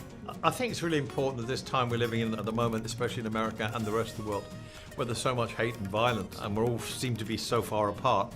Tammy was an example of inclusivity. She forgave people, she embraced people, she had no bias, racism, she welcomed everybody. And the world needs to learn a lesson from that right now. And Gladiator 2 stars Paul Mescal says that the film's red carpet world premiere in London was one of the wildest nights of his entire life. The Irish actor walked the red carpet alongside co-stars Denzel Washington and Pedro Pascal, as well as director Ridley Scott. The global unveiling was also a royal film performance as the King and the Queen. We're talking about King Charles and Queen Camilla were in the Leicester Square to give the swaggering sword and sandal epic the thumbs up or down. This is the original movie that was released back in 2000, was nominated for 12 Oscars and won 5, including Best Picture. He's misguided. I think he's been abused. And I think that he intends to take it out on any and everyone in his path. I think he is a genius in how he was able to get from the literally arena floor to the halls of whatever they were called, the Roman hierarchy. I give him a lot of credit. Now, how he got there, you know, we don't see the half of it. He's awful. He'll never have a career. He's through. He's finished. You know, he should think about painting or something or doing something. He's a master. I guess I have to, I don't have to say, I will say, at 86, he's in top form and planning his next 2 or 3 movies all at once. You know, I want to be him when I grow up. Elvis Presley found himself at a career crossroads in the middle of 1960s, and a new Netflix documentary titled The Return of the King, The Fall and the Rise of Elvis Presley details his legendary 1968 concert that revitalized his career. The film features rare footage of the 1968 concert special and the rehearsals, as well as in-depth interviews and unprecedented access to the personal files of the King of Pop. This is Elvis Presley, The Return of the King, The Fall and the Rise of Elvis Presley is now streaming on the OTT platform of Netflix. Something that's deeper than anything they heard from Elvis. I don't know what. There are. George Clooney makes his Broadway acting debut. It'll only happen next year in a familiar project for the Hollywood star. Good night and good luck. Clooney will be playing a legendary TV journalist, Edward R. Murrow, in a stage adaptation as far as the 2005 movie is concerned that earned him directing and writing Oscar nominations, as was among the best picture contenders. The play's production company released a video of George Clooney in character as Murrow. Sean Penn walked the red carpet at the premiere of September 5th in Los Angeles. The film is about the 1972 terrorist attack on the Olympic Village in Munich and how ABC sports journalists covered the incident. On the 5th of September 1972, 8 members of a Palestinian group called Black September killed 2 members of the Israeli Olympics team and took 9 more hostage, demanding the release of Palestinian prisoners. They were eventually taken by helicopter to a nearby field where law enforcement confronted them. The hostages, a West German police officer, and 5 of the assailants died. The film is being released during the ongoing conflict between Israel and Hamas.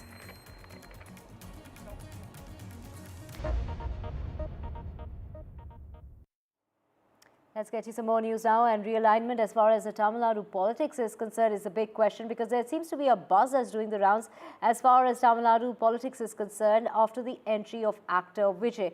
Now, Vijay has gone ahead and denied the alliance talks as far as AIADMK is concerned. Well, it's saying that those reports are absolutely baseless and it's in order to divert the attention. He recently launched his political party, TVK, and this is with the Tamil Nadu Assembly polls that will be coming up in 2026. My colleague Sam Daniel has all the details.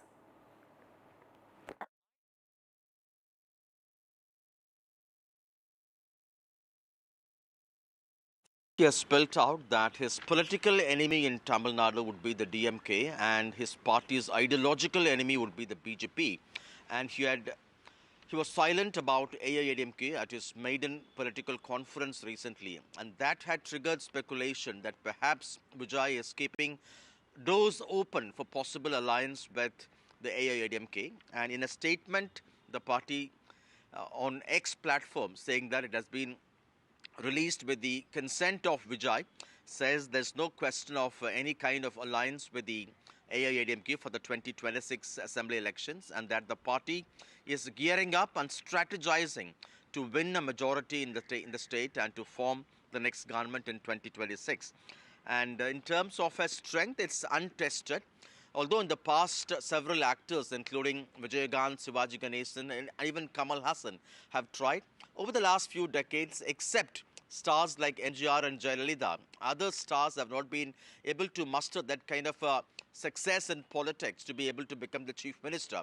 But Vijay has a cult following, and his followers say, unlike the other stars, he is making his political plunge at the peak of his acting career, and that he would really shake up things politically and would win elections and form the government. That's the Supreme Conference his party is actually exhibiting, and the ruling DMK is not taking any chances. Many say the elevation of Udaynidhi as Deputy Chief Minister is nothing but a strategy to counter Vijay's popularity in 2026. And they're also starting preparation for the next elections quite early. That's the kind of buzz Vijay has set in the other parties. But today they clarified that there's no question of ties with AIADMK. Right, thank you so much, Sam, for getting us all those details. And now switching tracks, days after the Prime Minister showered praise, we're talking about Union Home Minister Amit Shah, who has now gone ahead and praised the film The Sabarmati Report. Now, in a social media post, he wrote that no matter how hard a powerful ecosystem tries, it cannot keep the truth hidden in darkness forever. The film defies the ecosystem with unparalleled courage and exposes the truth behind the fateful episode to broad daylight. And to get more on this, we have Aishwarya joining us. Aishwarya, the movie which stars Vikrant Massey is now gaining a lot of popularity and a lot of praise. First from Amit Shah, and now we're hearing this is right after Amit Shah has gone ahead and praised the film, saying that, the truth can't really be kept away from people, and says, really talking about this film, which is regarding a very serious topic.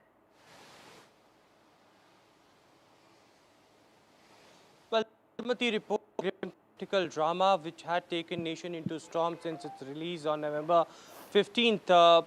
There have been several instances where Vikrant Massey, the actor himself, has got threats and it has been praised on one side and criticized on the other as well.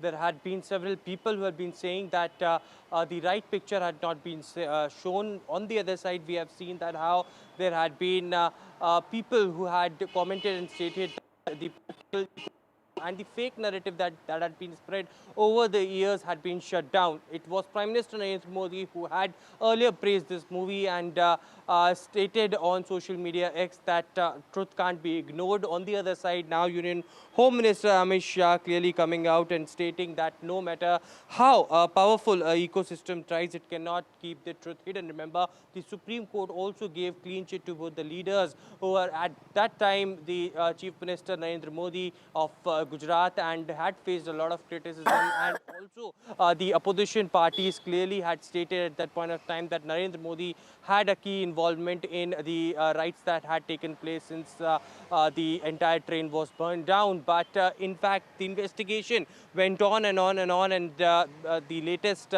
in which they had all gone had been given a clean chit by the top court itself. And now when the movie had come out, of course, Prime Minister Narendra Modi first praised the movie, and now it has been lauded by Home Minister Amit Shah as well. Right, a movie based on controversial events that led to the death of 59 pilgrims on that Sabarmati Express after the train was burned, which triggered the Gujrat riots, leaving over 1,000 dead, as Gujarat Chief Minister at the time, Narendra Modi, had faced criticism for not stopping the violence. Thank you so much, Aishwarya, for getting us those details.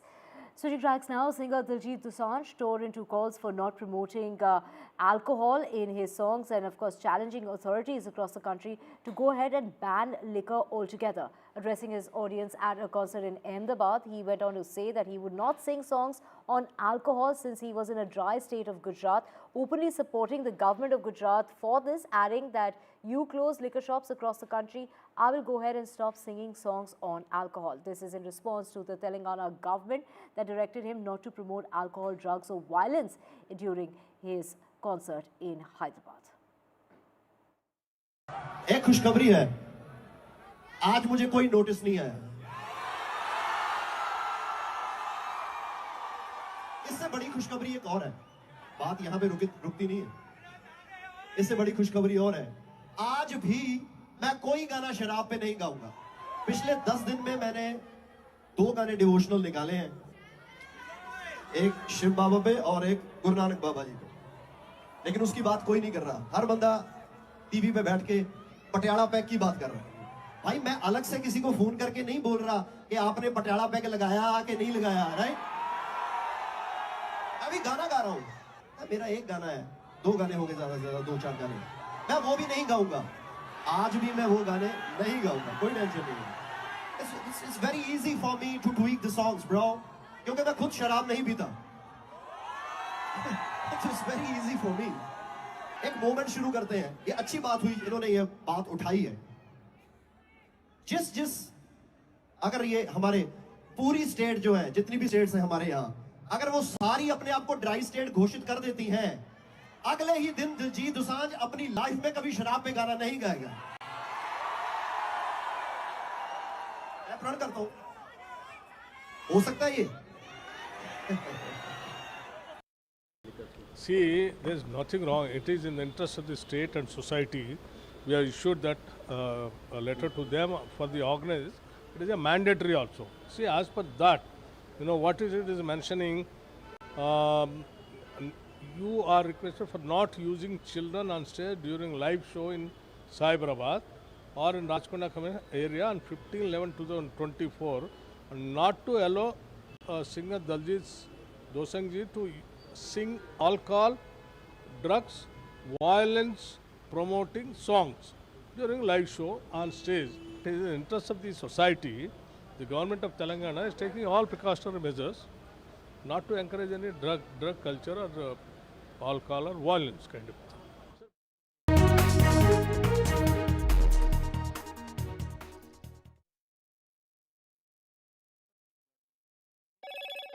Hello, Moto.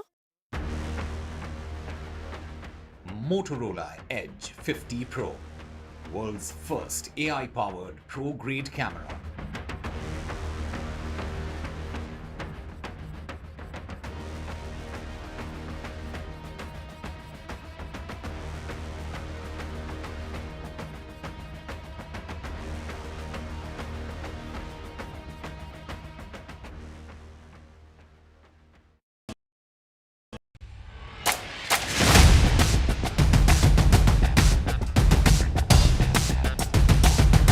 The last elections of 2024.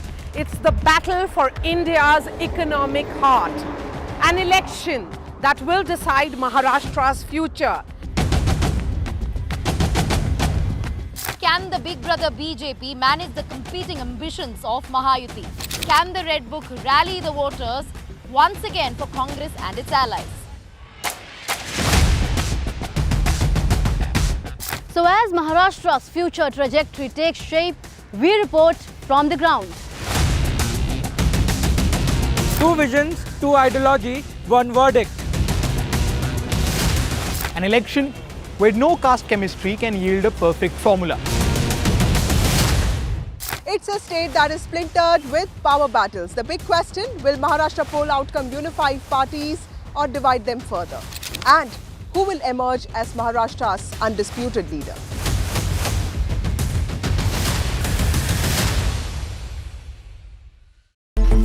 It's a web of frauds, calls, luring emails, threatening messages. Cyber frauds have cast their net wide and everyone is at risk. We track the victims, their horror stories as they get conned online, extorted and robbed of their hard-earned money. How to identify a cyber fraud and how to stay cyber safe. What are your options? Fraud.con, NDTV initiative for cyber safety. Only on NDTV 24/7.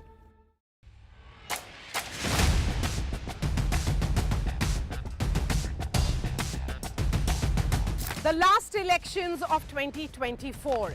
It's the battle for India's economic heart. An election that will decide Maharashtra's future and India's political fate. Can the big brother BJP manage the competing ambitions of Mahayuti? Can the Red Book rally the voters once again for Congress and its allies? So as Maharashtra's future trajectory takes shape, we report from the ground. Two visions, two ideology, one verdict. An election where no caste chemistry can yield a perfect formula. It's a state that is splintered with power battles. The big question, will Maharashtra poll outcome unify parties or divide them further? And who will emerge as Maharashtra's undisputed leader?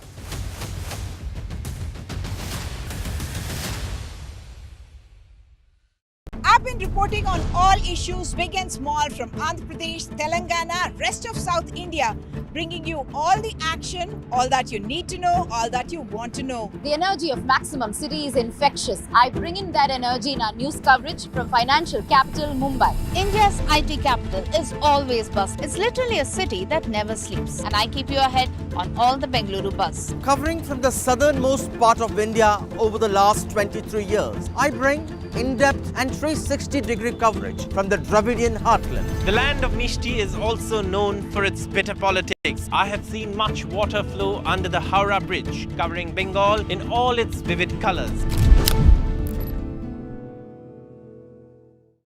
In today's interconnected world, India's voice is more crucial than ever. When India speaks, the world listens. At NDTV World, we are that voice, bringing you intelligent and insightful news from India and beyond.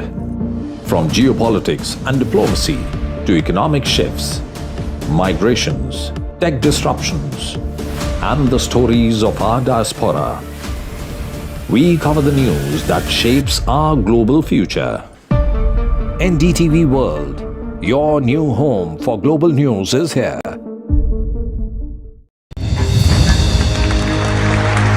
I now request the Honorable Prime Minister to launch NDTV World and address the summit. It was the grand launch of NDTV World by Prime Minister Narendra Modi. NDTV World, as he laid out his vision for the India century at the NDTV World Summit. कैसी सदी जिसमें भारत के प्रयासों से दुनिया में स्थिरता आए, in the presence of those who are shaping our future. मेरी तरफ से आपको ढेर सारी शुभकामनाएं हैं. NDTV World, your new home for global news is here. Stay informed and entertained with the new and updated NDTV News app. You can watch all our channels live, listen to podcasts, read breaking and exclusive news from around the world and more. Download the NDTV app today and get access to the best journalism and storytelling on your smartphone or tablet.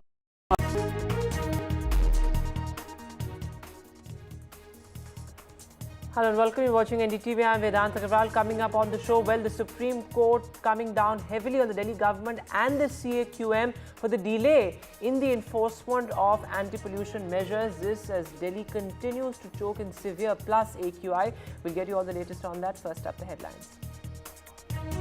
The Supreme Court pulls up authorities over delay in implementing tough restrictions under the Graded Response Action Plan. The Supreme Court has also instructed the government not to relax curbs without the court nod. Well, the hearing has resumed at the top court now. Delhi continues to choke in severe AQI. Delhi Chief Minister Atishi shifts the blame, hits out at the central government, accusing it of failing to act and playing politics on pollution. She claims Punjab brought down farm fires, but they've increased elsewhere, and the entire north of India is facing an emergency. The BJP hits back, says Delhi is suffering due to Aam Aadmi Party's failures. Low visibility at airports across North India. At least 11 flights to Delhi have been diverted since 8:30 a.m. this morning due to smog. Day after quitting the Aam Aadmi Party, Arvind Kejriwal's number 2, Kailash Gehlot, Delhi's former Home Minister, has joined the BJP, denying he was pressurized by any agency as alleged by the Aam Aadmi Party. He says the Aam Aadmi Party has compromised its values.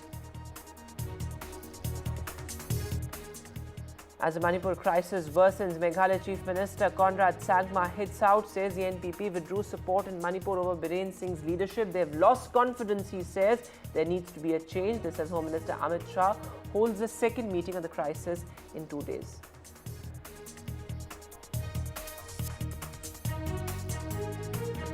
After Prime Minister Modi, Home Minister Amit Shah praises Vikrant Massey's latest film Sabarmati Report on the 2002 riots and its aftermath. Home Minister Amit Shah says no one can stop the truth from coming out.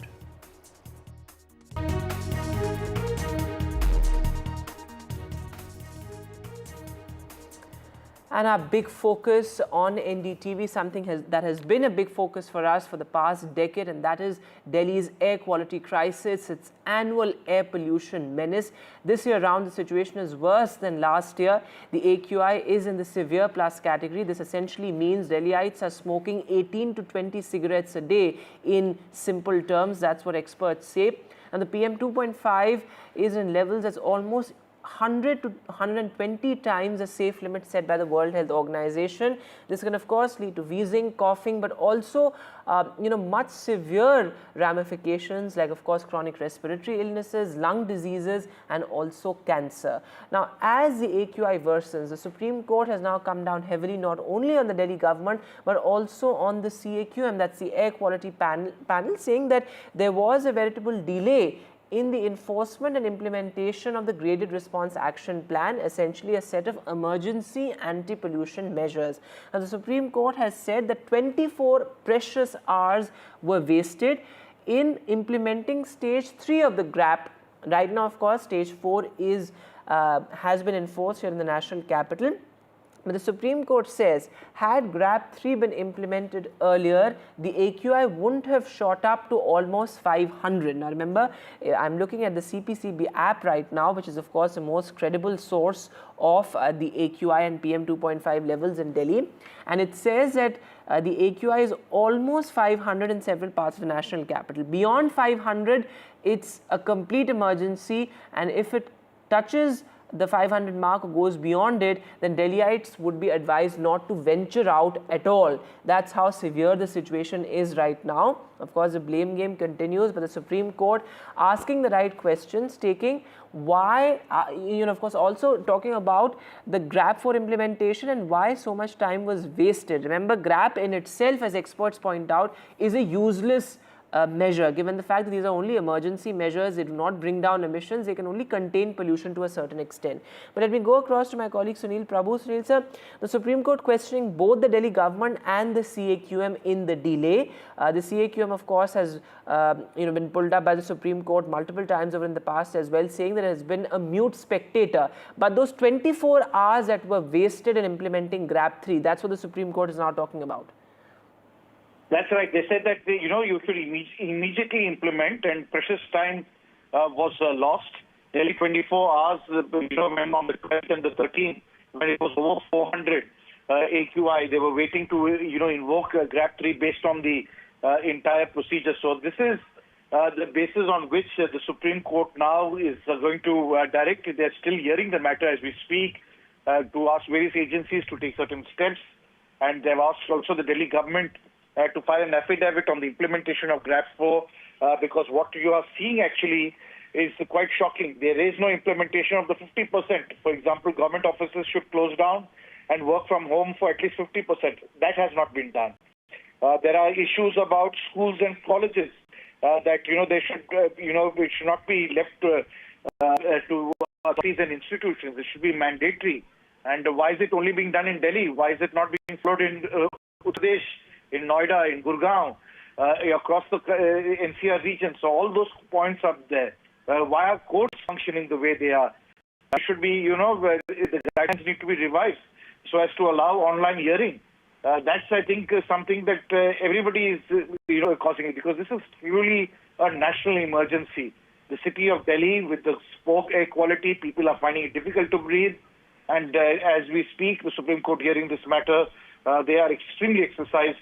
Even now, as we speak, the courts are being informed about the satellite imagery, that, you need a geostationary satellite to actually be able to give you a better picture, which can be done by NASA, not by what is being given by ISRO at this present stage through its PSLV. So, it shows the various complexities of how you can actually find out what time, when, stubble burning taking place, and how this entire pollution is affecting the city of Delhi and the entire national capital region.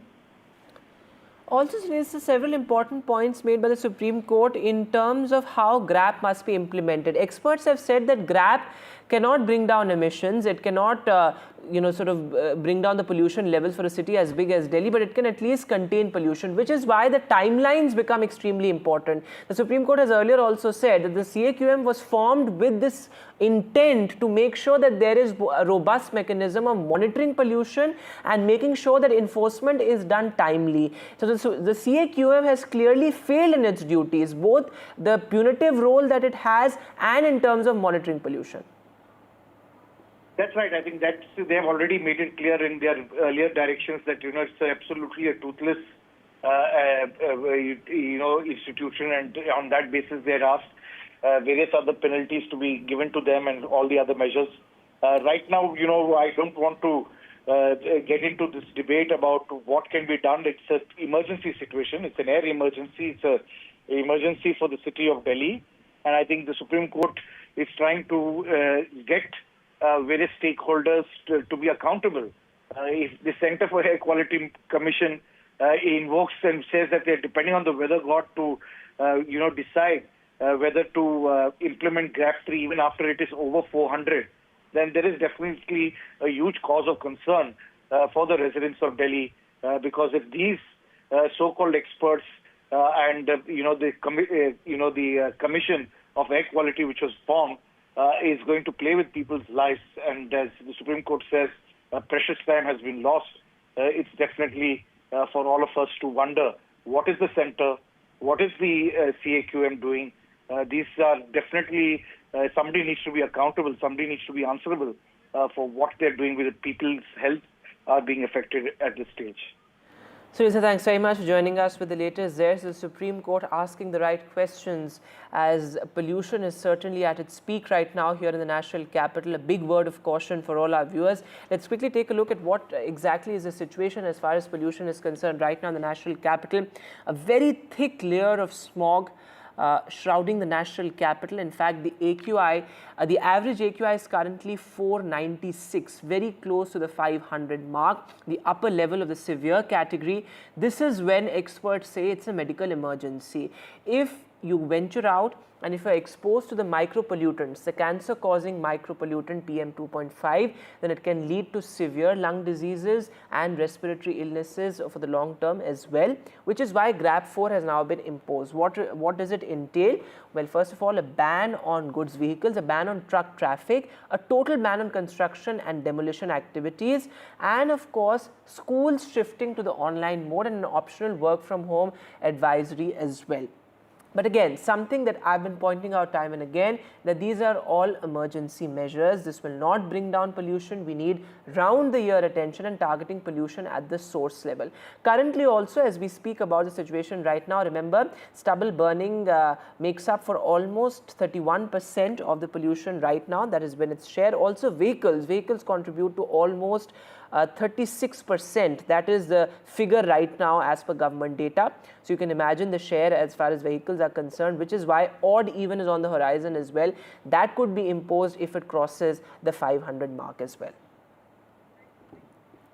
Meanwhile, what's the impact of air pollution on flights? At least 11 incoming flights to Delhi have been diverted since 8:30 a.m. this morning.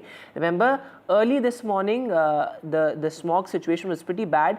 There was low visibility across North Indian airports in Delhi, also in parts of Haryana and Punjab, particularly the Amritsar airport where it was zero visibility. In Delhi as well, the visibility is pretty concerning and 11 incoming flights have been diverted. The reason cited by authorities is also low visibility. So you can imagine the kind of impact that this has on flight operations as well. So a big word of caution there to all passengers to keep in mind that margin and also look at your flight timings before venturing out.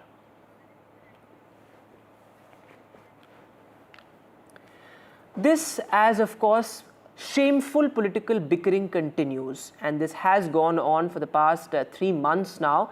Both the Aam Aadmi Party and the BJP blaming each other. In fact, the Chief Minister in an absolutely shockingly shameful press conference shifted blame, saying that, well, it's because of stubble burning elsewhere, it's because the centre has not incentivized farmers enough. All of those points are true, but the fact of the matter is that the Aam Aadmi Party government also woke up to the pollution crisis extremely late yet another year. The BJP, of course, says that it's because of the Aam Aadmi Party's failure that the Delhi pollution problem continues to persist. Let's quickly listen into all the reactions that have come in.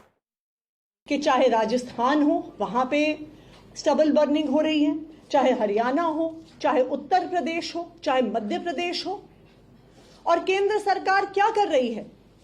अगर इस पूरे देश में एक राज्य है जिसने stubble burning की, पराली जलाने की घटनाओं को कम किया है, वो पंजाब है।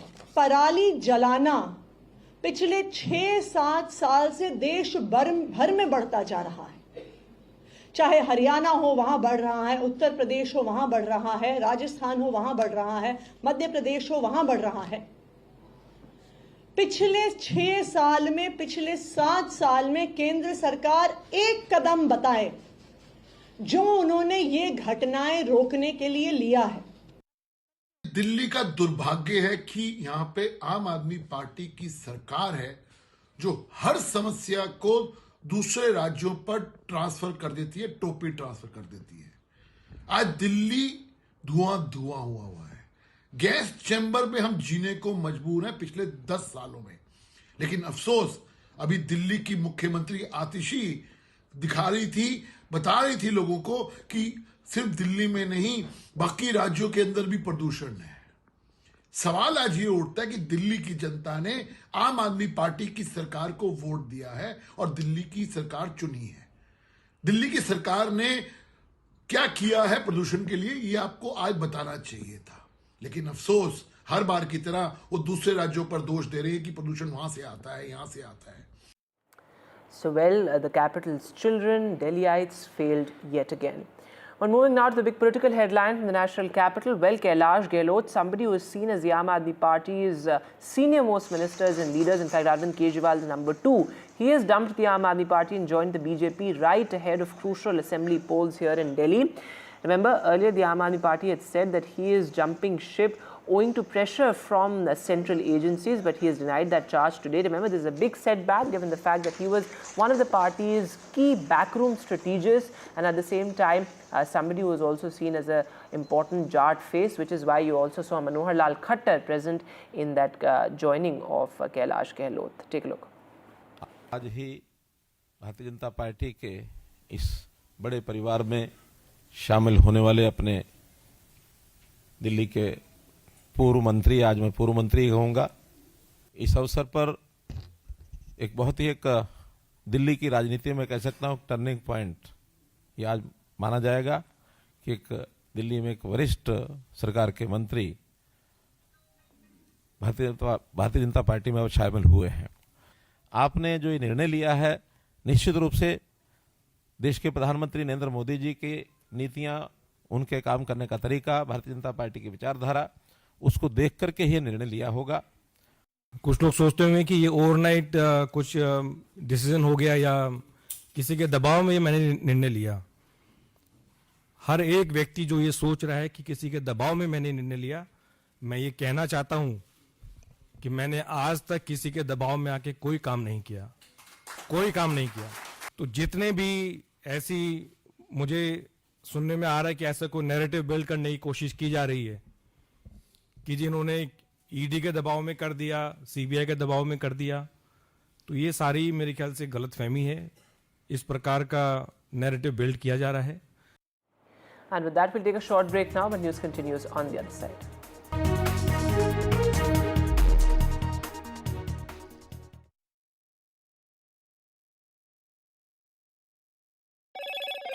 Hello, Moto. Motorola Edge 50 Pro, world's first AI-powered pro-grade camera.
The last elections of 2024.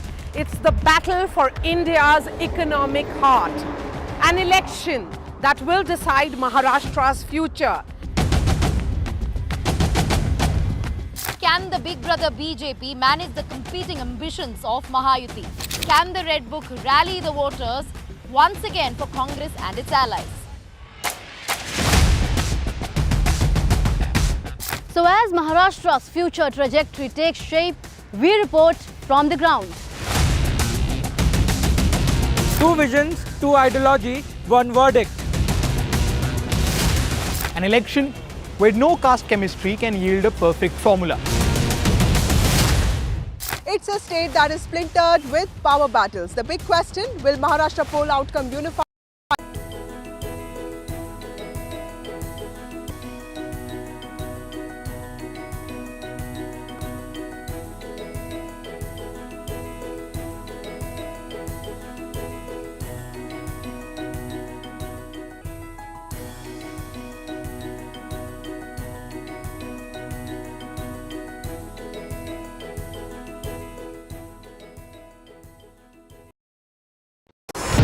NDTV proudly upholds its legacy of trust and credibility. According to the prestigious Reuters Institute's Digital News Report 2024, NDTV is the top-most news platform in the country. Number 1 in both online and offline reach in India. Beating all its competition, NDTV stands for trust. Hello and welcome to India Sense, where I speak with global opinion makers. The United States has made a strategic decision over the last 20 years to move closer to India. Our $7 trillion economy seems a perfectly conceivable number. If you want to be a national party, it's that you sort of accept the way the world is rather than want to endlessly hark back to how it was. Modi is promoting the digitization of the economy, which is accelerating growth in the country. I want to thank the American people for the extraordinary honor of being elected your 47th president. Donald triumphs. What does Trump's win mean for America, for the world, for the wars, and for India-US relations? Non-stop coverage on NDTV. Top analysts and voices from the ground. Extensive coverage on NDTV.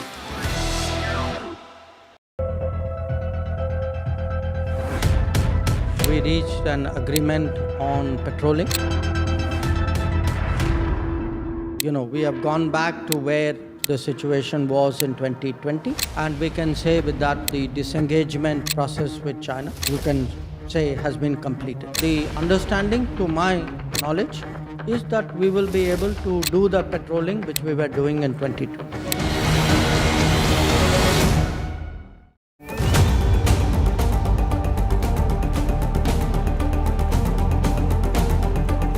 This week on India Ascends. All eyes on upcoming Rio G20. India poised to mend emerging economies, G7 divisions. Trump 2.0. Is it time up Trudeau? Ottawa stares at fresh turmoil. Chinese security personnel in Pakistan. Is it Beijing's bid to colonize Islamabad? And in Bangladesh, why does Attorney General want secular removed from the constitution? All this and more only on India Sense with me, Gauri Dwivedi, at these timings on the NDTV network. NDTV proudly presents NDTV World Summit 2024, the India Century. I now request the Honorable Prime Minister to launch NDTV World and address the summit. Prime Minister Narendra Modi's inaugural session.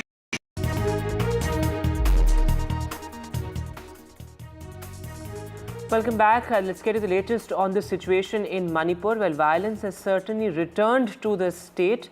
This, of course, as there were massive protests, remember, in Imphal. There's a near total curfew in the valley region, particularly. Imphal is on the boil. In fact, several MLAs' residences were vandalized as well. There was arson, violence in Imphal. In fact, there's a shutdown of internet in several parts of Manipur as well, including Imphal, Jiribam, where we saw that huge showdown between security forces and armed insurgents. Now remember, political pressure is mounting on Chief Minister Biren Singh, with the key NDA ally, the NPP, withdrawing support to the Biren Singh government, saying we have lost faith, lost confidence in the Manipur government right now. In fact, all the Congress MLAs have also said that they are willing to step down for a fresh mandate. The centre is looking at a fresh plan, a fresh peace plan for Manipur. In fact, Home Minister Amit Shah chaired a crucial meeting today, the second central security meet on Manipur in just 2 days. Take a look at all the reactions that have come in. We were very hopeful that we would be able to see situation improve in Manipur. From government side, central government, with state government, different efforts were made. Looking at the situation not improving any further, we have lost complete confidence in the current leadership there of Shri Biren Singh ji. If we see that there's a change in the leadership, and if we see that there's a positive step forward, and if we see that there is a plan to move forward to find resolution and we can constructively cooperate and contribute to ensuring that the peace and the normalcy will return, then we are happy to be working. 3 मई 2023 से मणिपुर जल रहा है और प्रधानमंत्री दुनिया के अलग अलग देशों में जाते हैं, प्रवचन देते हैं, पर मणिपुर जाने के लिए उन्होंने समय नहीं निकाला है। ये बड़ी अजीब सी बात है और मैं समझता हूं भारत के इतिहास में पहली बार है एक राज्य में इतना संकट है, दर्द है, पीड़ा है और प्रधानमंत्री वहां नहीं गए हों। Let me go across to my colleague Aishwarya Jain joining us live. So Aishwarya, back-to-back meetings being chaired by the Home Minister. What are your sources telling you? What exactly is the central government's new peace plan vis-a-vis Manipur?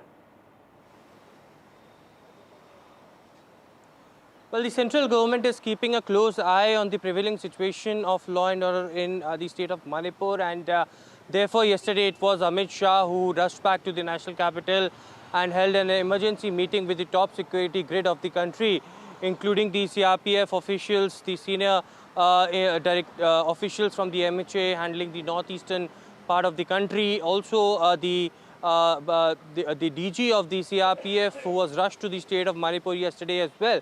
And it was stated to us that a larger review meeting will held in the national capital very soon.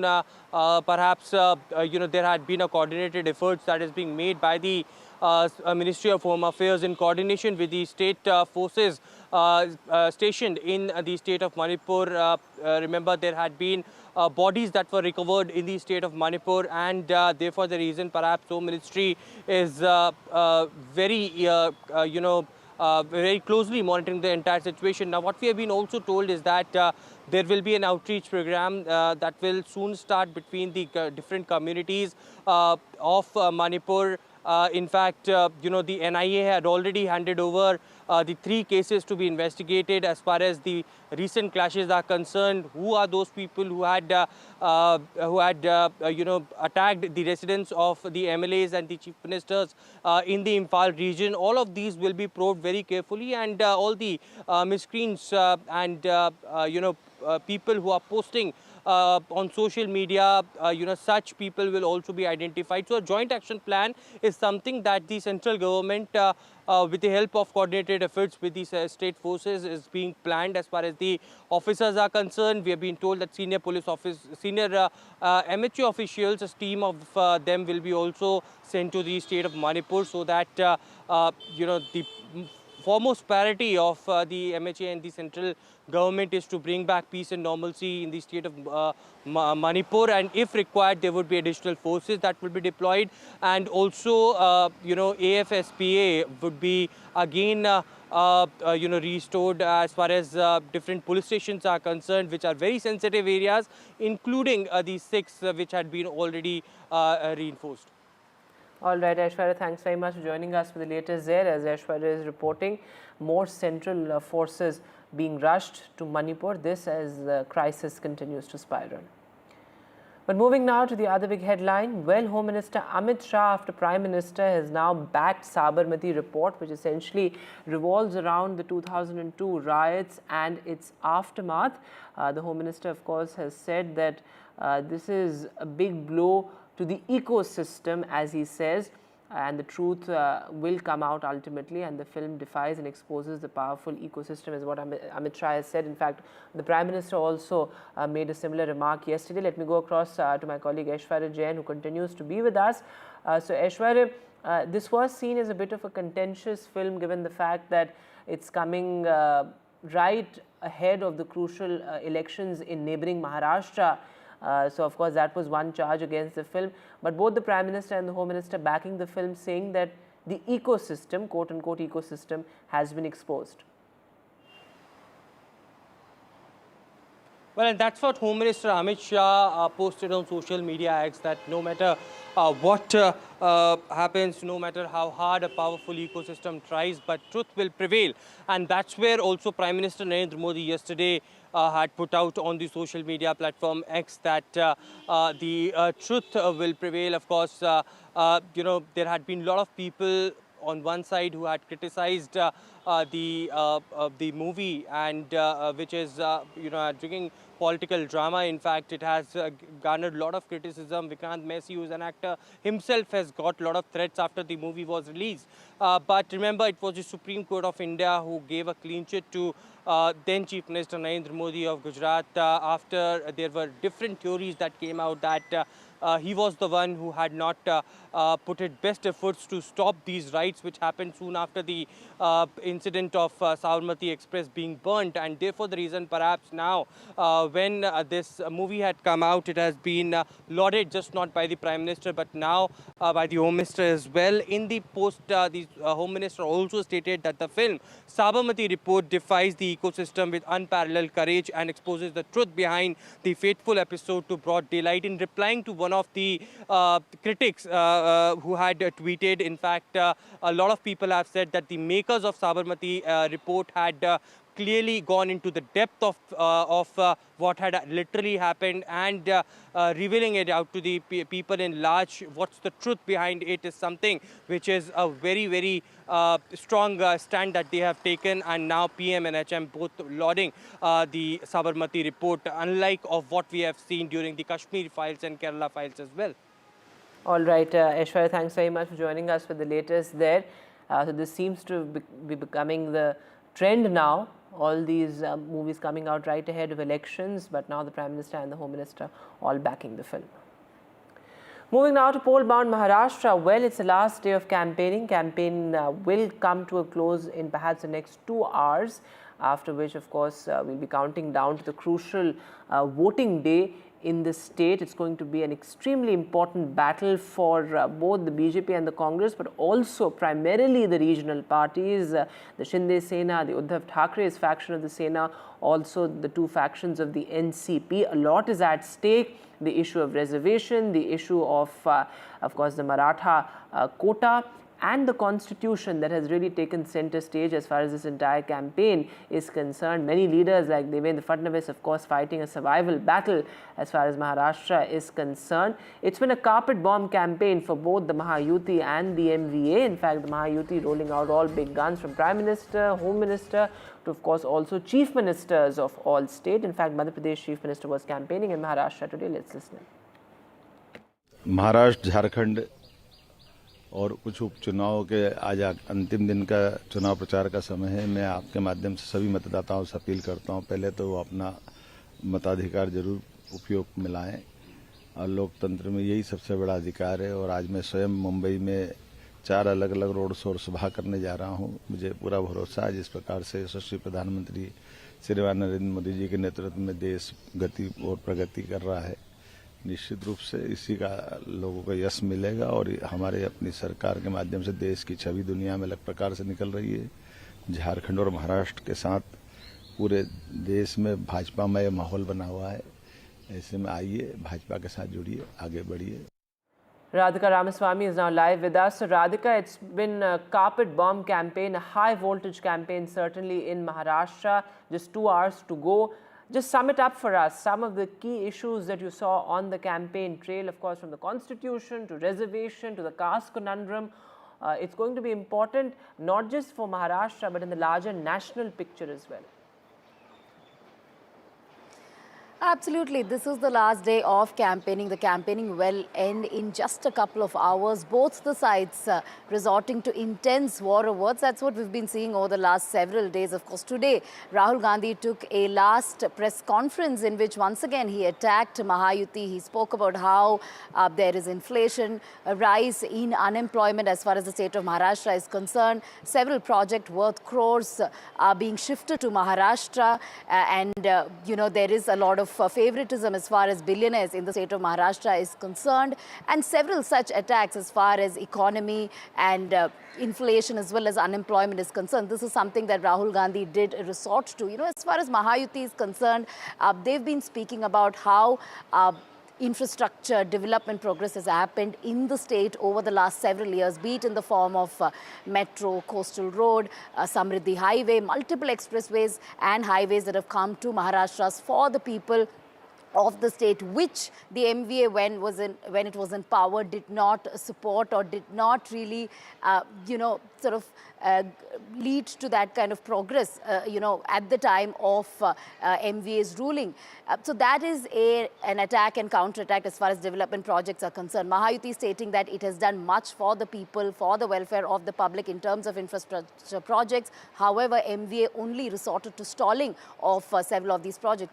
Caste is another factor as far as the state elections are concerned. We know for a fact that both the Marathas and OBCs are in the opposite ends of the spectrum. Congress promising a caste census. Prime Minister Modi time and again had been stating that Congress is not in support of tribals, not in support of OBCs. The Congress party has only weakened several of these marginalized communities. So yes, caste is an important factor, which is why Ek Hai To Safe Hai campaign is something that has struck the chord with several of the people, but will it translate into votes? That remains to be seen. Yes, development, caste, and besides that, of course, constitution. Time and again, Rahul Gandhi had been talking about how constitution is in danger. Constitution is something that the Mahayuti, or rather the BJP, doesn't respect. That worked for MVA during Lok Sabha elections. Will it work? Will that narrative once again work in assembly elections? That is something that remains to be seen. But more importantly, both the MVA and Mahayuti had been announcing multiple schemes, SOPs and guarantees, not just for women of the state of Maharashtra, because there is Ladki Behan scheme that was already launched by Mahayuti. Of course, the Congress party promising not just 1,500 but 3,000 per month to women of the state. Free public transport for the women of the state is something that has been promised by MVA. But besides that, scholarships as well as internship programs for youth, multiple other schemes for farmers, of course, that is a main focus as far as the MSPs are concerned, soybean yield, onion prices, and several such initiatives for the farmers is something that's been promised by both MVA as well as Mahayuti, and multiple such youth-centric schemes also being promised by both. But what kind of impact that will have on voters, that is something we will have to see, and that will be clear on 25th of November when the results come out. But at this point, of course, campaign coming to an end, we saw all the big guns from both the sides, be it the regional party side or the national parties, Prime Minister Modi, Amit Shah, JP Nadda, Rahul Gandhi, Priyanka Gandhi,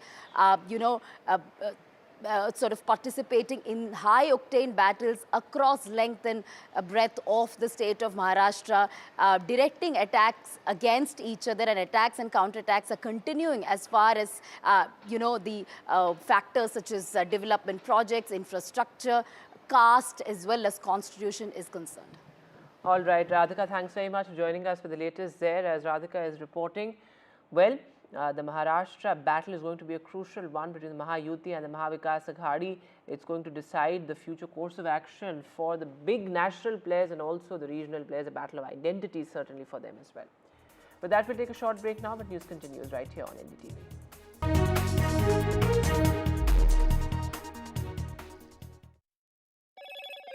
Hello, Moto. Motorola Edge 50 Pro.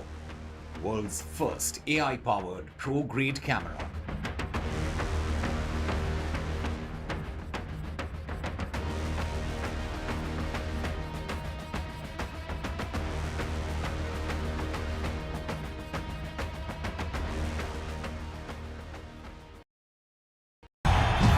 तालियों के साथ हम स्वागत करेंगे आदरणीय मोदी जी का।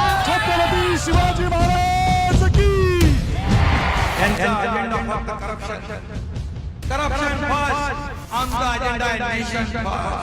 घोषणा आणि जनतेचे पैसे लुटणं, कट कमिशन आणि करप्शनला आमच्याकडे थारा नाही. त्यांचा परिवारवाद आमचा महाराष्ट्रवाद. महाराष्ट्रामध्ये 1,75,000 जागा रिक्त आहेत. मग का भरत नाही? राज्याची जनतेच्या घमाच्या पैशाची तिजोरी लुटण्यासाठी हे सरकार आहे. पूर्वीच्या सरकारच्या काळामध्ये निधी देताना त्यांना असं वाटायचं की त्यांच्याच खिशातले पैसे चालले. शेतकऱ्यांना मोफत वीज देण्याचं काम आपल्या सरकारने सुरू केलं. It's a web of frauds, calls, luring emails, threatening messages. Cyber frauds have cast their net wide and everyone is at risk. We track the victims, their horror stories as they get conned online, extorted and robbed of their hard-earned money. How to identify a cyber fraud and how to stay cyber safe. What are your options? Fraud.con, NDTV initiative for cyber safety. Only on NDTV 24/7. In today's interconnected world, India's voice is more crucial than ever. When India speaks, the world listens. At NDTV World, we are that voice, bringing you intelligent and insightful news from India and beyond. From geopolitics and diplomacy to economic shifts, migrations, tech disruptions, and the stories of our diaspora. We cover the news that shapes our global future. NDTV World, your new home for global news is here. I've been reporting on all issues, big and small, from Andhra Pradesh, Telangana, rest of South India, bringing you all the action, all that you need to know, all that you want to know. The energy of Maximum City is infectious. I bring in that energy in our news coverage from financial capital Mumbai. India's IT capital is always buzz. It's literally a city that never sleeps. And I keep you ahead on all the Bengaluru buzz. Covering from the southernmost part of India over the last 23 years, I bring in-depth and 360-degree coverage from the Dravidian heartland. The land of Mishti is also known for its bitter politics. I have seen much water flow under the Howrah Bridge, covering Bengal in all its vivid colors.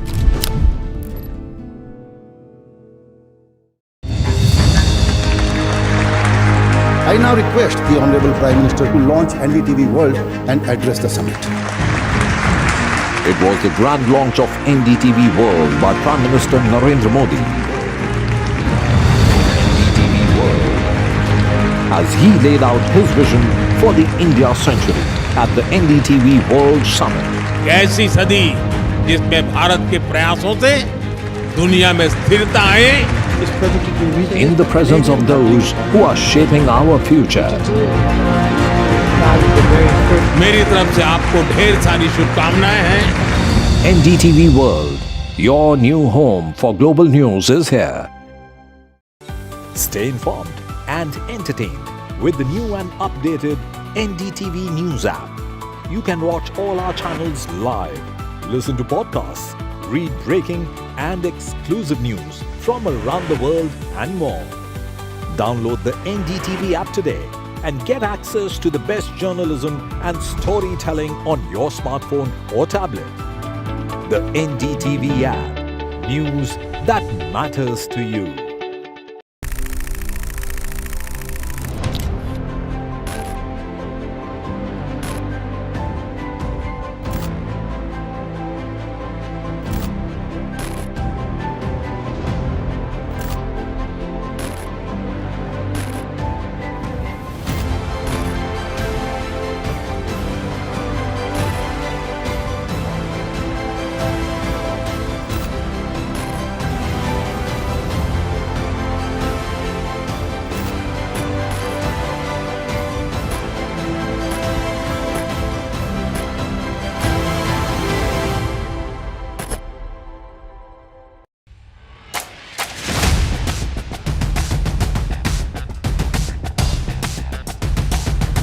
The last elections of 2024. It's the battle for India's economic heart. An election.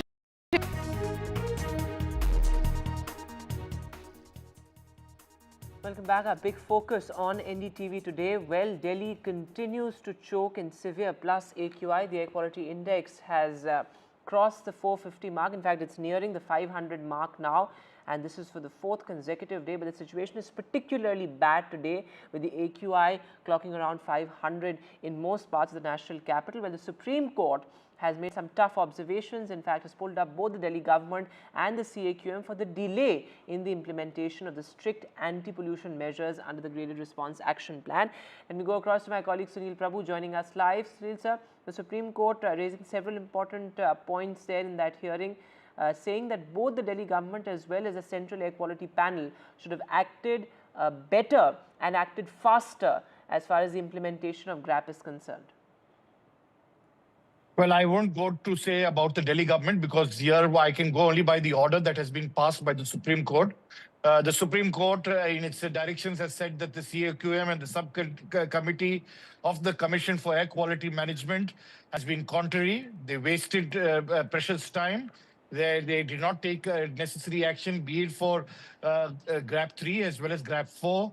And now they have directed, and that's the key takeaway, that they have directed that the GRAP 4 will continue until further hearings, until the Supreme Court is satisfied. They've also made it clear that it's not just the Delhi government, but it's also going to be all states in the National Capital Region, be it Punjab, be it Haryana, be it Uttar Pradesh. So all schools, be it Noida, be it Gurgaon, will all have to implement, and it has been made mandatory in terms of implementation for all the states, and they will have to give a compliance affidavit on the entire finding. One important fact which our viewers should be told and must be informed, that today the amicus, that is the expert helping the Supreme Court, pointed out that what we are getting in terms of stubble burning through satellites and ISRO was not real-time data. It was satellites from NASA, which are not stationary, and they are PSLV ones. So we were getting only a certain period of time. They have now directed ISRO and the center to give real-time data through various other agencies, be it South Korean satellites or whichever is there, to give information throughout. And that too from 1st of October 2024, so as to be able to understand where and how state governments can act in terms of real-time data. Yes, the Delhi government has been asked to give a compliance affidavit. It has also been directed to take steps to implement, which is GRAP 4. That means that you have work for home for nearly 50% of the workforce. That hasn't been done. All those issues. These also, as I've been talking about it for a number of times whenever we come on this multiplicity of authorities, who has the direction to issue, for example, that state government, will work 50%. Because services comes under the Lieutenant Governor. It's a dual authority. Does the Chief Minister take a decision or not? So all those issues are actually causing Delhi to be the most polluted capital in the world. So, thanks very much for joining us for the latest there. So, several important observations by the Supreme Court there. But the same story year after year. Ultimately, it's the Delhiites who have failed both by the central government and the Delhi government. But moving now to some positive news. Well, Indian aviation has truly scripted history with a record number of airline passengers in a single day. 5 lakh flyers were recorded in a single day. So, this of course after a muted festive season, certainly a big jump as far as flyers in a single day were concerned. Over 3,000 flights, remember, were deployed. 8 flights per day. In fact, in October, and almost every day of October, the domestic passengers also rising. So, a new milestone certainly for Indian aviation. And now some tragic news from Gujarat. Well, an 18-year-old student died on Saturday night in a medical college in Gujarat's Patan. Remember, the police are now investigating the ragging angle to the death. So far, there is no clarity whether that indeed was the cause. But remember, as per preliminary reports, the police say that, well, he was made to stand for more than 3 hours by seniors and was ragged brutally. Take a look. Ragging की जो बात है उसमें medical hospital के जो team है उसके पास से ये भी एक पॉइंट है कि रैगिंग हुआ है कि नहीं है, वो उन सबको जो और कैसे मौत हुई वो PM नोट और बाकी जो कोई भी एविडेंस मिले उसके साथ रिपोर्ट हमने मांगी हुई है. रिपोर्ट आने के बाद आगे की कार्रवाई की जाएगी. And moving now to the face-off between singer Diljit Dosanjh and the Telangana government. Well, Diljit Dosanjh, after he received that warning for liquor-free songs, said that, well, I will stop singing songs on alcohol the day all states across India are turned into dry states. Remember, Diljit Dosanjh said, I have many devotional songs and only a few, very few songs on alcohol, but all everybody can talk about are those songs, essentially indicating that artists have become soft targets. The Telangana government has said that, well, we will stop anything and everything that promotes alcohol or drug culture. एक खुशखबरी है, आज मुझे कोई notice नहीं आया। इससे बड़ी खुशखबरी एक और है, बात यहाँ पे रुकती नहीं है। इससे बड़ी खुशखबरी और है, आज भी मैं कोई गाना शराब पे नहीं गाऊंगा। पिछले 10 दिन में मैंने 2 गाने डिवोशनल निकाले हैं, एक शिव बाबा पे और एक गुरु नानक बाबा जी पे, लेकिन उसकी बात कोई नहीं कर रहा। हर बंदा टीवी पे बैठ के पटियाला पैक की बात कर रहा है। भाई मैं अलग से किसी को फोन करके नहीं बोल रहा कि आपने पटियाला पैक लगाया कि नहीं लगाया, राइट? अभी गाना गा रहा हूं, मेरा एक गाना है, 2 गाने हो गए ज्यादा से ज्यादा 2-4 गाने, मैं वो भी नहीं गाऊंगा। आज भी मैं वो गाने नहीं गाऊंगा, कोई टेंशन नहीं है। It's very easy for me to tweak the songs, bro, क्योंकि मैं खुद शराब नहीं पीता। It's very easy for me। एक मोमेंट शुरू करते हैं। ये अच्छी बात हुई, इन्होंने ये बात उठाई है। जिस अगर ये हमारे पूरी स्टेट जो है, जितनी भी स्टेट्स हैं हमारे यहाँ, अगर वो सारी अपने आप को ड्राई स्टेट घोषित कर देती हैं, अगले ही दिन दिलजीत दोसांझ अपनी लाइफ में कभी शराब पे गाना नहीं गाएगा। मैं प्रण करता हूं, हो सकता है ये। See, there is nothing wrong. It is in the interest of the state and society. We have issued that a letter to them for the organizers. It is a mandatory also. See, as per that, what is it is mentioning,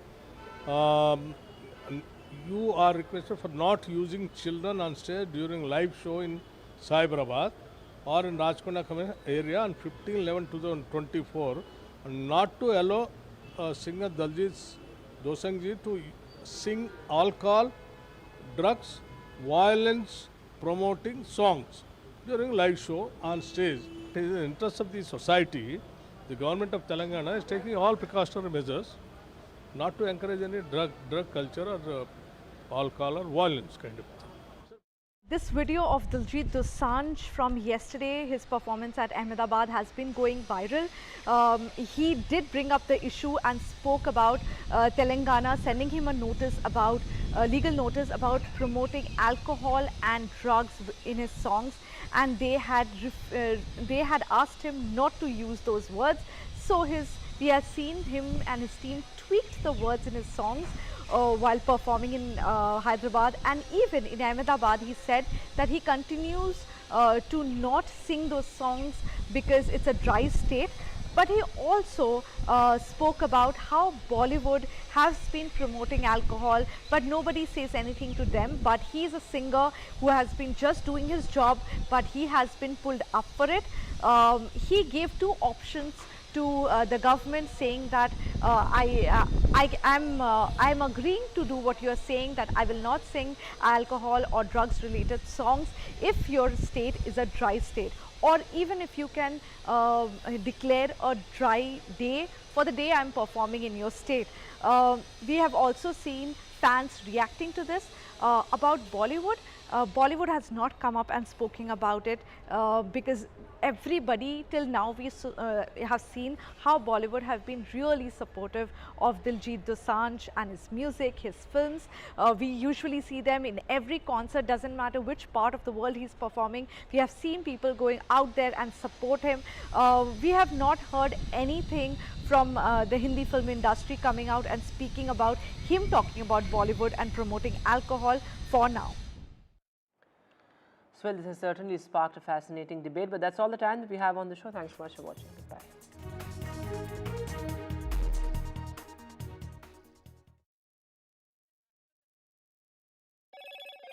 Hello, Moto. Motorola Edge 50 Pro. world's first AI-powered pro-grade camera.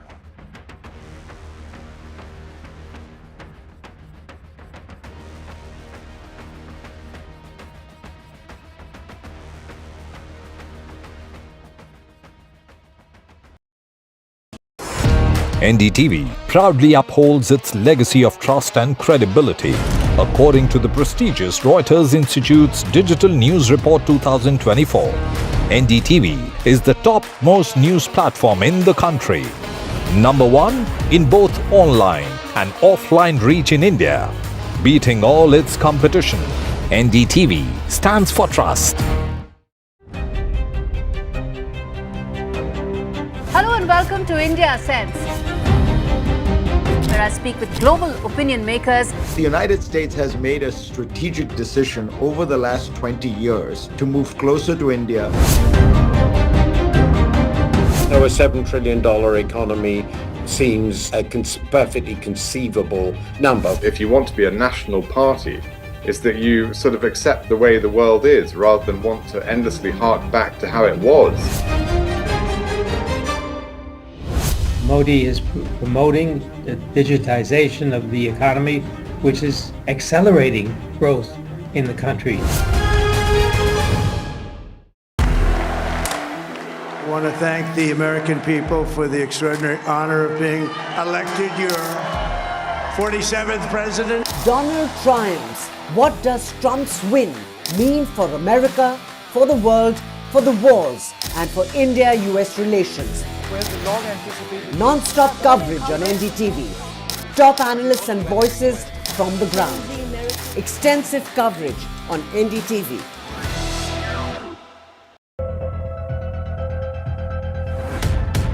We reached an agreement on patrolling. We have gone back to where the situation was in 2020, and we can say with that the disengagement process with China, you can say, has been completed. The understanding, to my knowledge, is that we will be able to do the patrolling which we were doing in 2020.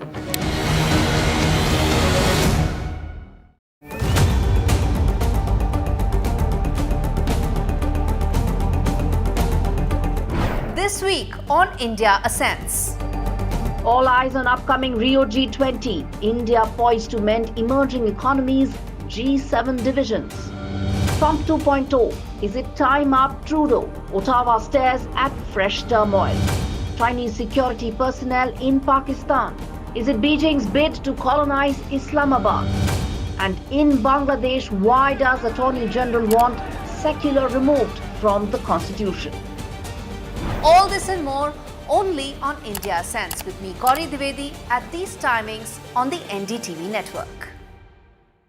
NDTV proudly presents NDTV World Summit 2024, the India Century. I now request the Honorable Prime Minister to launch NDTV World and address the summit. Prime Minister Narendra Modi's inaugural session at the NDTV Summit outlined his vision for the India Century, driven by aspirational India. हमारा प्रयास होगा भारत की century सिर्फ भारत की नहीं बल्कि पूरी मानवता की जीत की सेंचुरी बने. The summit brought together prominent global leaders, highlighting India's pivotal role on the world stage. Not just Indians trusting India's leadership, but the global South especially trusting India's leadership. Permanent seat on the UN Security Council is something that should be India's right. Canada is concerned, I think there are some very specific issues. I think a lot of people know that. AI is going to be one of the most important, drivers. It's a very exciting time for India, Indian cinema as well at a global level. NDTV World Summit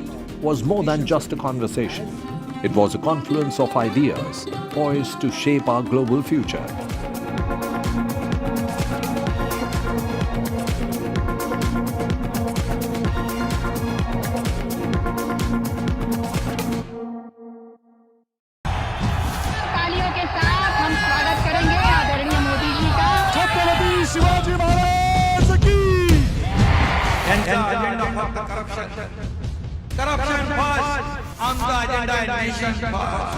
घोषणा आणि जनतेचे पैसे लुटणं. Cut commission आणि करप्शनला आमच्याकडे थारा नाही. त्यांचा परिवारवाद आमचा महाराष्ट्रवाद. महाराष्ट्रामध्ये 1,75,000 जागा रिक्त आहेत. मग का भरत नाही? राज्याची जनतेच्या घमाच्या पैशाची तिजोरी लुटण्यासाठी हे सरकार आहे. पूर्वीच्या सरकारच्या काळामध्ये निधी देताना त्यांना असं वाटायचं की त्यांच्याच खिशातले पैसे चालले. शेतकऱ्यांना मोफत वीज देण्याचं काम आपल्या सरकारने सुरू केलं. It's a web of frauds, calls, luring emails, threatening messages. Cyber frauds have cast their net wide and everyone is at risk. We track the victims, their horror stories as they get conned online, extorted and robbed of their hard-earned money. How to identify a cyber fraud and how to stay cyber safe. What are your options? Fraud.con, NDTV initiative for cyber safety. Only on NDTV 24/7.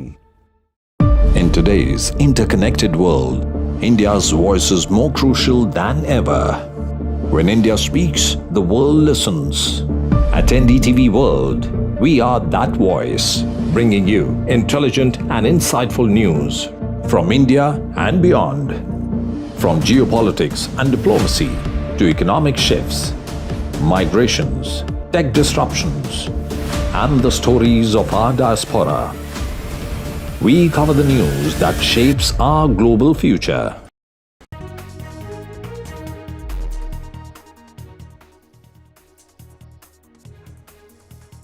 An emergency in Delhi NCR AQI is at severe plus category for the first time this season. Supreme Court bats for online classes for all NCR schools. Says all NCR states have to be compliant. Supreme Court also says anti-pollution panel must act swiftly.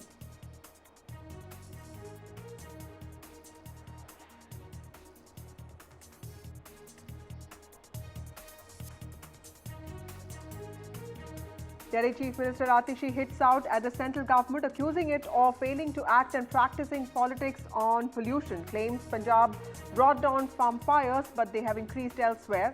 And the entire North India is facing an emergency. That's what she has said.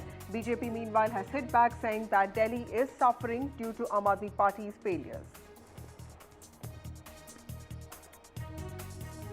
11 flights to Delhi diverted due to smog.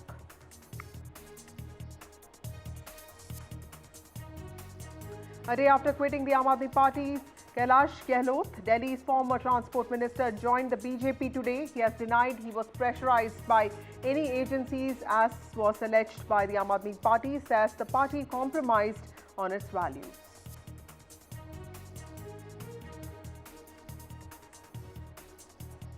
As Manipur crisis worsens, Meghalaya Chief Minister Conrad Sangma hits out, says NPP withdrew support in Manipur over Biren Singh's leadership. They have lost confidence that there needs to be a change. That's what he has said. While Home Minister Amit Shah has held second meeting on the crisis in 2 days. After Prime Minister, now Home Minister Amit Shah praises Sabarmati Report, a movie based on the Gujarat riots of 2002.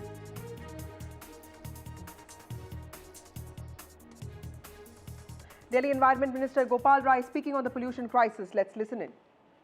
केंद्रीय पर्यावरण मंत्री जी को पत्र लिखा था. अब जिस तरह की सिचुएशन बनी है, आप देख रहे हैं हवा की स्पीड कम हो चुकी है. एक स्मॉग छाया हुआ है. हमने उस समय लिखा था पत्र कि आप एक मीटिंग केंद्र सरकार की जितनी एजेंसियां हैं,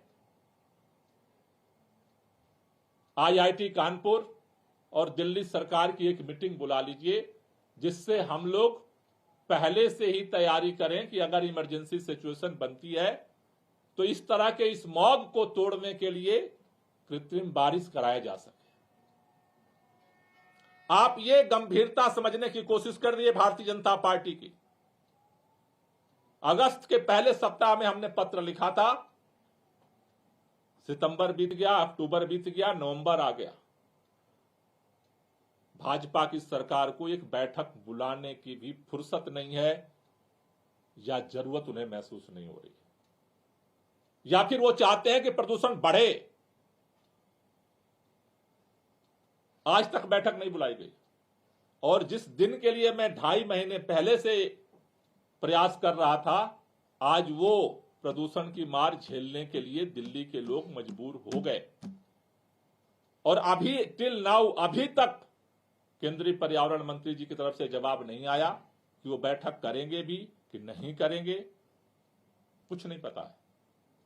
मैं भारतीय जनता पार्टी के लोगों से कहना चाहता हूं कि दिल्ली के लोगों को इस तरह के प्रदूषण की मार में झेलने के लिए, पूरे उत्तर भारत के लोगों को इस प्रदूषण की मार को झेलने के लिए लावारिस छोड़ करके आप कब तक सोते रहोगे? कब जागोगे आप? क्या कोई जिम्मेदारी आपकी नहीं बनती है देश की सरकार होने के नाते? पूरे आधा भारत को आप इस तरह से एक मेडिकल इमरजेंसी में छोड़ करके आप मौन व्रत धारण कर लोगे, कुछ बोलोगे भी नहीं, कुछ करोगे भी नहीं, किसी को करने भी नहीं दोगे? यह ठीक बात नहीं है। दिल्ली सरकार अपने स्तर पे लगातार काम कर रही है। दिल्ली के अंदर ग्रेफ 4 लागू हुआ है। दिल्ली के अंदर आज अभी हमने अधिकारियों के साथ उच्च स्तरीय बैठक की है। सभी विभागों को निर्देश दिया गया है कि ग्रेफ 4 के नियम को कड़ाई से लागू किया जाए और किसी तरह की कोई लापरवाही न बरती जाए। हम अपने हिस्से का काम कर रहे हैं, लेकिन भारतीय जनता पार्टी की सरकार से मैं कहना चाहता हूं, अब तो जाग जाओ, अब तो कुछ करो। इस तरह से लोगों की जान को, लोगों की सांसों को खतरे में डाल करके आप मौन व्रत धारण करके आप बच करके भाग नहीं सकते। इसलिए मैं ये मांग करना चाहता हूं कि तुरंत केंद्र सरकार इस पर पहल करे और जो जो इमरजेंसी मेजर्स हो सकते हैं उनको उठाया जाए, जिससे पूरे उत्तर भारत को इस प्रदूषण की मार से बचाया जा सके। कोई क्वेश्चन हो तो ले। कोई महत्वपूर्ण सर रिलेटेड हो फैसले ऑफिस के आज को लेकर या कुछ देखिए, अभी जो आज अभी हमने डिस्कस किया है उसमें ग्रैप 4 के जो नियम है, जो दिल्ली के अंदर जो ट्रक हैं उन पर जो प्रतिबंध लगा है ग्रैप 4 में, दिल्ली के अंदर जो BS4 के डीजल की जो कम क्षमता वाली गाड़ियां उन पर प्रतिबंध लगा है, बाहर रजिस्टर्ड जो हल्के कमर्शियल वाहन है उन पर प्रतिबंध लगा है, कंस्ट्रक्शन पे पूरी तरह से प्रतिबंध लगा दिया गया है। उसके साथ साथ जो क्लासेज बंद हुई हैं उनमें 10वीं और 12वीं के बच्चों को जो है वो स्कूल जाने की अभी अनुमति है।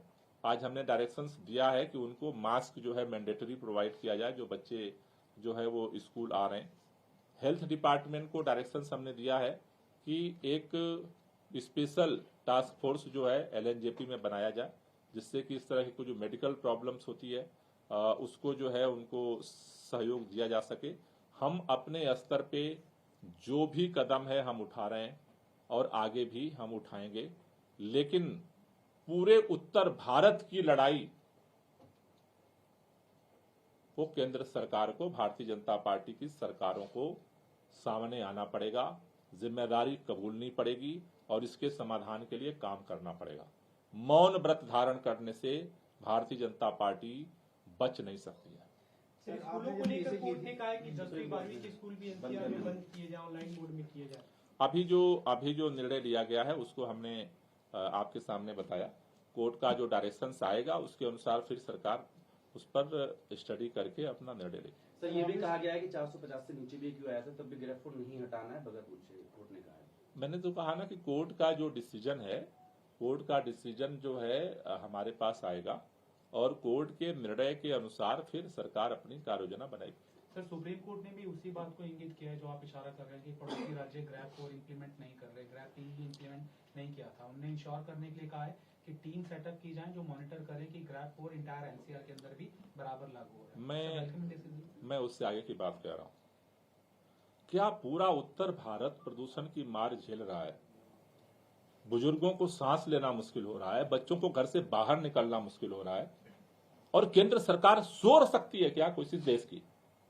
दुनिया के किसी देश के अंदर अगर ये हालात पैदा हो तो क्या उस देश की केंद्र सरकार सो सकती है क्या?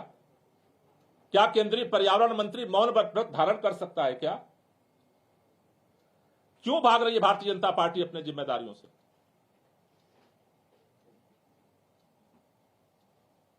और हम जो करना चाह रहे हैं, 2.5 महीने पहले हमने एप्लीकेशन लगाई, भाई परमिशन तो दिलवा दो। आज वो दिन आ गया। आज जो स्मॉग बना हुआ है या तो तेज हवा से टूटेगा या फिर बारिश से टूटेगा, उसके अलावा कोई उपाय नहीं। पोल्यूशन के सोर्स को कंट्रोल करने के लिए हम ग्रैप 4 के माध्यम से काम कर रहे हैं कि उनको रिड्यूस किया जाए, लेकिन वो भी दिल्ली में लागू हो रहा है। दिल्ली के चारों तरफ उसकी भी कोई पूछने वाला भी नहीं है, कोई माई बाप भी नहीं है भारतीय जनता पार्टी की सरकारों में कि उन ग्रैप के नियमों का क्या होगा। मैं तो उस दिन हैरान था जब मैं गया डिपो के अंदर और देखा कि BS4 की बस फिर भी भेजी जा रही है। पूरे NCR में CAQM ने बैन लगाया। दिल्ली के बॉर्डर में इंटर तब की होगी बस जब भारतीय जनता पार्टी के बॉर्डर की सरकारों के सारे जिलों को क्रॉस की होगी। किसी ने पूछा भी नहीं, उन्होंने भेज भी दिया वहां से। तो ये जो medical emergency Bharatiya Janata party create होने के बाद भी लोगों को जिस तरह से अकेला छोड़ करके मौन व्रत धारण की हुई है, इसके उलट आप एक बात सोचो कि अगर पंजाब 47,000 से 7,500 पे ला सकता है, यह क्या करिश्मा है कि 1,500 उत्तर प्रदेश में था, इस बार 2,500 हो गया। सारा सुप्रीम कोर्ट, सारा CAQM, सब कुछ एक तरफ, और सबके आंख के सामने 1,500 की घटना 2,500 हो गई। और ये चार्ट भी केंद्र सरकार जारी करता रहता है। तो ये इस बात को दिखा रहा है कि भारतीय जनता पार्टी की सरकार पूरी तरह से, आज प्रदूषण की समस्या भारत की नहीं, पूरा इंटरनेशनल मसला है, लेकिन भारतीय जनता पार्टी की सरकार की गंभीरता को दिखा रहा है कि पूरा उत्तर भारत जिस समस्या की चपेट में है, उसका समाधान 10 सालों में करने के लिए केंद्र सरकार ने, भारतीय जनता पार्टी की सरकार ने गंभीर प्रयास नहीं किया। अगर किया होता तो शायद आज सकारात्मक परिणाम होते। सर, विंटर एक्शन प्लान जारी करते हुए उस दौरान आपने कहा था कि अगर 450 से ऊपर जाएगा तो ऑड इवन लागू किया जाएगा।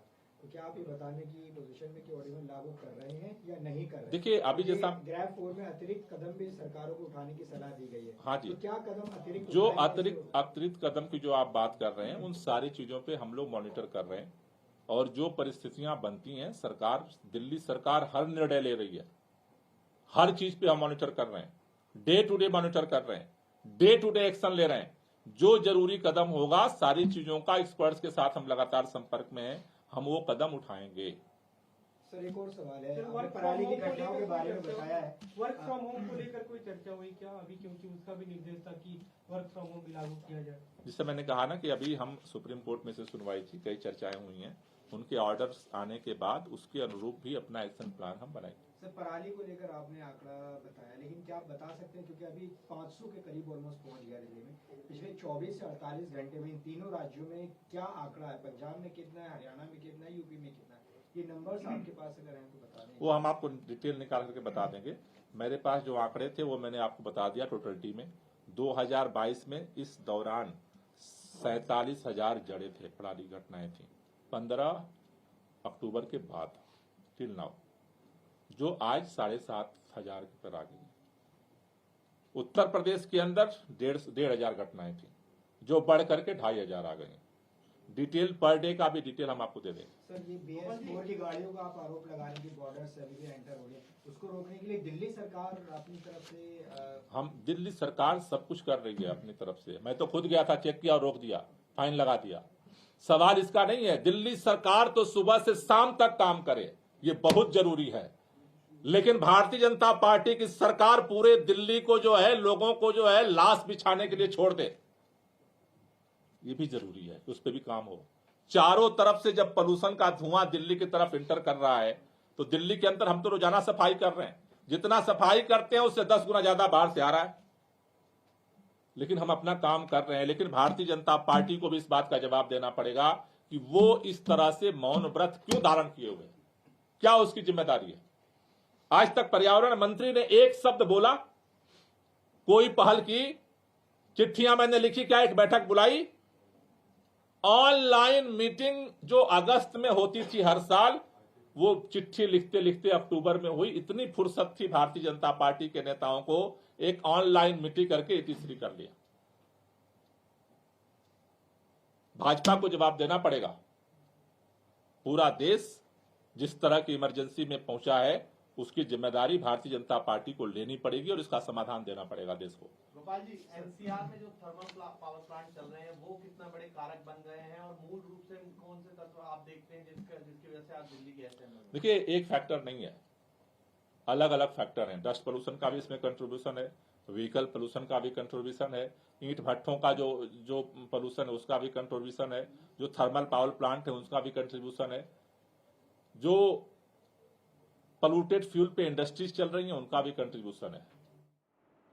Well, Delhi Minister Gopal Rai there alleging that it is the centre that is silent on the medical emergency that North India is facing today. Remember, Delhi's AQI has crossed 400 in several places, and it's the Supreme Court that's also hearing this case. But remember, it's the Aam Aadmi Party that has been at the helm of the national capital for almost 10 years now, for 9 years, and many questions are being pointed towards Aam Aadmi Party's governance in this area as well. The Supreme Court, meanwhile, on Monday has questioned the government over worsening air quality in NCR, asking why was there a delay in implementing anti-pollution measures. The Supreme Court said, and I quote, "Why did we wait for the air quality index to cross 300? That's what the top court asked today. The top court was in fact hearing a petition seeking enforcement of measures to curb air pollution in NC, in the national capital. In fact, the top court has also directed the centre to get real-time data from ISRO and other agencies on stubble burning, saying that we want all instances of burning to be given on a real-time basis to all states. That's what it has said.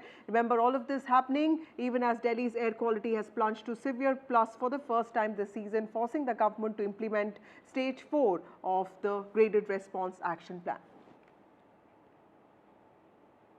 Remember, according to the System of Air Quality and Weather Forecasting and Research SUFFER data, Delhi's air quality index AQI was 481 this morning, severe plus category for the first time this season. Of the 35 monitoring stations in New Delhi, most recorded over 400 AQI, with Dwarka reporting the highest AQI at 499. In fact, the CAQM, which is the body responsible for anti-pollution measures in NCR, it's called the Commission for Air Quality Management, waited for improvement in weather condition instead of implementing different stages of GRAP in the midst of alarming rise in pollution level. That's what the top court, Supreme Court, observed today. It also said that there is a sense of urgency that needs to be there. That's what the top court has said, has asked CAQM to deploy.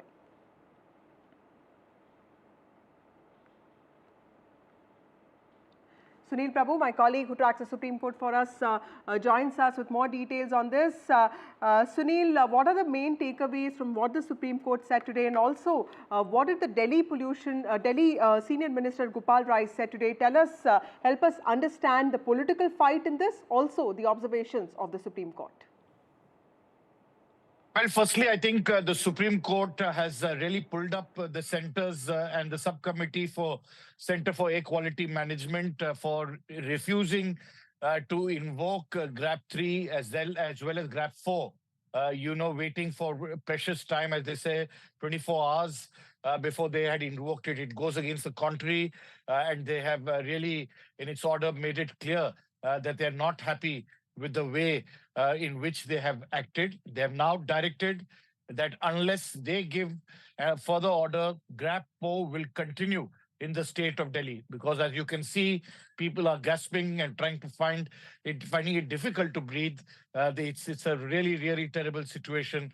And it's in that backdrop that they have now enlarged that mandate, said it has to be implemented not only by the city of Delhi, but the entire states who come under the National Capital Region. So be it Noida, be it Gurgaon, all surrounding areas which come under the National Capital Region, which has been defined, will have to implement. So it's just not Delhi schools which will be closed. It's also going to be Gurgaon as well as, in Noida, that schools will have to be closed, and they will have to implement it in letter and spirit.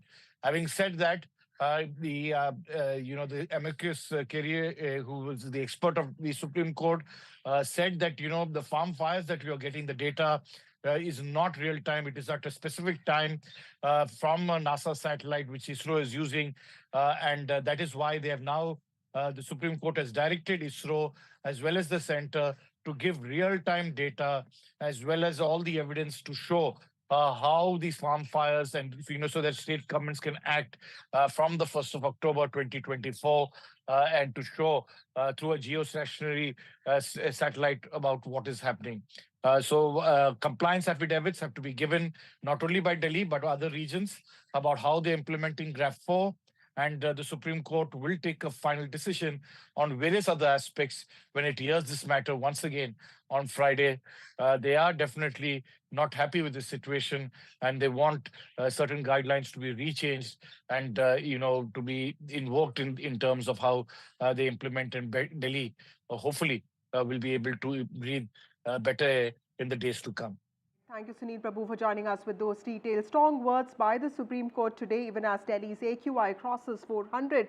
It is in the severe plus category for the first time this season. Supreme Court has questioned the government on the delay in implementing GRAP 3 and GRAP 4 implementation norms. In fact, that is to ensure that pollution is under control. Now, there is a consequence to this. There is a fallout to this. 11 flights bound to land at the Indira Gandhi International Airport in the national capital were diverted to different cities today due to adverse weather and smog conditions causing low visibility. In fact, the Delhi airport this morning issued an advisory for passengers informing flight operations may get affected because of low visibility procedures that are still in progress in the airport. All this even as Delhi's AQI crosses 400 in most places, and Delhi's airport has also issued an advisory for passengers informing flight operations may get affected. And what we know so far is that 11 flights that were bound to land at the Indira Gandhi International Airport in New Delhi were diverted to different cities. My colleague Vishnu Shom joins us with more details on this. Vishnu, tell us what is the update on this, because 11 flights getting diverted, and earlier in the day an advisory being issued by the Delhi airport clearly shows that there is a consequence and fallout to the weather conditions getting adverse in New Delhi. Well, the visibility levels are extremely poor. There's no two ways about that. But remember that Indira Gandhi International Airport is equipped with Category 3B instrument landing systems. In simple terms, what that means is that there is instrumentation at the airport and on board the aircraft to enable aircraft to safely land at visibility even sometimes less than 50 meters. However, pilots need to be trained to use that. And as I understand it from my sources, of the 11 flights that you mentioned, which were diverted because they were unable to land in Delhi, on board 10 of those flights, there were pilots who were not qualified to use the Instrument Landing System 3B system. Now, this is a problem because there are strict Directorate General of Civil Aviation guidelines telling airlines that if you are operating into Delhi in poor visibility conditions, you need to be having pilots who are trained in Instrument Landing System Category 3B systems. However, the usual period when this takes place, when there is an advisory to all airlines, it happens every year because of the fog season, is the 10th of December to the 10th of February. But as you can see, this has come 1 month early. However, there was an advisory by the Director General of Civil Aviation 3 days back, but for airlines to ensure that only their Category 3B pilots are always deployed on these routes today is something which becomes a rostering nightmare, because pilots aren't necessarily all based in an area where flights going into Delhi are a start from or commence their operations. So as a result of this, you've had this situation where 11 flights have been diverted, 10 of them because pilots, as I understand it, were not qualified to land in Delhi in these very poor weather conditions. I would fully expect the Director General of Civil Aviation to look into this. We've reached out to the stand-in DGCA, no response over there. We've reached out to the Ministry of Civil Aviation, no response over there. But the airlines have more or less confirmed that, and it affects all airlines. It affects Air India, it affects Indigo, Akasa, there is one chartered flight, and SpiceJet as well. So all of the major carriers impacted by this. And of course, several hundred passengers impacted.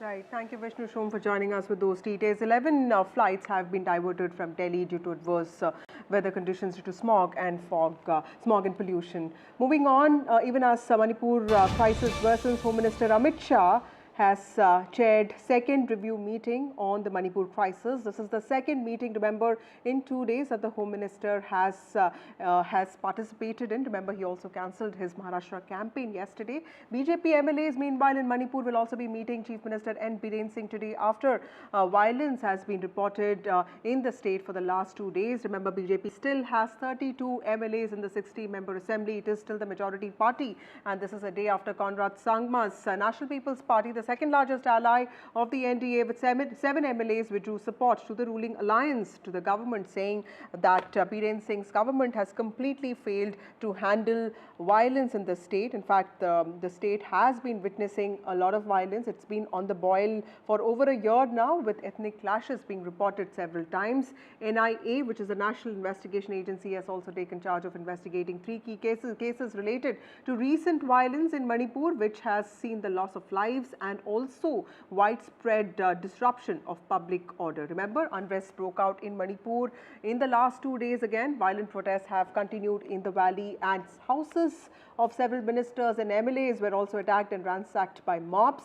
Tension simmers in Imphal region as civil society groups have given an ultimatum to the centre and the state government to take a decisive action before the situation worsens. Home Minister, meanwhile, has been chairing important meetings. This is the second meeting that he has chaired in the last 2 days, even as BJP MLAs get ready to meet N. Biren Singh, the Chief Minister, this man at the centre of the storm, even as BJP ally NPP has withdrawn support to Biren Singh government.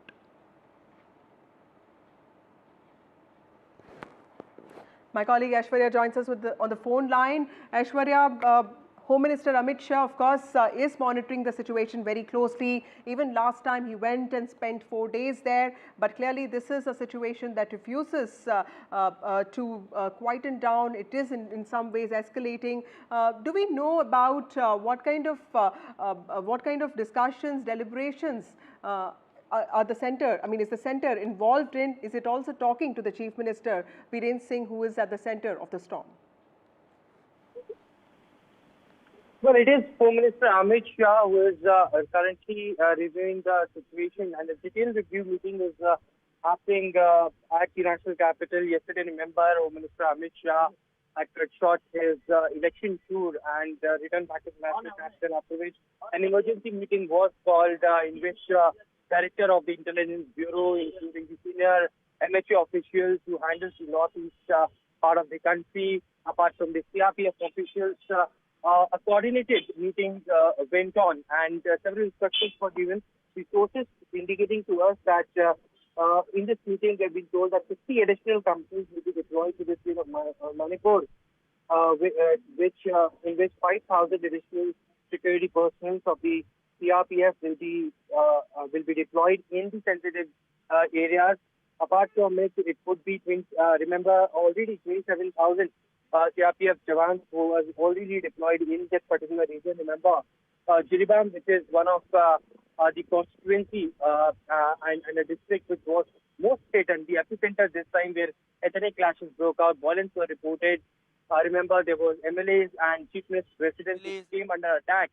And the bodies which were recovered from the river in Imphal, as far as that particular region are concerned, that is very, very sensitive. And looking at that, DG CRPF Anish Dayal was also rushed to the state of Manipur, and with the coordinated efforts of central forces and the state forces, now the decision has been taken that there would be additional deployment of the forces. Of course, the internet had been suspended, curfew had been imposed yet again. AFSPA had also been reinforced in almost, almost 10 police stations. Earlier, in 6 police stations, there were already AFSPA which was reinforced, and now the central paramilitary forces had given a direction by the central government and the MHA over here that they should bring back peace and normalcy at every cost, whatever is required, and therefore the reason perhaps coordinated efforts are being planned. So back-to-back 2 meetings, yesterday as well and today as well, where Amit Shah, Home Minister, along with senior officials of the security grid are, and they all have attended this particular meeting. Right, thank you Aishwarya Jain for joining us with those details. Home Minister Amit Shah presiding over important review meetings there even as the situation in Manipur worsens. This is to ensure that the situation is brought under control even as BJP MLAs could be meeting Biren Singh, the Chief Minister, today. Moving on to another breaking news, BRS social media in charge has been reportedly arrested. We'll get you all that and more on the other side of this break.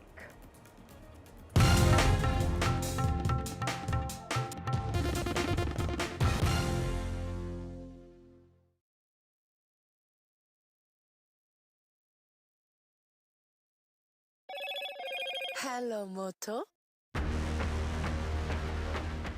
Motorola Edge 50 Pro, world's first AI-powered pro-grade camera.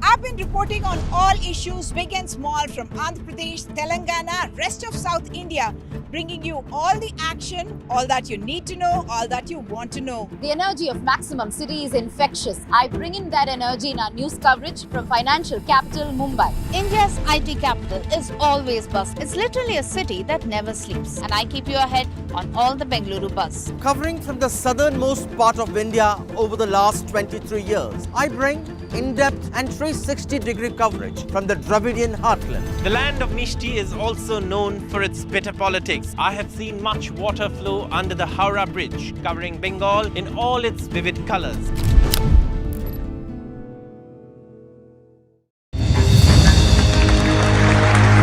I now request the Honorable Prime Minister to launch NDTV World and address the summit.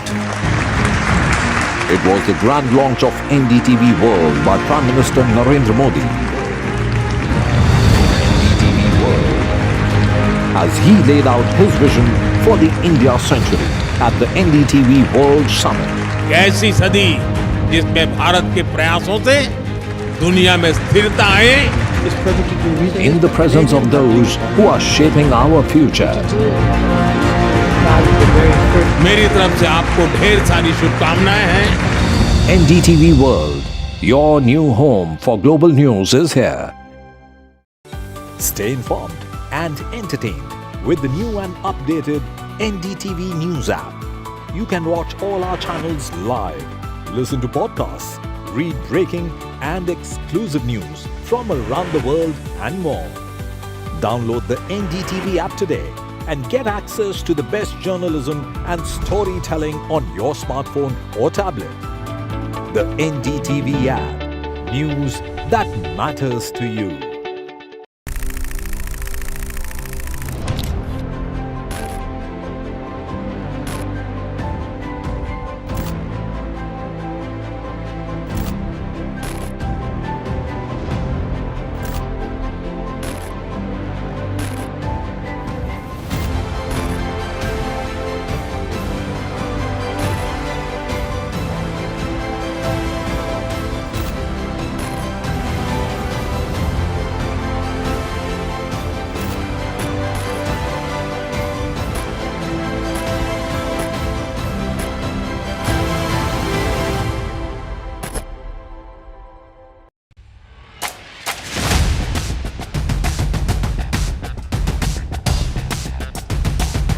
The last elections of 2024. It's the battle for India's economic heart. An election that will decide Maharashtra's future. Can the big brother BJP manage the competing ambitions of Mahayuti? Can the Red Book rally the voters once again for Congress and its allies? So as Maharashtra's future trajectory takes shape, we report from the ground. Two visions, two ideology, one verdict. An election where no caste chemistry can yield a perfect formula. It's a state that is splintered with power battles. The big question, will Maharashtra poll outcome unify parties or divide them further? And who will emerge as Maharashtra's undisputed leader?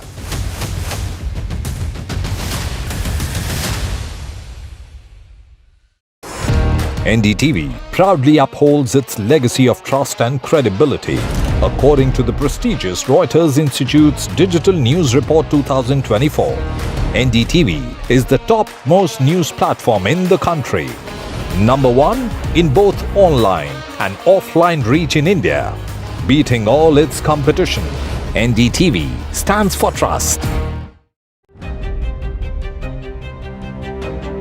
Hello and welcome to India Sense, where I speak with global opinion makers. The United States has made a strategic decision over the last 20 years to move closer to India. So a $7 trillion economy seems a perfectly conceivable number. If you want to be a national party, it's that you sort of accept the way the world is rather than want to endlessly hark back to how it was. Modi is promoting the digitization of the economy, which is accelerating growth in the country. I want to thank the American people for the extraordinary honor of being elected your 47th president. Donald triumphs. What does Trump's win mean for America, for the... Arrested by the Hyderabad police. What we also know is that this arrest could have reportedly happened due to his posts against the government, the ruling government. Then he could be arrested. He was allegedly arrested for spreading misinformation, is what we understand. My colleague Uma Sudhir joins us with more details on this. Uma, tell us about this latest action by the Hyderabad Cybercrime Police.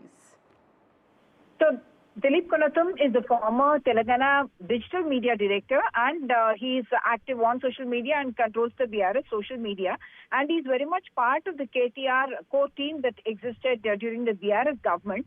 And what we understand is that today he had gone to the cyber police as part of a case that had been booked against him. In fact, he was taken for questioning on September 6th regarding posting of some videos about some clashes that happened in one of the districts in Asifabad district, clashes that had happened there following a rape and murder, and he was accused of sharing those videos and causing more adding to the tensions in the community itself. And so at that time itself, it was suspected that he may be taken into custody because he was kept with the police for about 12 hours on that day. Afterwards, he was subsequently released. What I understand from BRS spokespersons is that he was called in today and he had routinely gone there for answering some questions, and subsequently he was arrested immediately and then taken for medical testing, and he's right now being presented before a judicial magistrate. So if we were to read some meaning into this, hours before his arrest, Dilip had in fact posted a photograph of himself standing next to the statue of a lion and saying that sar par kafan bandh ke chalne wale maut se nahi darte, meaning that those who tie a shroud on their head are not afraid of death. So that is now meaning is now being read into that post of Konatham Dilip as well. But what I must say is that Konatham Dilip has been criticized by the Congress for posts, and the BRS is now saying that it's because of recent posts where he had criticized both the Chief Minister as well as the actions of the Congress government. That's why they believe that this kind of action has been taken by the Telangana police. Former Minister, Mr. Harish Rao, has in fact condemned this move and said that he should be immediately released, and he has said that this is part of the vendetta politics of the Congress government. What we do understand is that there has been this running feud between Revant Reddy and K.T. Rama Rao, and the BRS is known to be strong in its social media posts and the way it is able to campaign on social media.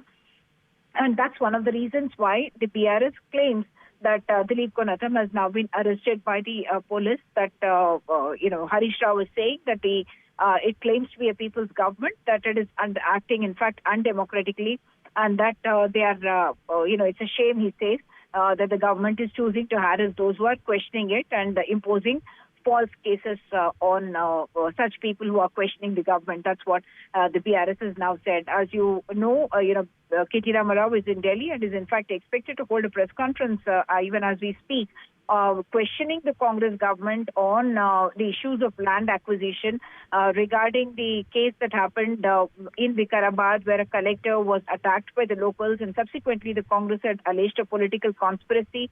And, many people were arrested, including a former BRS MLA and a lot of villagers. And K.T. Rama Rao had in fact dared Revant Reddy, saying that he should arrest him and instead release the farmers there. So he was bringing up the issue of, the Congress, and on the one hand had claimed that they are wanting to speak on behalf of the farmers. And here the claim of the BRS is that they were snatching land away.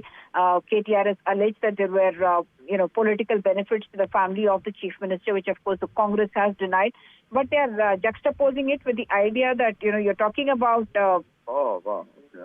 speaking on behalf of the farmers, and yet you're taking away their land. So that would seem to be an important press conference, and this breaking news has happened at Pachitan.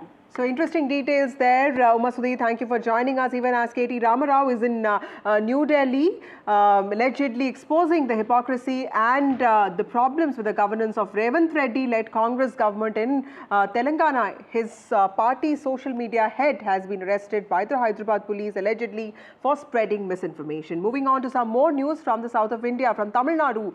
Tamil actor politician Vijay has junked talk of an alliance between his fledgling Tamilaga Vetri Kargam and the AIDMK before 2026 assembly elections. In fact, he has said all of this in a detailed post on X, in which he has said that these rumors of alliance between the AIDMK and his own party, the TVK, are completely false and without any evidence. The TVK has also said that it intends to contest 2026 elections sans allies, and it has claimed that it will win a majority with the help of people of the country based on policies expressed by Vijay. TVK has also targeted ruling alliance DMK on law and order, and also in other issues including drugs and liquor sale. The party, remember, had also mocked DMK's slogan for social justice. Remember, the 50-year-old actor who is Tamil Nadu's newest entrant into Tamil politics held a high-profile rally in Viluppuram last month, in which he declared his party's ideology and goals. And that was an event where he attacked both the DMK and the BJP. Since then, there has been the speculation that his party could be aligning with the AIDMK, but now TVK's Vijay, who is a known actor, a very popular actor in the state of Tamil Nadu, has come forward and he has posted on X that all these rumors are completely baseless and without any evidence. My colleague Sam joins us with more details on this. Sam, this important clarification by Vijay on social media, tell us what are the big takeaways from his post? Well, Vasudha, on his maiden political speech recently at Viluppuram, Vijay had publicly announced that the ruling DMK in Tamil Nadu would be his political enemy, and tacitly referred to the BJP and called it his ideological enemy, and tried to reach out to several groups in Tamil Nadu, saying that the party is all set to capture power and form the next government. His silence on AIADMK at that point in time had led to speculation. Perhaps Vijay is leaving doors open for possible electoral alliance with the AIADMK. And now, after a newspaper did a story on this over the weekend, Vijay's party has clarified that there's no question of ties with the AIADMK.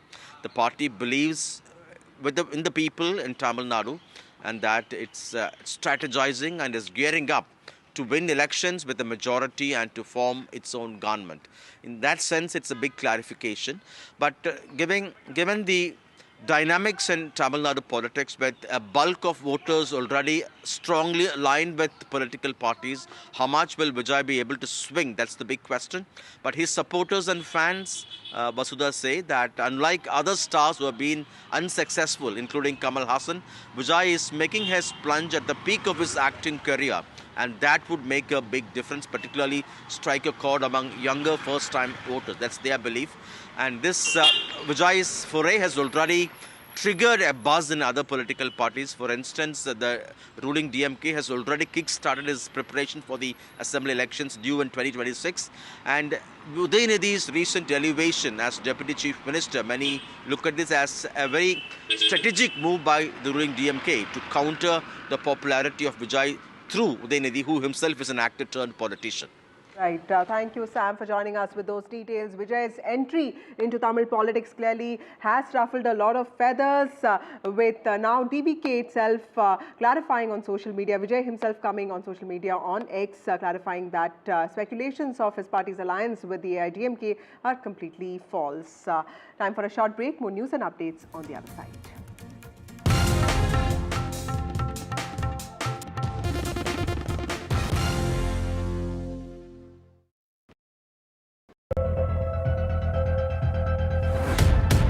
We reached an agreement on patrolling.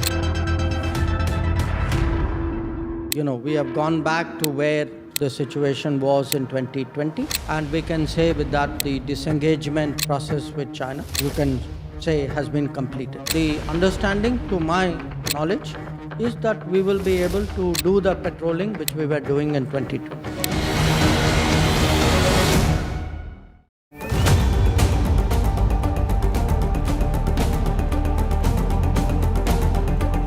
This week on India Ascends. All eyes on upcoming Rio G20. India poised to mend emerging economies, G7 divisions. Trump 2.0. Is it time up, Trudeau? Ottawa stares at fresh turmoil. Chinese security personnel in Pakistan. Is it Beijing's bid to colonize Islamabad? And in Bangladesh, why does Attorney General want secular removed from the constitution? All this and more only on India Ascends with me, Gauri Dwivedi, at these timings on the NDTV network. NDTV proudly presents NDTV World Summit 2024, the India Century. I now request the Honorable Prime Minister to launch NDTV World and address the summit. Prime Minister Narendra Modi's inaugural session at the NDTV Summit outlined his vision for the India Century, driven by aspirational India. हमारा प्रयास होगा भारत की century सिर्फ भारत की नहीं बल्कि पूरी मानवता की जीत की सेंचुरी बने. The summit brought together prominent global leaders, highlighting India's pivotal role on the world stage. Not just Indians trusting India's leadership, but the global South especially trusting India's leadership. Permanent seat on the UN Security Council is something that should be India's right. Canada is concerned, I think there are some very specific issues. I think a lot of people know that. AI is going to be one of the most important, drivers. It's a very exciting time for India, Indian cinema as well at a global level. NDTV World Summit was more than just a conversation. It was a confluence of ideas poised to shape our global future.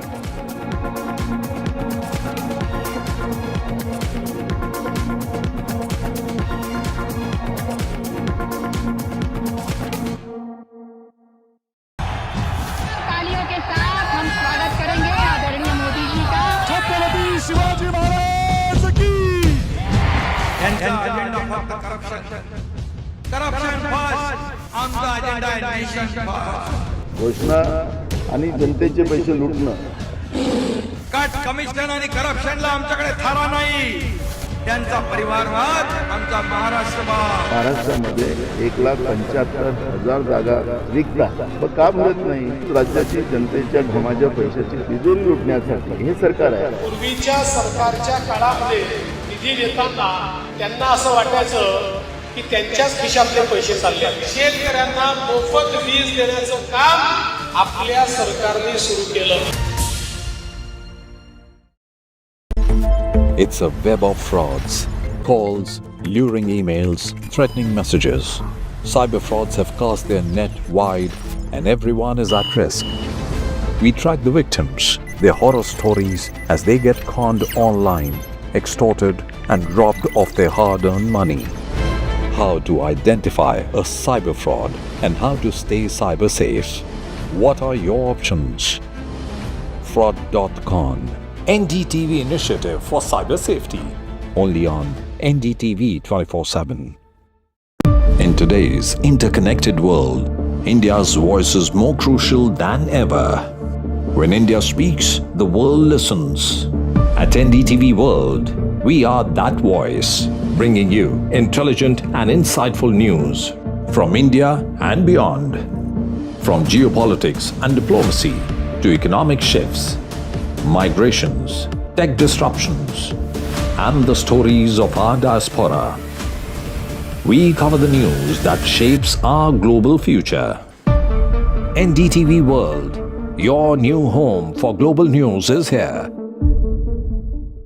I've been reporting on all issues, big and small, from Andhra Pradesh, Telangana, rest of South India, bringing you all the action, all that you need to know, all that you want to know. The energy of Maximum City is infectious. I bring in that energy in our news coverage from financial capital Mumbai. India's IT capital is always buzz. It's literally a city that never sleeps. And I keep you ahead on all the Bengaluru buzz. Covering from the southernmost part of India over the last 23 years, I bring in-depth and 360-degree coverage from the Dravidian heartland. The land of Mishti is also known for its bitter politics. I have seen much water flow under the Howrah Bridge, covering Bengal in all its vivid colors.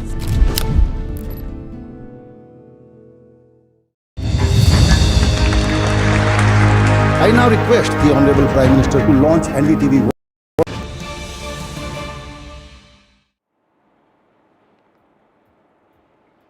Welcome back. We start with some breaking news on details of the Home Minister's meeting. This was a meeting to review the worsening situation in Manipur. Remember, Home Minister Amit Shah has already held two important meetings with regard to the situation in Manipur. What we understand so far was that this meeting today was with security agencies. Mr. Shah, the Home Minister, has also asked for details on the deployment. What we also understand is that a decision has also been made to send 50 additional companies to Manipur to address the situation there. According to sources, an additional deployment of 50 companies, which means 5,000 personnel, will be made in Manipur. A total of 27,000 paramilitary forces have now been deployed in Manipur. What we understand from sources is that Home Minister has gathered information about deployment of central paramilitary forces in the state and has also instructed that the process of restoring peace in the state should be the top priority for all agencies. Remember, the situation in Manipur has been worsening in the last few days, but the state has been in a state of boil for the last 1 year, ever since ethnic clashes took place. But in the last time such violence took place, Amit Shah, the Home Minister, had gone to the state of Manipur. He had spent about 4 days there talking to several groups, ensuring that central forces are deployed at volatile points. What we understand is that in the last 2 days, Home Minister Amit Shah has held several meetings. Importantly, two very critical review meetings in which he has gathered information about deployment of paramilitary forces. My colleague Aishwarya joins us with more details on this. Aishwarya, you have been tracking the Home Minister's activities ever since Manipur violence took place. Yesterday, we saw that he also cancelled his campaign in the politically crucial state of Maharashtra, showing that Manipur is extremely crucial for the centre. What do we know about the meetings that he has held so far?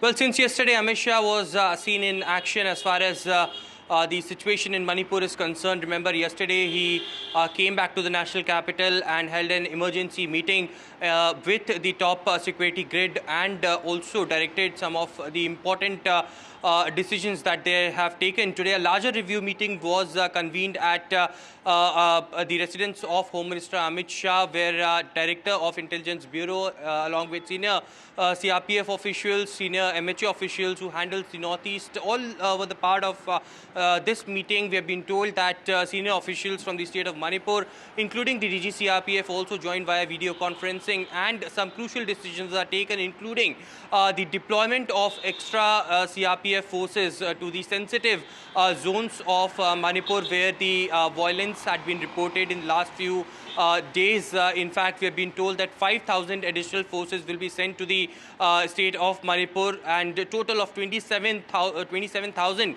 CRPF Jawans will be deployed now. We have been also gathering information as to what has happened in this particular meeting. Deliberations, of course, was done on whether there would be reimposition of the AFSPA in several of the police stations, which are super hyper sensitive zones. Remember, 5 police stations had been reinforced as under the AFSPA, where Central Armed Forces and the paramilitary forces will have full authority to deal with the situation over there. They can take action in that particular area as well. Apart from it, in this particular meeting, we've been told that all relevant stakeholders had been called in, and the consultative process will again begin. Remember, in the national capital, just a few weeks before, there was an important meeting that was held between the Naga, Kuki Zoo and the Metis community leaders, which were called in with the help of IB officials, and for the very first time, they held talks with each other. But certainly the result was something that was not in favor, but this time as well an outreach program is prepared to hold talks with them. Apart from it, in this meeting, the Union Home Minister has also directed that the social media platforms, specifically where the internet is still on in the state of Manipur, the central forces and the IT department should keep a close vigilance as far as the Manipur government is concerned. They have been also told to keep a close monitoring on those social media platforms so that the discrepancies can be identified as well. Apart from it, very important that strict measures will be taken against anyone who will be found guilty. Of course, we know for the fact of the matter that 3 of the cases have already been handed over to the NIA regarding the recent clashes that had been broken out. So 2 meetings back-to-back by Home Minister Amit Shah, few important decisions being taken, and to bring back peace and normalcy. Being held by Amit Shah there. He has presided over these meetings, and what we understand from our colleague Aishwarya is that he has held these meetings with central investigating agencies and also security agencies, and he has asked for information as to what really is happening in the state of Manipur. Time for a short break. More news and updates on that.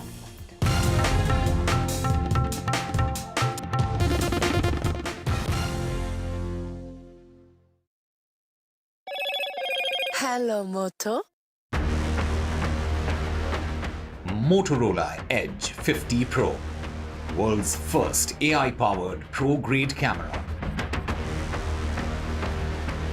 Air emergency in Delhi NCR. AQI stands at severe plus category. SE in fact has batted for online classes for all NCR schools. All NCR states have to be compliant. That's what the top court has said.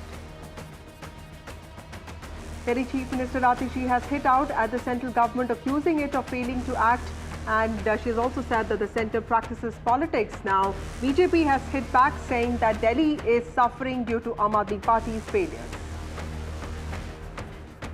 Meanwhile, 11 flights to Delhi have been diverted due to smog. One day after quitting the Aam Aadmi Party, Kailash Gehlot, Delhi's former transport minister, joined the BJP today. He has denied that he was pressurized by any agency, as was alleged by the Aam Aadmi Party, saying that his former party compromised its values.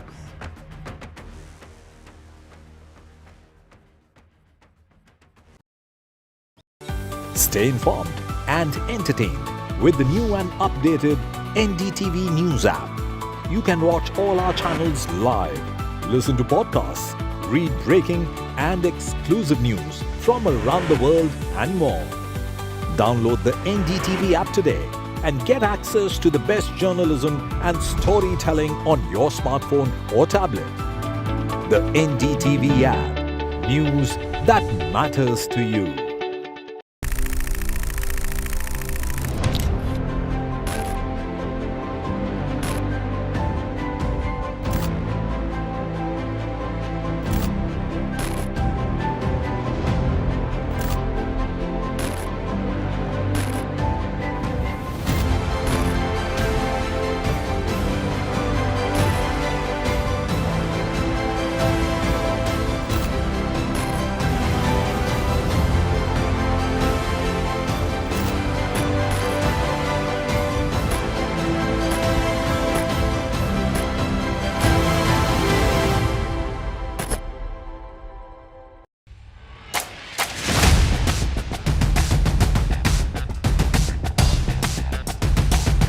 The last elections of 2024. It's the battle for